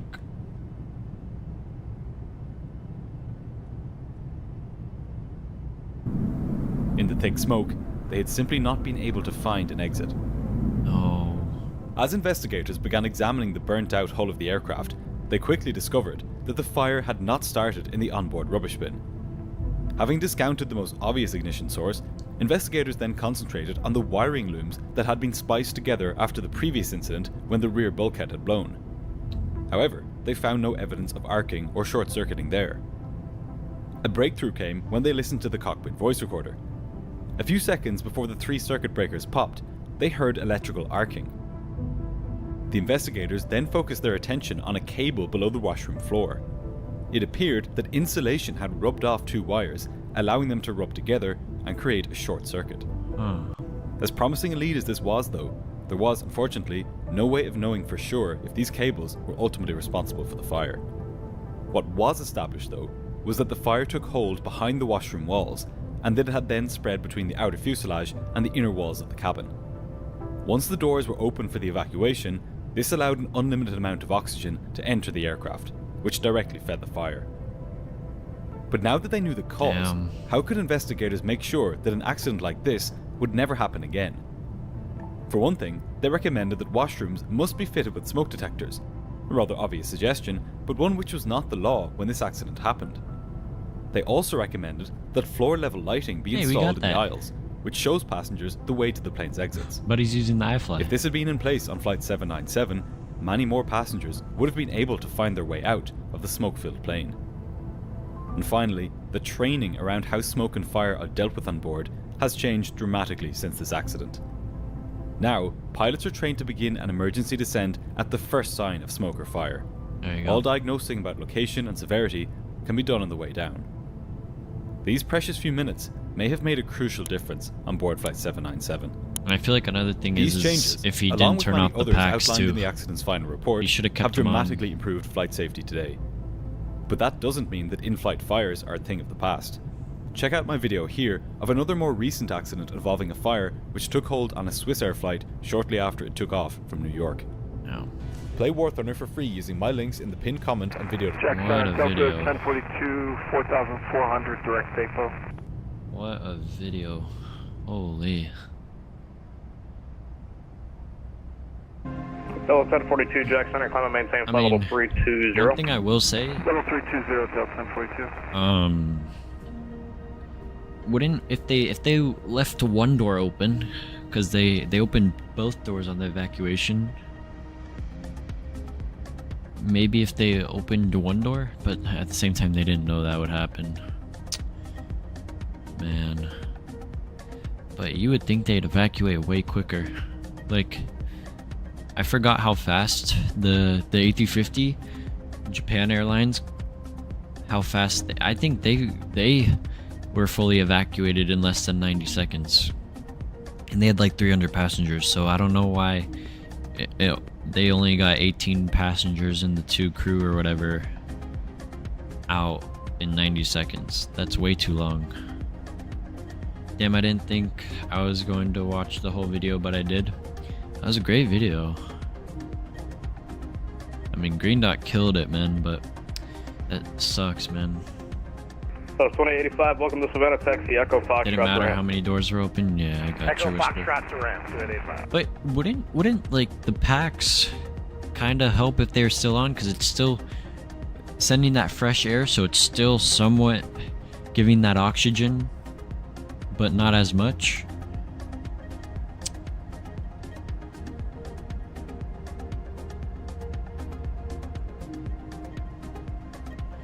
I mean, if they would have started their descent quicker, they would have been fine. But they waited. Damn, bro. Unfortunate. Oh, we still got a long while to go. We're about 217 from top of drop. Evan, I got picked up by Atlanta Center. Atlanta Center. Oh, they came back on. Yeah, just a center. Very good evening. Southwest 3553. Currently, yeah, man. T-Fox, that is sad, Wyatt bro. at 370. And it's just unfortunate because, Jack Center, hello. I mean, right when it all shot up in flames, all those people were screwed that were still left in the plane.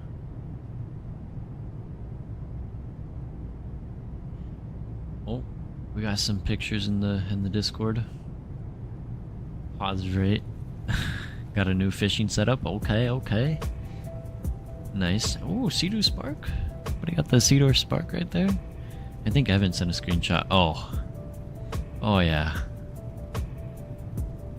Jack Center, good evening, Southwest 751. Evan in the Desert Gold Max 8, and then Model Matching picked me up as New Mexico 1 as well. Kinda weird. Model Matching needs to lock in. Well, someone just said Delta Center. I didn't hear it. Happened on multiple occasions, even L1011 if I remember correctly. I mean, yeah, like as Green Dot said, 1542 contact Atlanta 132.9. he said a lot of fires 132.907 Southwest 1542 were happening back in the day. Had they started their descent when fire was reported, it would have ended differently. Yeah, for sure. And honestly, I feel like another thing. To extreme precipitation, 12 o'clock, 5 miles, 5 miles in diameter. Advise any deviation.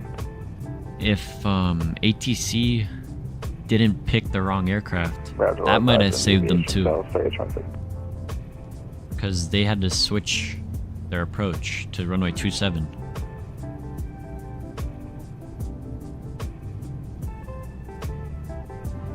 Alright, see you everyone. Good night. Have a good night, Sean. We'll catch you on the next one, man. Let's see. What time do I have it set in the sim right now? We got 4 p.m. Let's see, we got 40. Welcome. We'll set 6:10.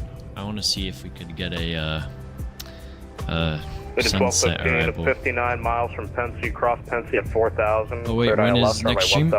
Most likely either Thursday.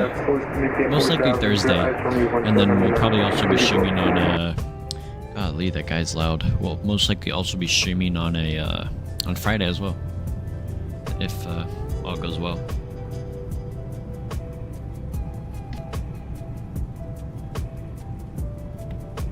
No problem, Sean. Have a good night, man. Why is my MCDU saying reset MCP altitude after dropping 1,000 feet? Oh, you have to go in here, go here, go perf, change your cruise altitude to your bottom your lower altitude, and maybe here as well. But don't you dare call a 737 an MCDU. It's an FMC, buddy. FMC. Come on, Reed. Come on.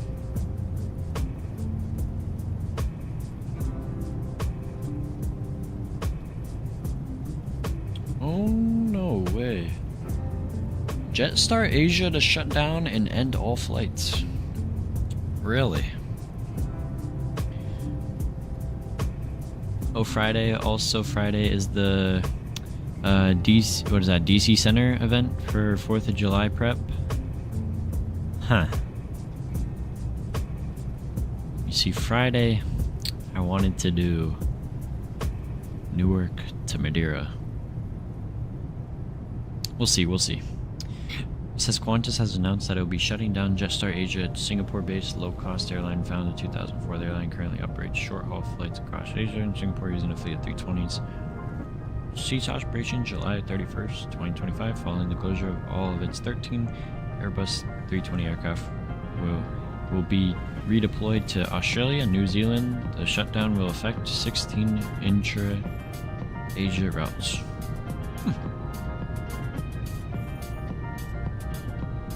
Invalid entry. You gotta do FL, whatever your flight level. Try that. Jetstar Asia went belly up. I guess so, man. I guess they're not doing that well, man.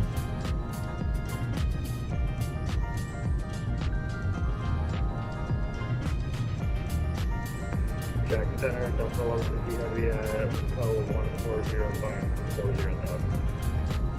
Delta 1150 Jack Center, climb and maintain flight level 390, that'll be your final. Alright, 390 for Delta 1150 Heavy. I'm thinking about getting MSFS. Bro, Henry, you got to, man. You got to, man. Okay, Jack Center, Southwest 1051 weird request. Any chance we can set back up to 380?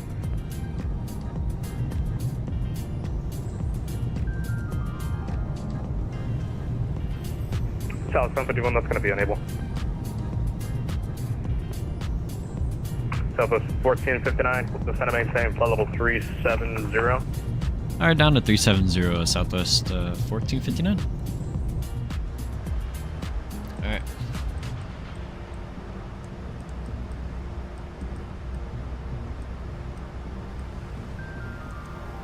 Slow her down a little bit while we bring her down. Read it. Direction of flight. That's why they're just sending us.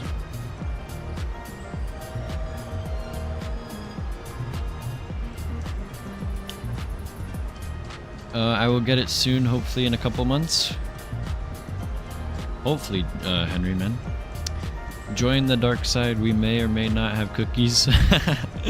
Yeah, we got chocolate chip cookies. We got sprinkle cookies. Whatever you want, man.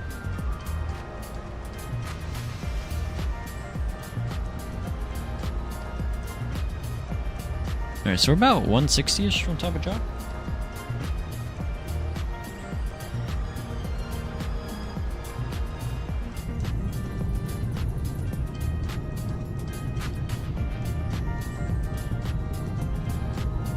What's up, Windy Aviation? Hello, hello. How are you doing, man?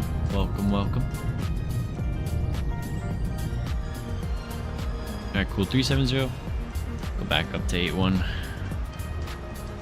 Just make sure we're good. Beautiful. Looking good.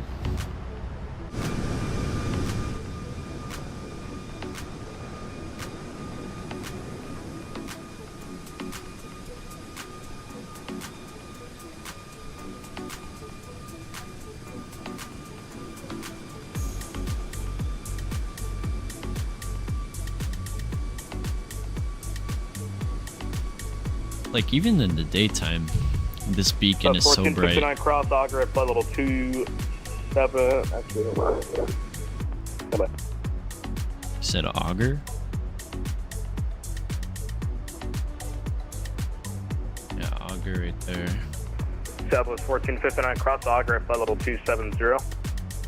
Alright, we'll cross auger at 270 Southwest 1459. Alright, so top of drop just got shorter. Cool. Appreciate that little shortcut from, I mean, pretty much just what ATC gave us for our altitude.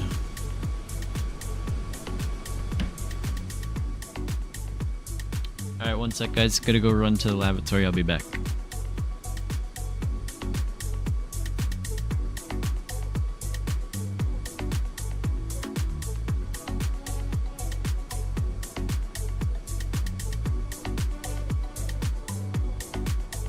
Top 3826, descend via the Get Out 1 arrival, Orlando, altimeter 3012.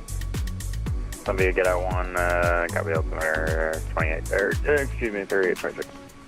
Breaking 1196, moderate precipitation, 12 o'clock, 1 mile, 3 miles, correction, 8 miles in diameter, advised any deviations.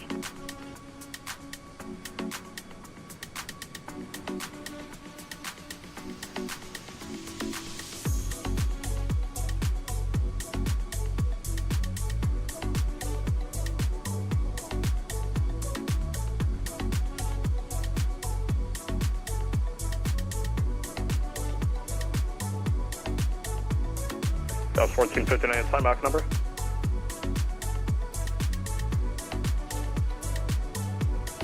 Yeah, sorry, I was doing something. That was 1459, same Mach number.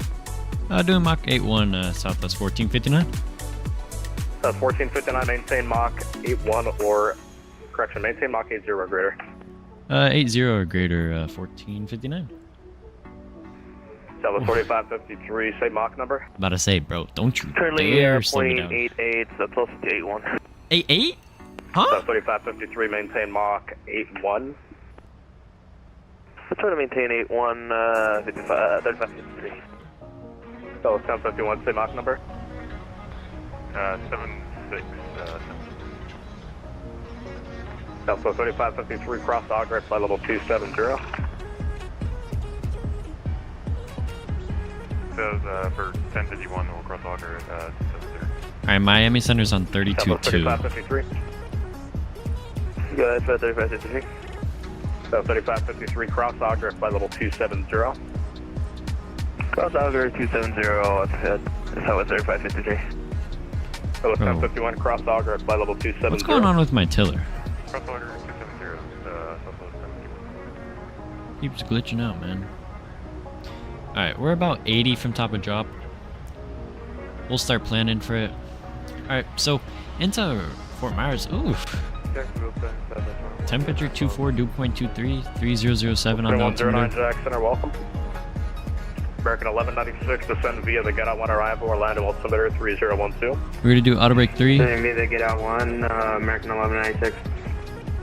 And we're gonna be doing that on the ILS runway 6. So for this approach, our course is gonna be 058. We'll set those up.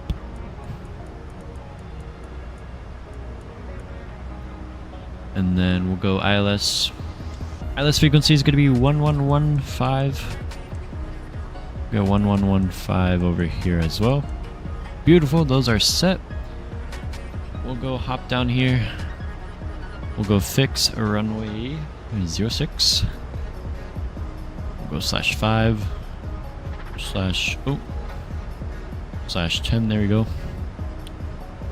And I want to see something. I want to see if I can. Oh, we have a tailwind right now. Nice. I want to see if I could.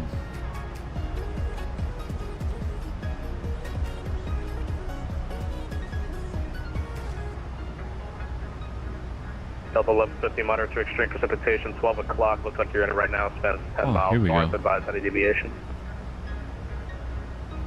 Alright, so we're going to try and get her off at Foxtrot 6. That's 826, monitor extreme precipitation, 12 Or o'clock. Foxtrot 4. 2 miles, 15 miles We'll in see. diameter. Advise any deviation. Talking to me.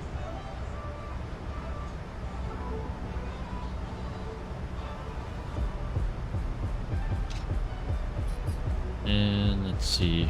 We're going to gate Bravo 4. So let me see. Bravo 4.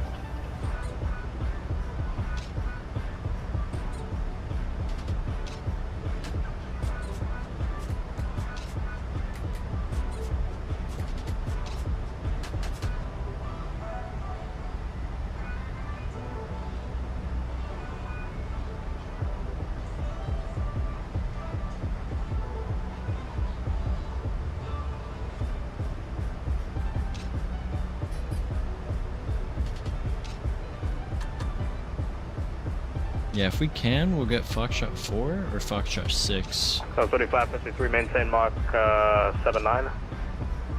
Maintain 79 or, so it's 3553. Sorry, make it Mach 79 or less. 79 or less, 3553. Jackson Convoy 491, again, descending to flight level 240, passing now 3. Convoy 4091, Jack Center, welcome back. And I'm gonna just set 270 because that's what he wants at Auger.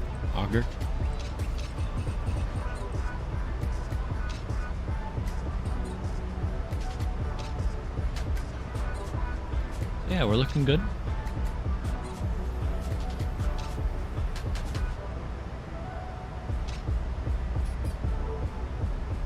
Bravo 4 is our gate. So we're pretty much parking right here is where Bravo 4 is. So if we make Foxtrot 4, we'll most likely just do Juliet into the ramp.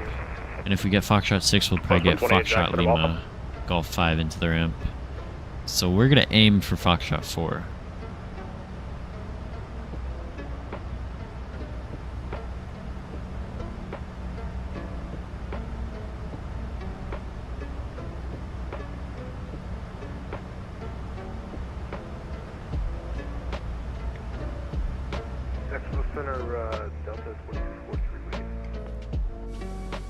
Double 2343 Jack Center, radar contact. Man, this livery is honestly so nice.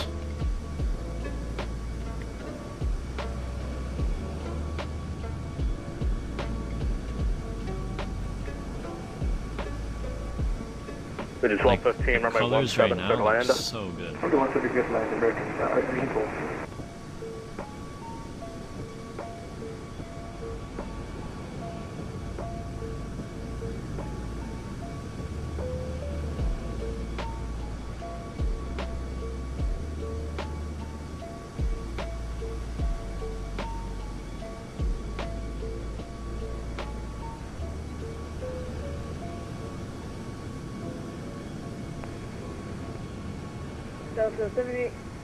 Delta 7871 with you at the 350.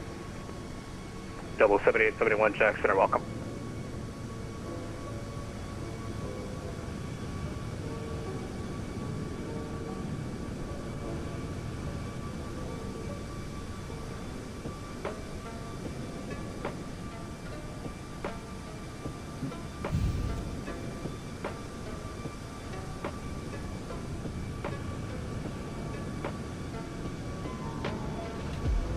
We're going back. Well, there's the coast right there. Oh, we're right by Cedar. And let me see.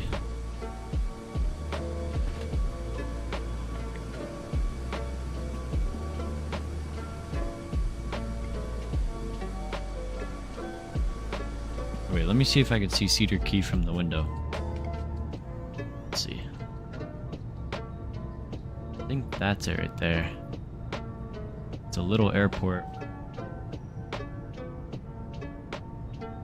Actually, no, it's somewhere. Oh, right there. There it is. There's Cedar Key. It's a 2,300 foot runway. And I wanted to fly there in real world, but apparently the owner of the airplane has a ban for that airport.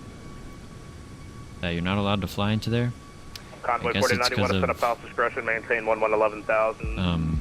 10 above steady altimeter 3005. How much of a short runway it is? That buddy doesn't want to take chances of his plane 11,000 and overrunning. Altimeter 3005. Convoy 49.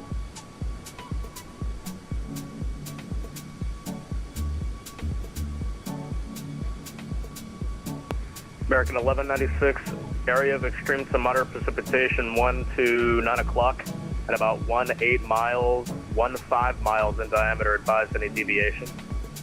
Nah. Nah. Real. Look at that. Oh yeah, that's sweet. Double Jack Center for Southwest 3826. Yeah, we see that moderate precip. Nah. Is that in front of us at our 12 o'clock? I'm not sure if you could just give us to the right and vector us that way. That'd be nice. 3826, roger. Deviations right of course are approved. When able, proceed direct to get out and advise. Roger, when able, proceed direct get out and we'll advise for Southwest 3826.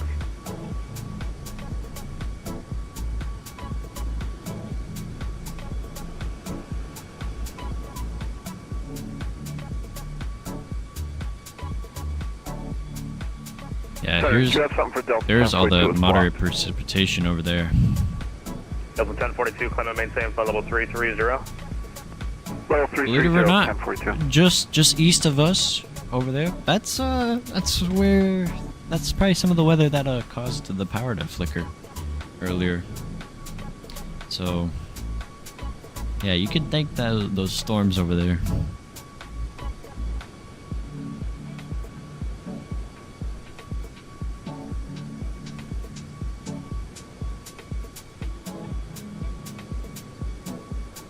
Bro, and the amount of... If you guys look in the real world right now, the vectors that they're doing right now for out of MCO is crazy.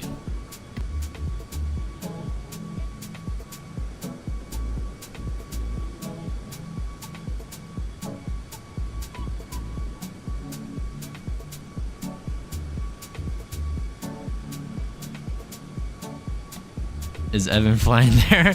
Oh, bro, imagine Evan flying in the soup again.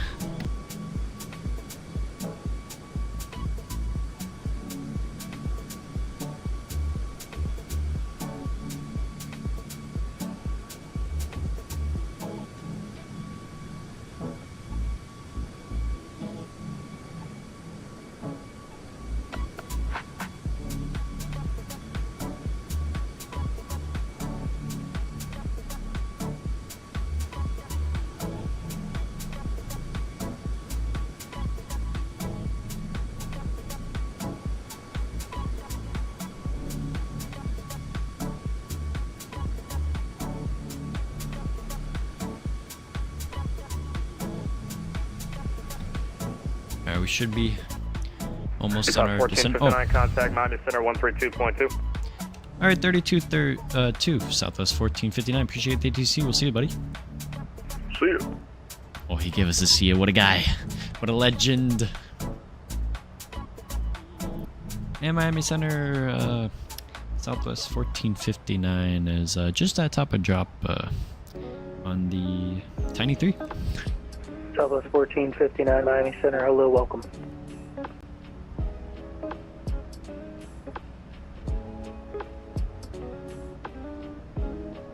Legion 917, for planning purposes, you can expect the RNAV 9er from Chet's.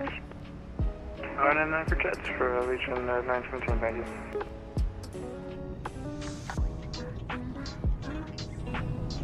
I think we're on our way down now.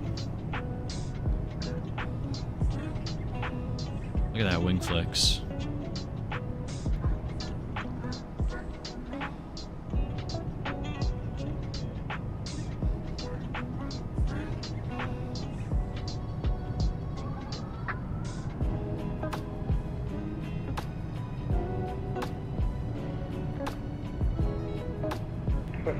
Confirm what altimeter setting you're showing.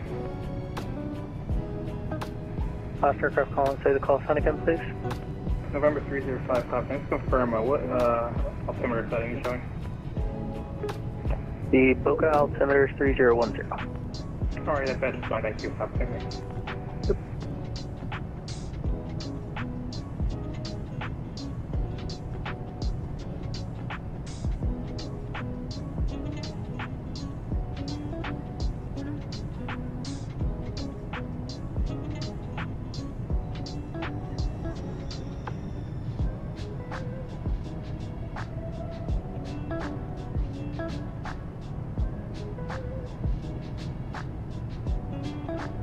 Pull up Al's stream, he's on final. Sorry, ready to walk it back to you shortly. Landon.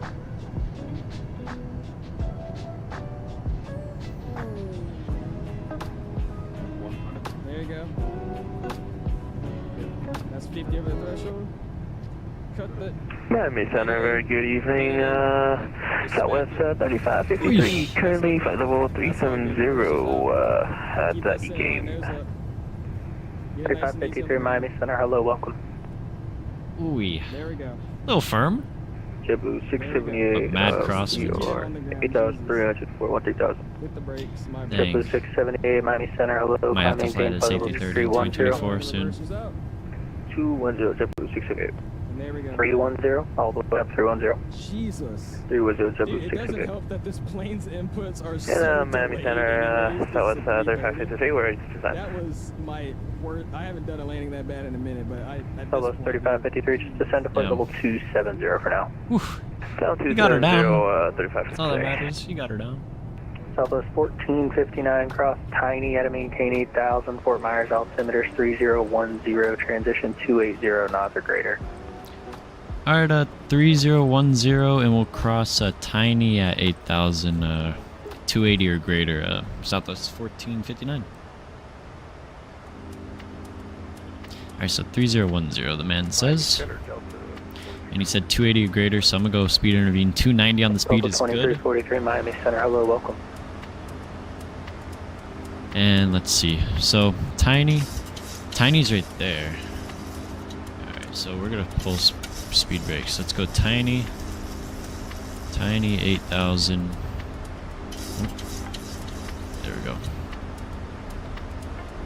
Alright, so we're right on profile, so we're good. VNAV path doing VNAV things. Cool. Miami Center, TD being Southwest 1051 level 370. Southwest 1051 Miami Center, hello. Cross Stoker at a maintain flight level 270. Oh, look at the coast, man. Or cross Stoker at and maintain 270. Southwest 70. I was just here. I think I was here. Or I was here. No, I think I was here. I was at this one. Yeah, Clearwater Beach. Wait, where's Tampa's airport? Tampa's right there, so yeah, this is where we came across. Yeah, I was right here. Southwest 3553 cross Tiny at a maintain 8000. The Nice. Fort Myers altimeter is 3010. Oh. Altimeter 3010 cross Tiny and maintain 8000. Southwest 3553.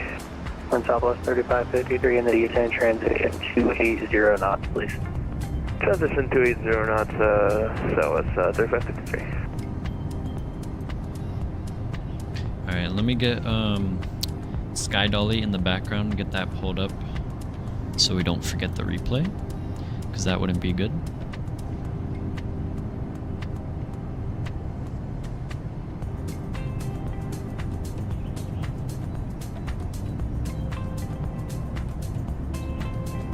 And guys, I know we absolutely destroyed the like goal already, but if you haven't already, hit the like button. And if you're new, hit the subscribe button, as we're going for 300 subs by the end of June. So yeah, guys.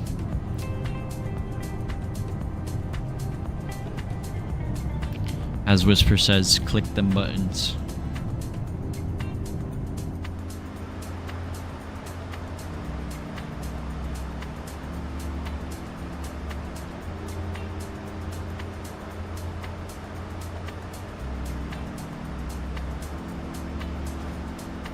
So I guess we're gonna get our clearance for the approach and everything through Miami. Got no Fort Myers approach on at anything. Which actually, we've been ripping through this flight. We've been in the air for an hour 49 minutes, and we're already on the descent. And it said it'd be a 2 hour and 30-minute flight. 1431 runway 9 or taxi via Alpha. We're coming in pretty early. Taxi via Alpha 09. Let's see, right now, current time in the sim is 22:36. Getting in at 2300. So that's like what, an hour or 2 hour 14-minute flight, something like that? Smash them buttons. Hell yeah, Whisper. Thank you, bro. Thank you. Whisper is the man, bro. What a guy. What a legend. Miami Center, do you have a question for United 8173? Nah, we don't have a question. 8173, I've never been to the airport I'm flying to right now. Is there any like departures, like SIV, coming out of there? I mean, stars. United 81783, there should be, let me double check for you. Thank you. I mean, he could just check Navigraph.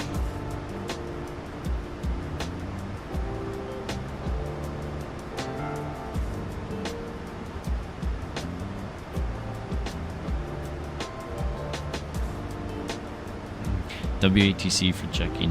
No. What a legend. Evening. United 81783, Princess Juliana doesn't have any stars, so your route, your route is fine for that. Look at that. That is sweet. Alright, my airplane hopefully knows what it's supposed to do if I set it up right, but thanks for the help.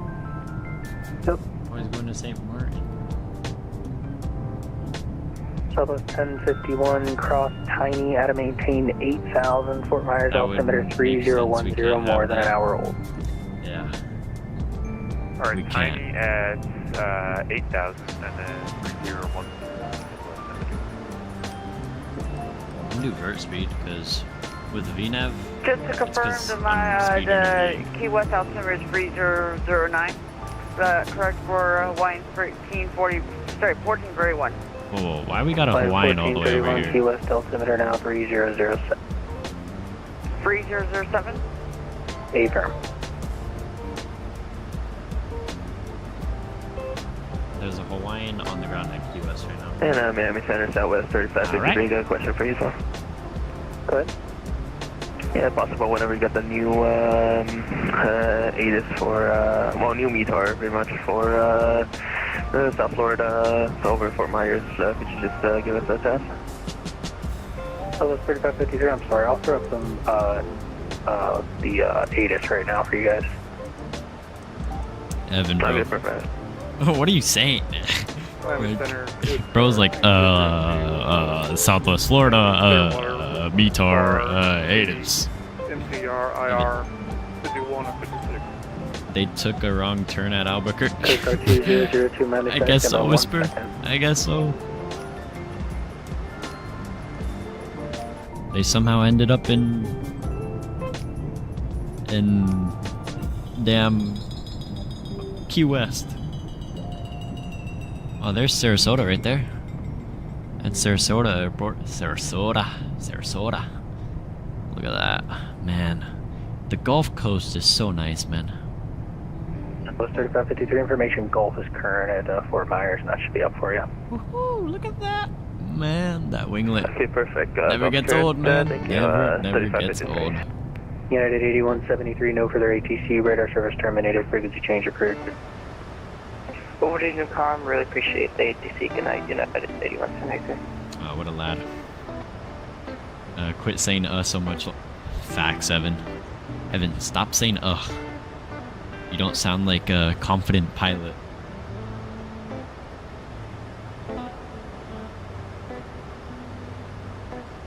Southwest 1459 through 10,000, you can maintain 250 knots. Alright, through 10,000, 250 on the speed, Southwest 1459. Southwest 3553, same for you, through 10,000, maintain 250 knots. To 10,000, we'll maintain 250 for Southwest 3553. W's Miami Center, he got us an ATIS. What a guy. What a guy. Coast Guard 2002, clearance is available, advise ready to copy. Roger, ready to copy 2002. Coast Guard 2002, cleared to the St. Pete Airport from the St. Pete Airport as filed. Maintain 3,000, that'll be the final. Just with me and Squad 2. You broke up on me. Could you repeat? Coast Guard 2002, cleared to the St. Pete Airport from St. Pete Airport as filed. Maintain 3,000, that'll be the final. You're starting to break up a bit. 4662. Copy, clear as filed, maintain 3000, squawk 4662, departure with you. Coast Guard 2002, runway 36, call for taxi, route back correct. And it's Hawaiian 1431, we're ready for departure, Hawaiian short 09, all the way down. Hey, bro, call for taxi. Hawaiian 1431, hold short, runway 9, I'll have you off in a second. Take your time. Take your time. What a lad. Bro, Reed, you put me on to Simon Wilson, man, and I can't get him out of my head. Evening. Morning. American 38, contact Jacksonville Center 135.2 and look at that, bro. Them, I'll let you know. I'll let them know you can climb the Myers base. Like, the angle of the sun right now, the way it's beaming onto this airplane is Look at that. Look at that winglet. Oh man.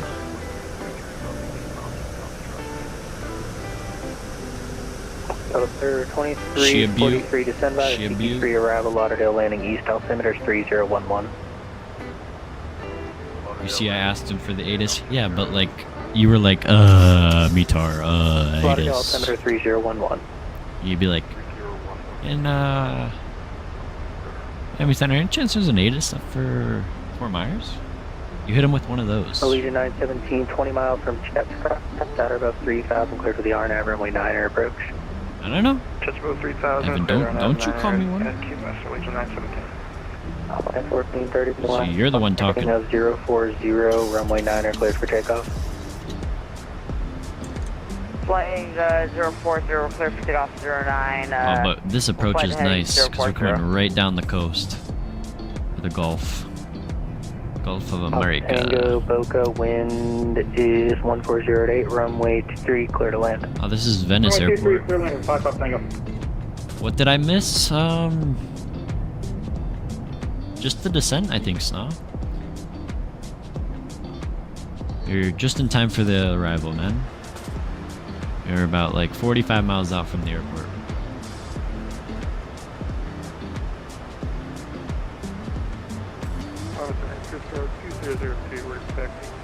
We're expecting. Alright, 10,500 landing lights coming on. Holding the cabin. Seatbelt signs coming back on for them.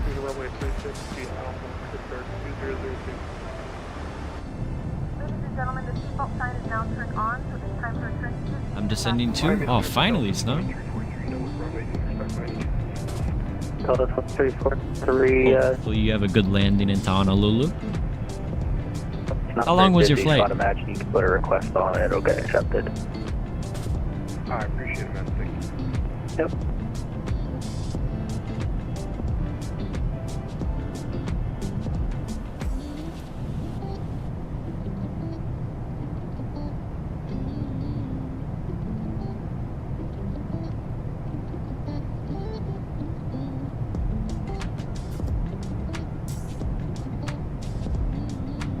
We have begun our final descent to Fort Myers.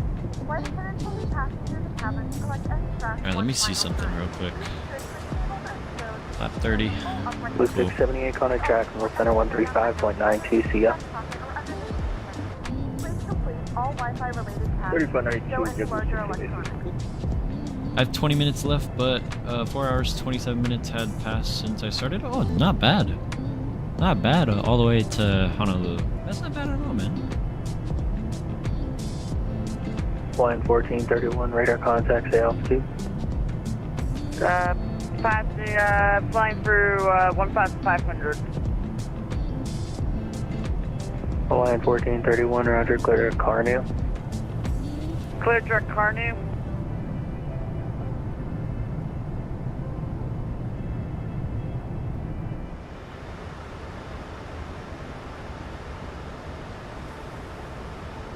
Alright, so we're gonna stay leveled off here. I'm gonna stop the music here, guys. As we get ready for this arrival into Fort Myers.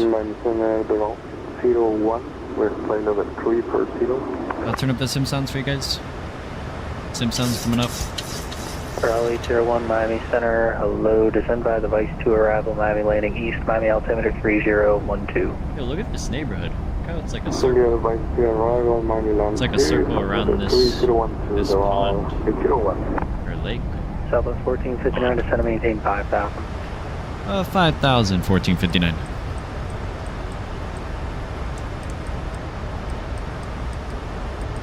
Alright, we'll do like 1,500 feet a minute. Like a 1,300 maybe. Yeah, that's good.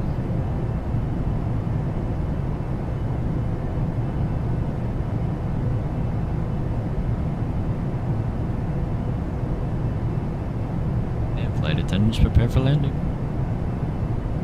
Another little airport. Man, there's so many little airports here. It's Foxtrot Alpha 54. 3553, descend and maintain 5,000. 3553.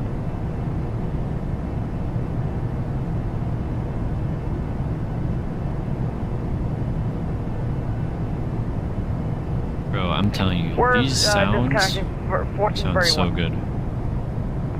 And 1431, Roger. Have a good one. I think the Hawaiian didn't know Legion what he was doing. 917, wind 15015, gust 22, United, clear to land. Clear to land, runway 9, Legion 917. Alright, so I'm gonna start looking for the field. Line 1431, radar contact lost.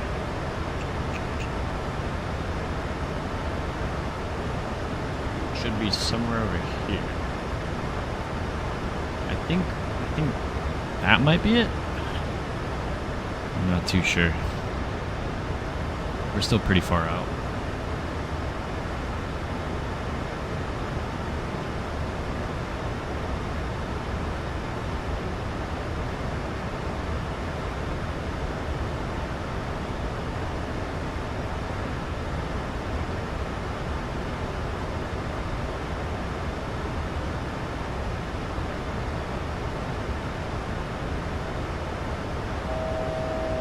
Alright, one to go.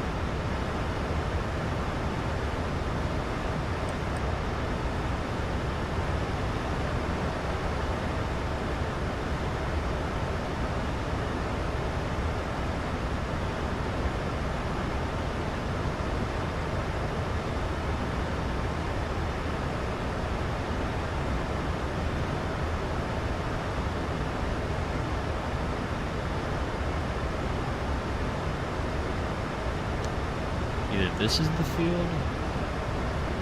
No, I don't think so. The field is like. Oh, I think that might be it. Or that. Still looking.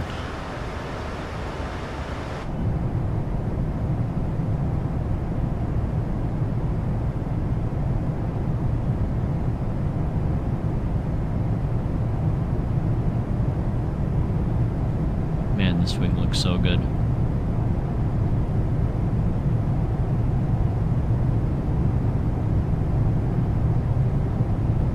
Miami Center, November, clear Bravo, 1,000 feet. Uber 28 Alpha Bravo, Miami Center, hello, climb maintain flight level 410. Flight level 410, November, clear Bravo. Alright, let's see. Got the field now.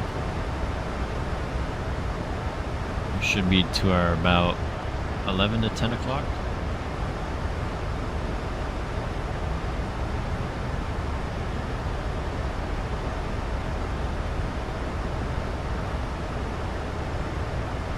Oh, I got it now. There it is. Southwest 1051, descend and maintain 5,000. 5,000, 1051.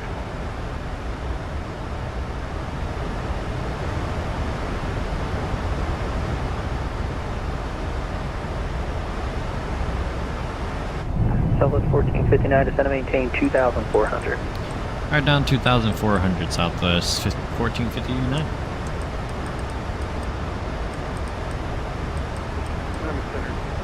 Alright, we'll start to bring her down. Coast Guard 2002, wind 1206, runway 36, clear to take off, fly runway heading. Clear to take off, flight runway heading, Coast Guard 2002.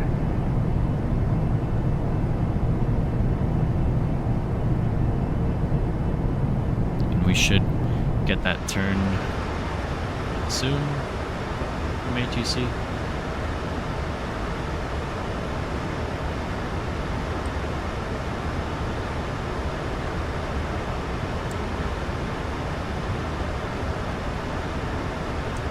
I'm gonna expect like a. Southwest 1459, reduce speed to 210. Alright, 210 on the speed, 1459. Southwest 3553, reduce speed 210. 210, 3555, 33.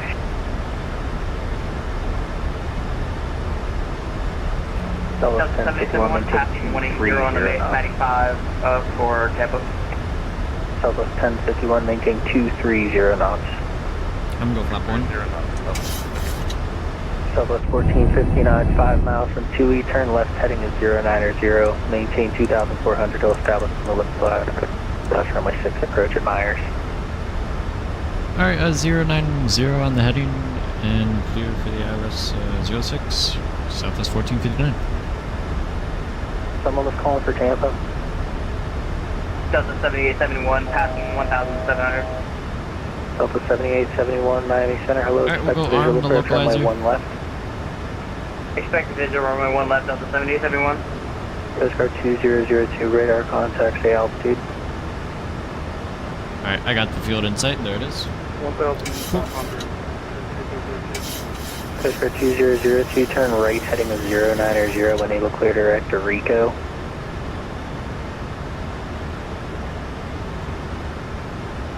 I'm gonna go flat 5.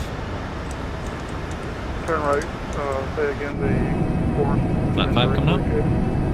Right turn 090 when able direct to Rico. Turn right 090 when able directly go. Slow down to 180. Southwest 1459, I just realized I gave you a terrible vector there. Do you have the field in sight at picture 12 o'clock in about 10 miles? Yeah, we got it in sight, and it's no problem. A nice little short approach, Southwest 1459. Approach runway 6, sorry about that. 06. Miami Center, good evening. I figured. I was like 090?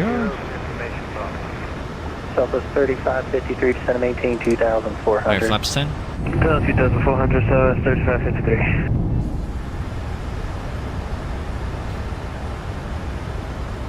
If I'm saying 1 grand, we'll focus up here 23 and we'll go back to the Atlantic. Yeah. 5,000, just exit parking via Foxtrot. Have a good day. Night. Let me start the replay. Alright, replay is running. And Westland 28 Miami Center, hello. Flight number 380 with information problem.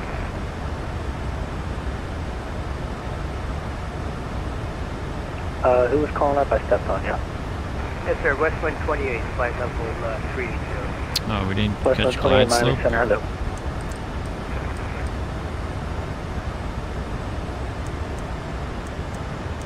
Southwest 3550, reduce speed 180 knots.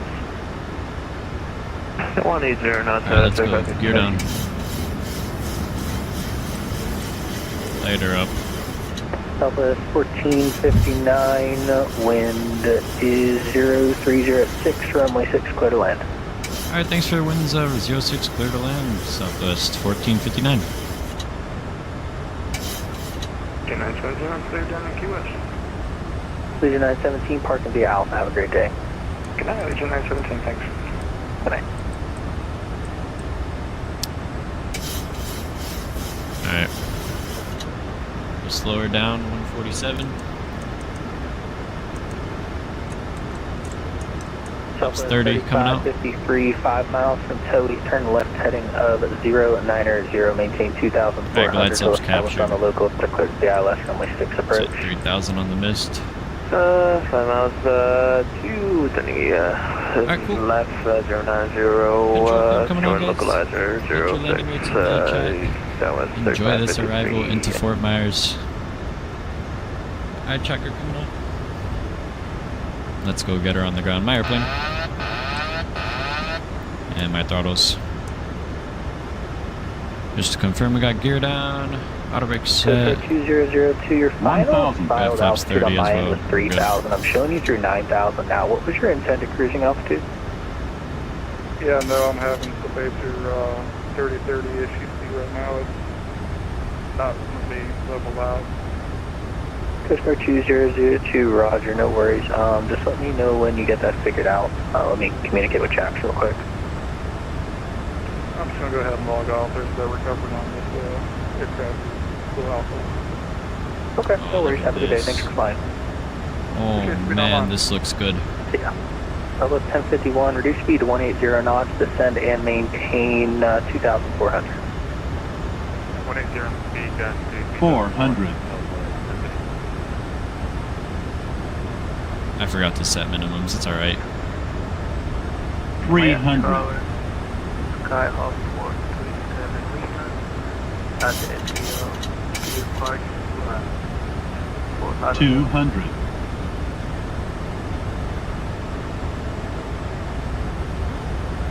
Skyhawk 437 100. Lima, what airport you got? It's 50. Skyhawk 172. 30. 20. Okay, roger, what airport are you at? 10. Miami International Airport. Oh yeah, we're down. Reverser's normal. We brake out. Manual braking. Oh, I'm sorry. I thought you were Miami Towers. Maybe you told the departure. Reverser stowed. We'll go hard on the brakes. Get her off at Foxtrot 4. As we wanted. And guys, welcome to Fort Myers. Control cam coming off. Go auto brake off.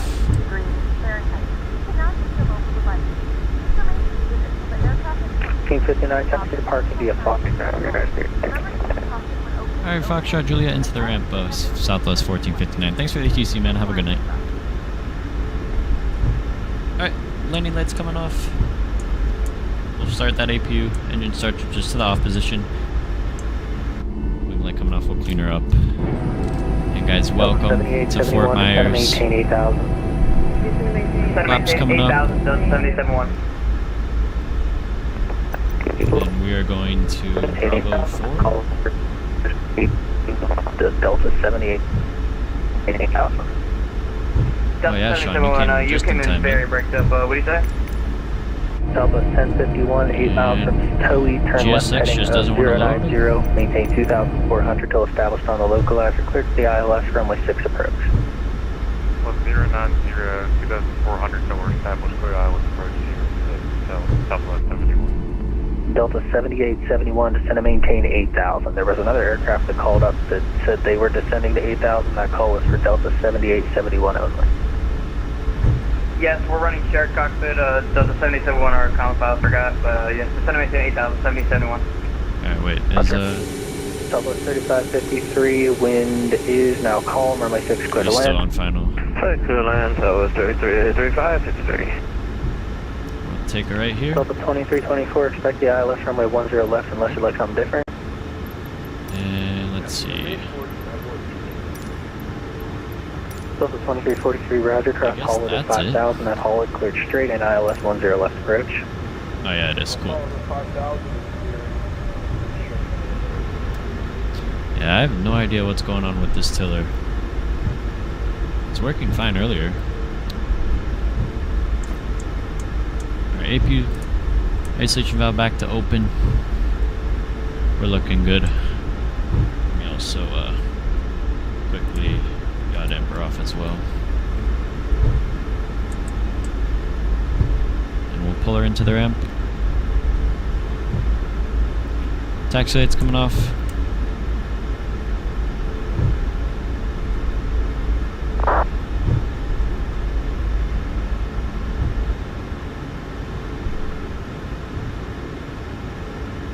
Southwest 1051, wind calm, runway 6 clear to land, you're following company traffic Stop on her our here. 1 mile final. We'll go shut her down. We need to catch Evans landing.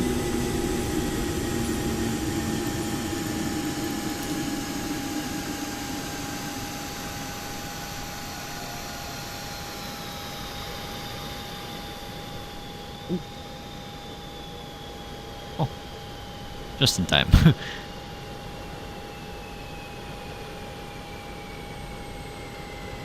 What's up, B3 burner? How you doing, man? Hello and great landing. Thank you, appreciate it.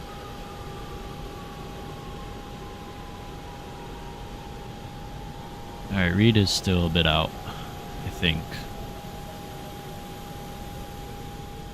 Yeah, I don't see him just yet. Yeah, Miami Center, Southwest 3553, off of Foxtrot 4. Southwest 3553, taxi to parking via Foxtrot. Thanks for flying. We'll go request the boarding. Parking for Foxtrot. Thank you very much for the ATC, and we'll see you next time. Thank you, bye-bye. Thanks for flying. Alright. Let's see, Reed is... He got a little bit to go. He is 7 out. Let me go stop the replay. I'll get music coming back for you guys. And let's see if we got him here. I don't see him just Delta yet. 7871, descend and maintain 6,000. 6,000, 7871. Well, we are deboarding.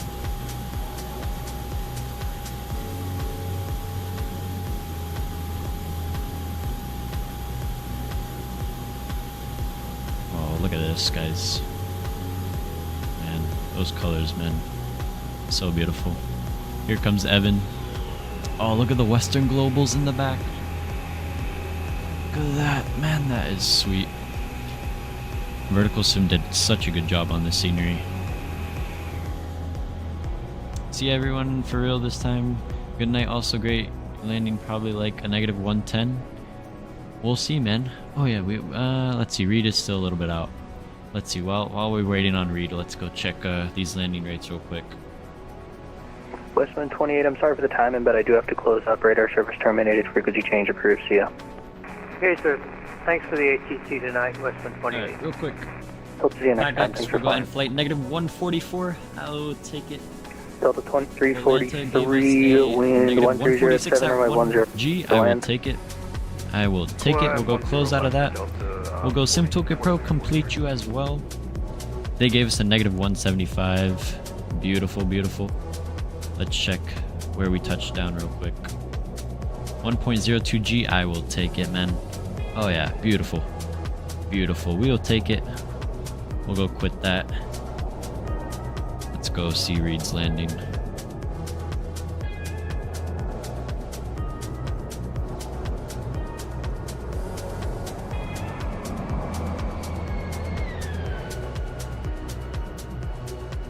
You guys don't go anywhere as we got a couple replays to watch.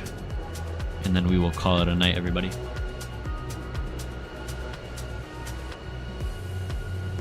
Alright, come on, Reed. Nice and down. Nice and gently.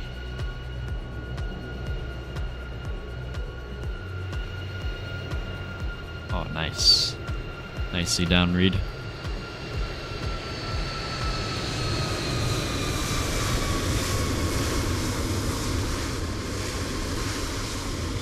Beautiful, beautiful.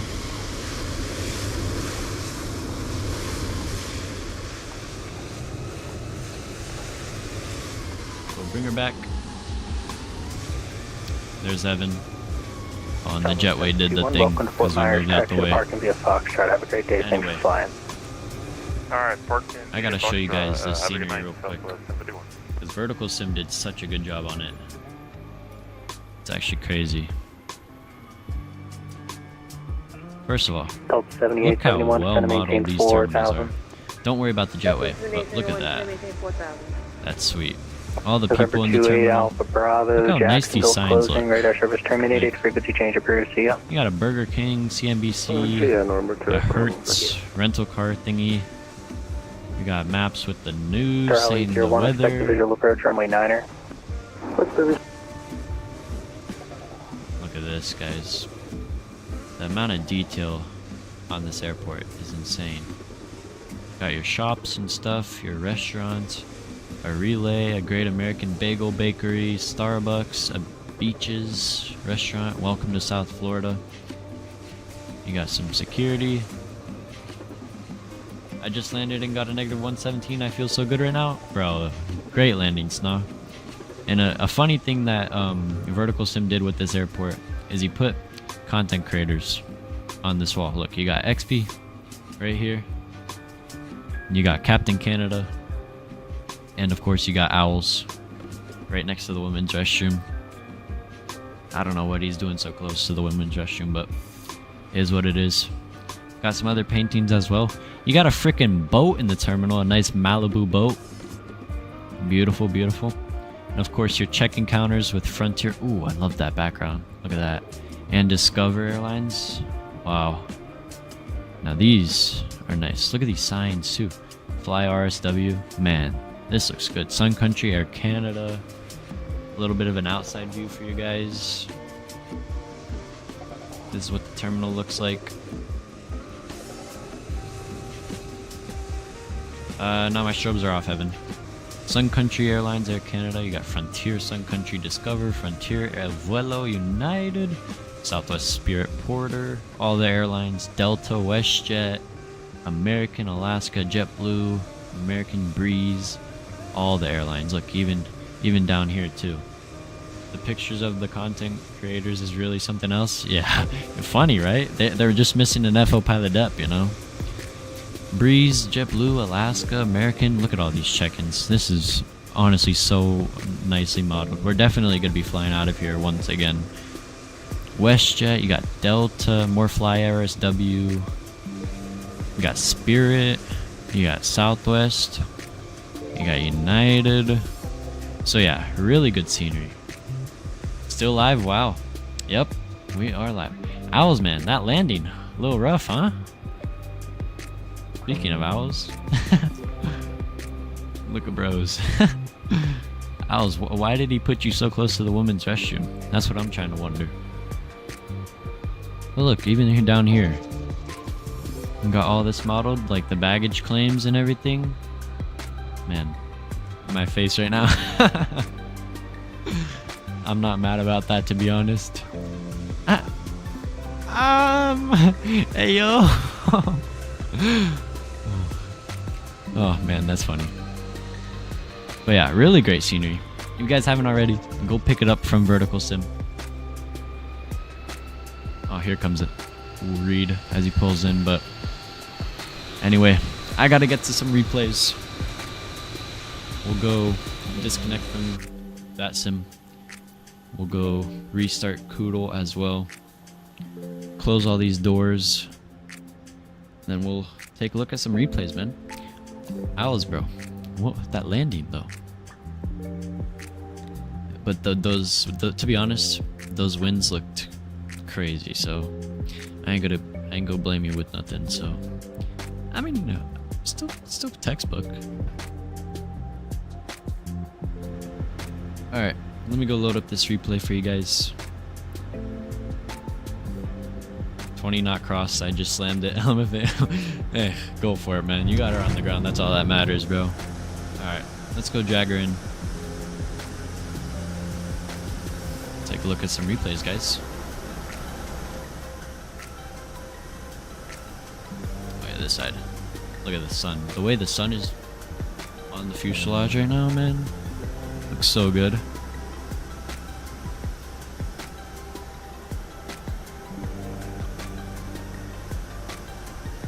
Alright, we're still far out. Let me drag it a bit more. Oh, I forgot to set the flaps. It's alright. Your computer image is really sharp. That's a credit to your component specs as well as your broadcast package. Appreciate it, Burner. Yeah, man. Oh, we gotta watch this. Oh yeah. Oh yeah. Oh yeah. Nose kind of came down a little rough. Oh, that was textbook, man. Fun flight, yeah, man. Those were fun 2 legs, Reed. Thank you, Reed and Evan, for flying along. Appreciate it. Appreciate it. Oh, reverser's still out. That's all right. Oh, now they go in. Oh, okay. All right. Oof. Greased it. It's just the nose. Nose came down a little rough, but that's all right. We'll take it. Real time was pretty sweet. Oh, you flew real time, Reed? Nice, bro. Nice. All right. Let's see. Pause it right on touchdown. About there. Go reset. Let's see how we did here. Go lock. Drag her back a bit. Oh, I think I screwed it up.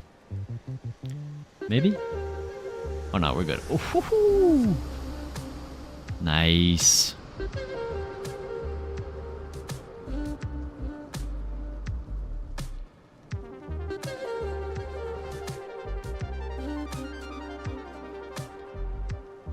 Wait, hold on. Music coming down.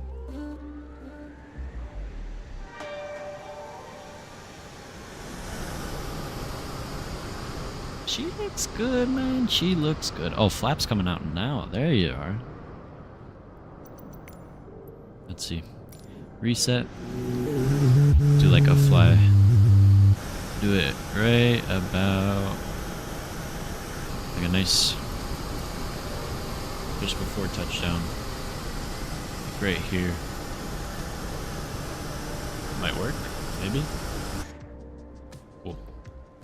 And we'll do a couple wing views.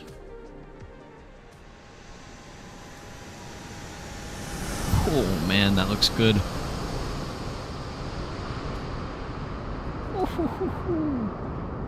Nice. Are you using the in-sim playback tool or the third party? This is SkyDolly, so it is a third party. You can get it on flightsim.to, burner. Alright, let's go do some wing views. And then we'll do a couple more outside views and then we'll call it a night, guys. I'm dreading a 5:50 a.m. wake up.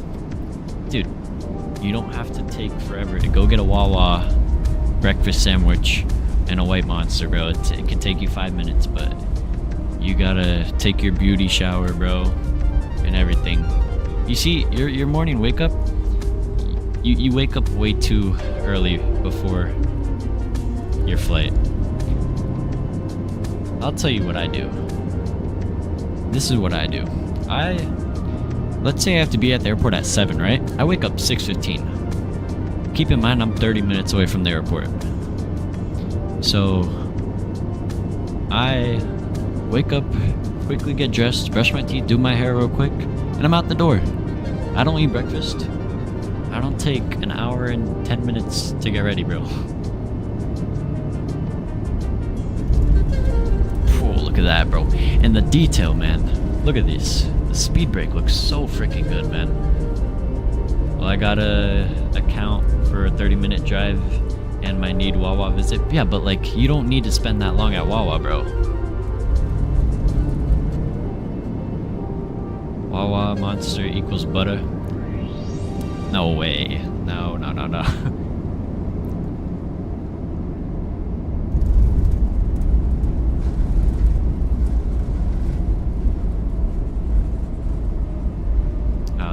I'll take it. We'll do 2 more wing views.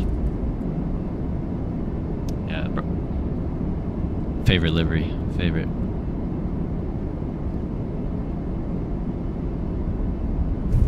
I feel like they could have made this Southwest.com way bigger. I don't know why they didn't. That's something I dislike about this livery. But either way, she looks great. Some people need more time to wake up in the morning. Yeah, but Reed is a 17-year-old who only drinks White Monster and needs his Wawa and flies airplanes. And works at Chick-fil-A. You don't need an hour and 10 minutes. I mean, Reed, do you even shower in the morning? Like, an hour 10 minutes is reasonable if you shower before, but it's a healthy lifestyle. And you're saying that now when you have to be up in the next 6 hours and 30-ish minutes.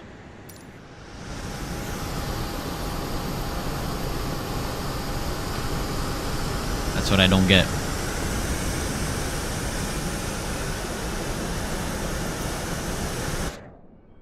Let's go here. What happened to the music?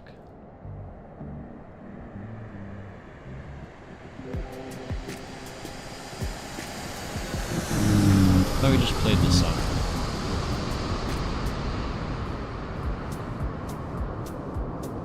Alright, we gotta redo that.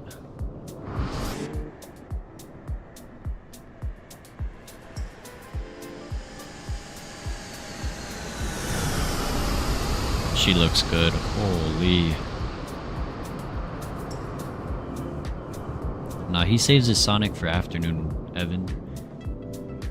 Well, look, I take time waking up and leave for Wawa whenever I'm done. Then I eat there until 6:40 and leave for the airport. It's a flow, trust. You eat at a gas station? Nah. I'd rather eat in the car. Eat while driving, bro.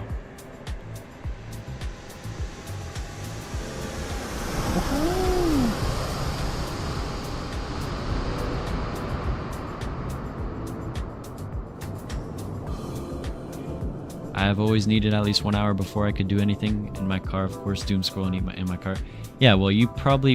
When you said, well, I take my time waking up, that probably means 20 minutes on TikTok. Am I wrong? Because I don't seem... I feel like I'm, like, most likely right on that.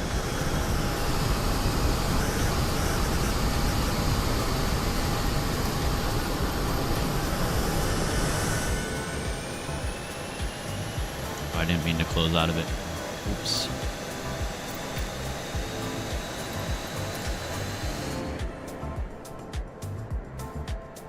What up? Is it coming down? Oh, wait. We gotta redo that. Oh, we'll watch it and then we'll redo it.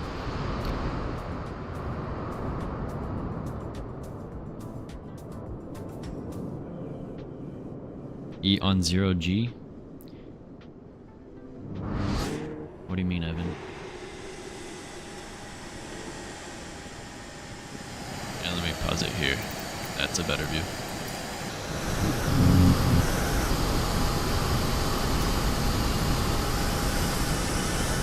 Gotta get that good view of the flyby.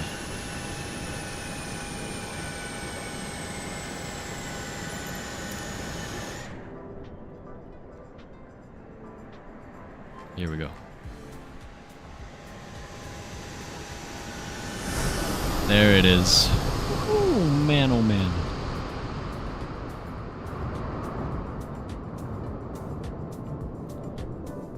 Is Reed an aviation employee? Nah, he's a student pilot. He is just your average student pilot.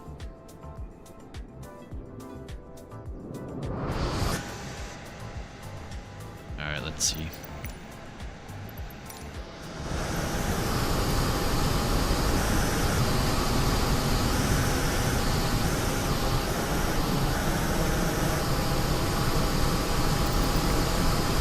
Okay, gotcha. Getting there on time and refreshed and important. Well, Reed takes his time. He takes his time. Way too much time. And I bet you his CFI still is waiting for him at the airplane. How much you want to bet that, Reed?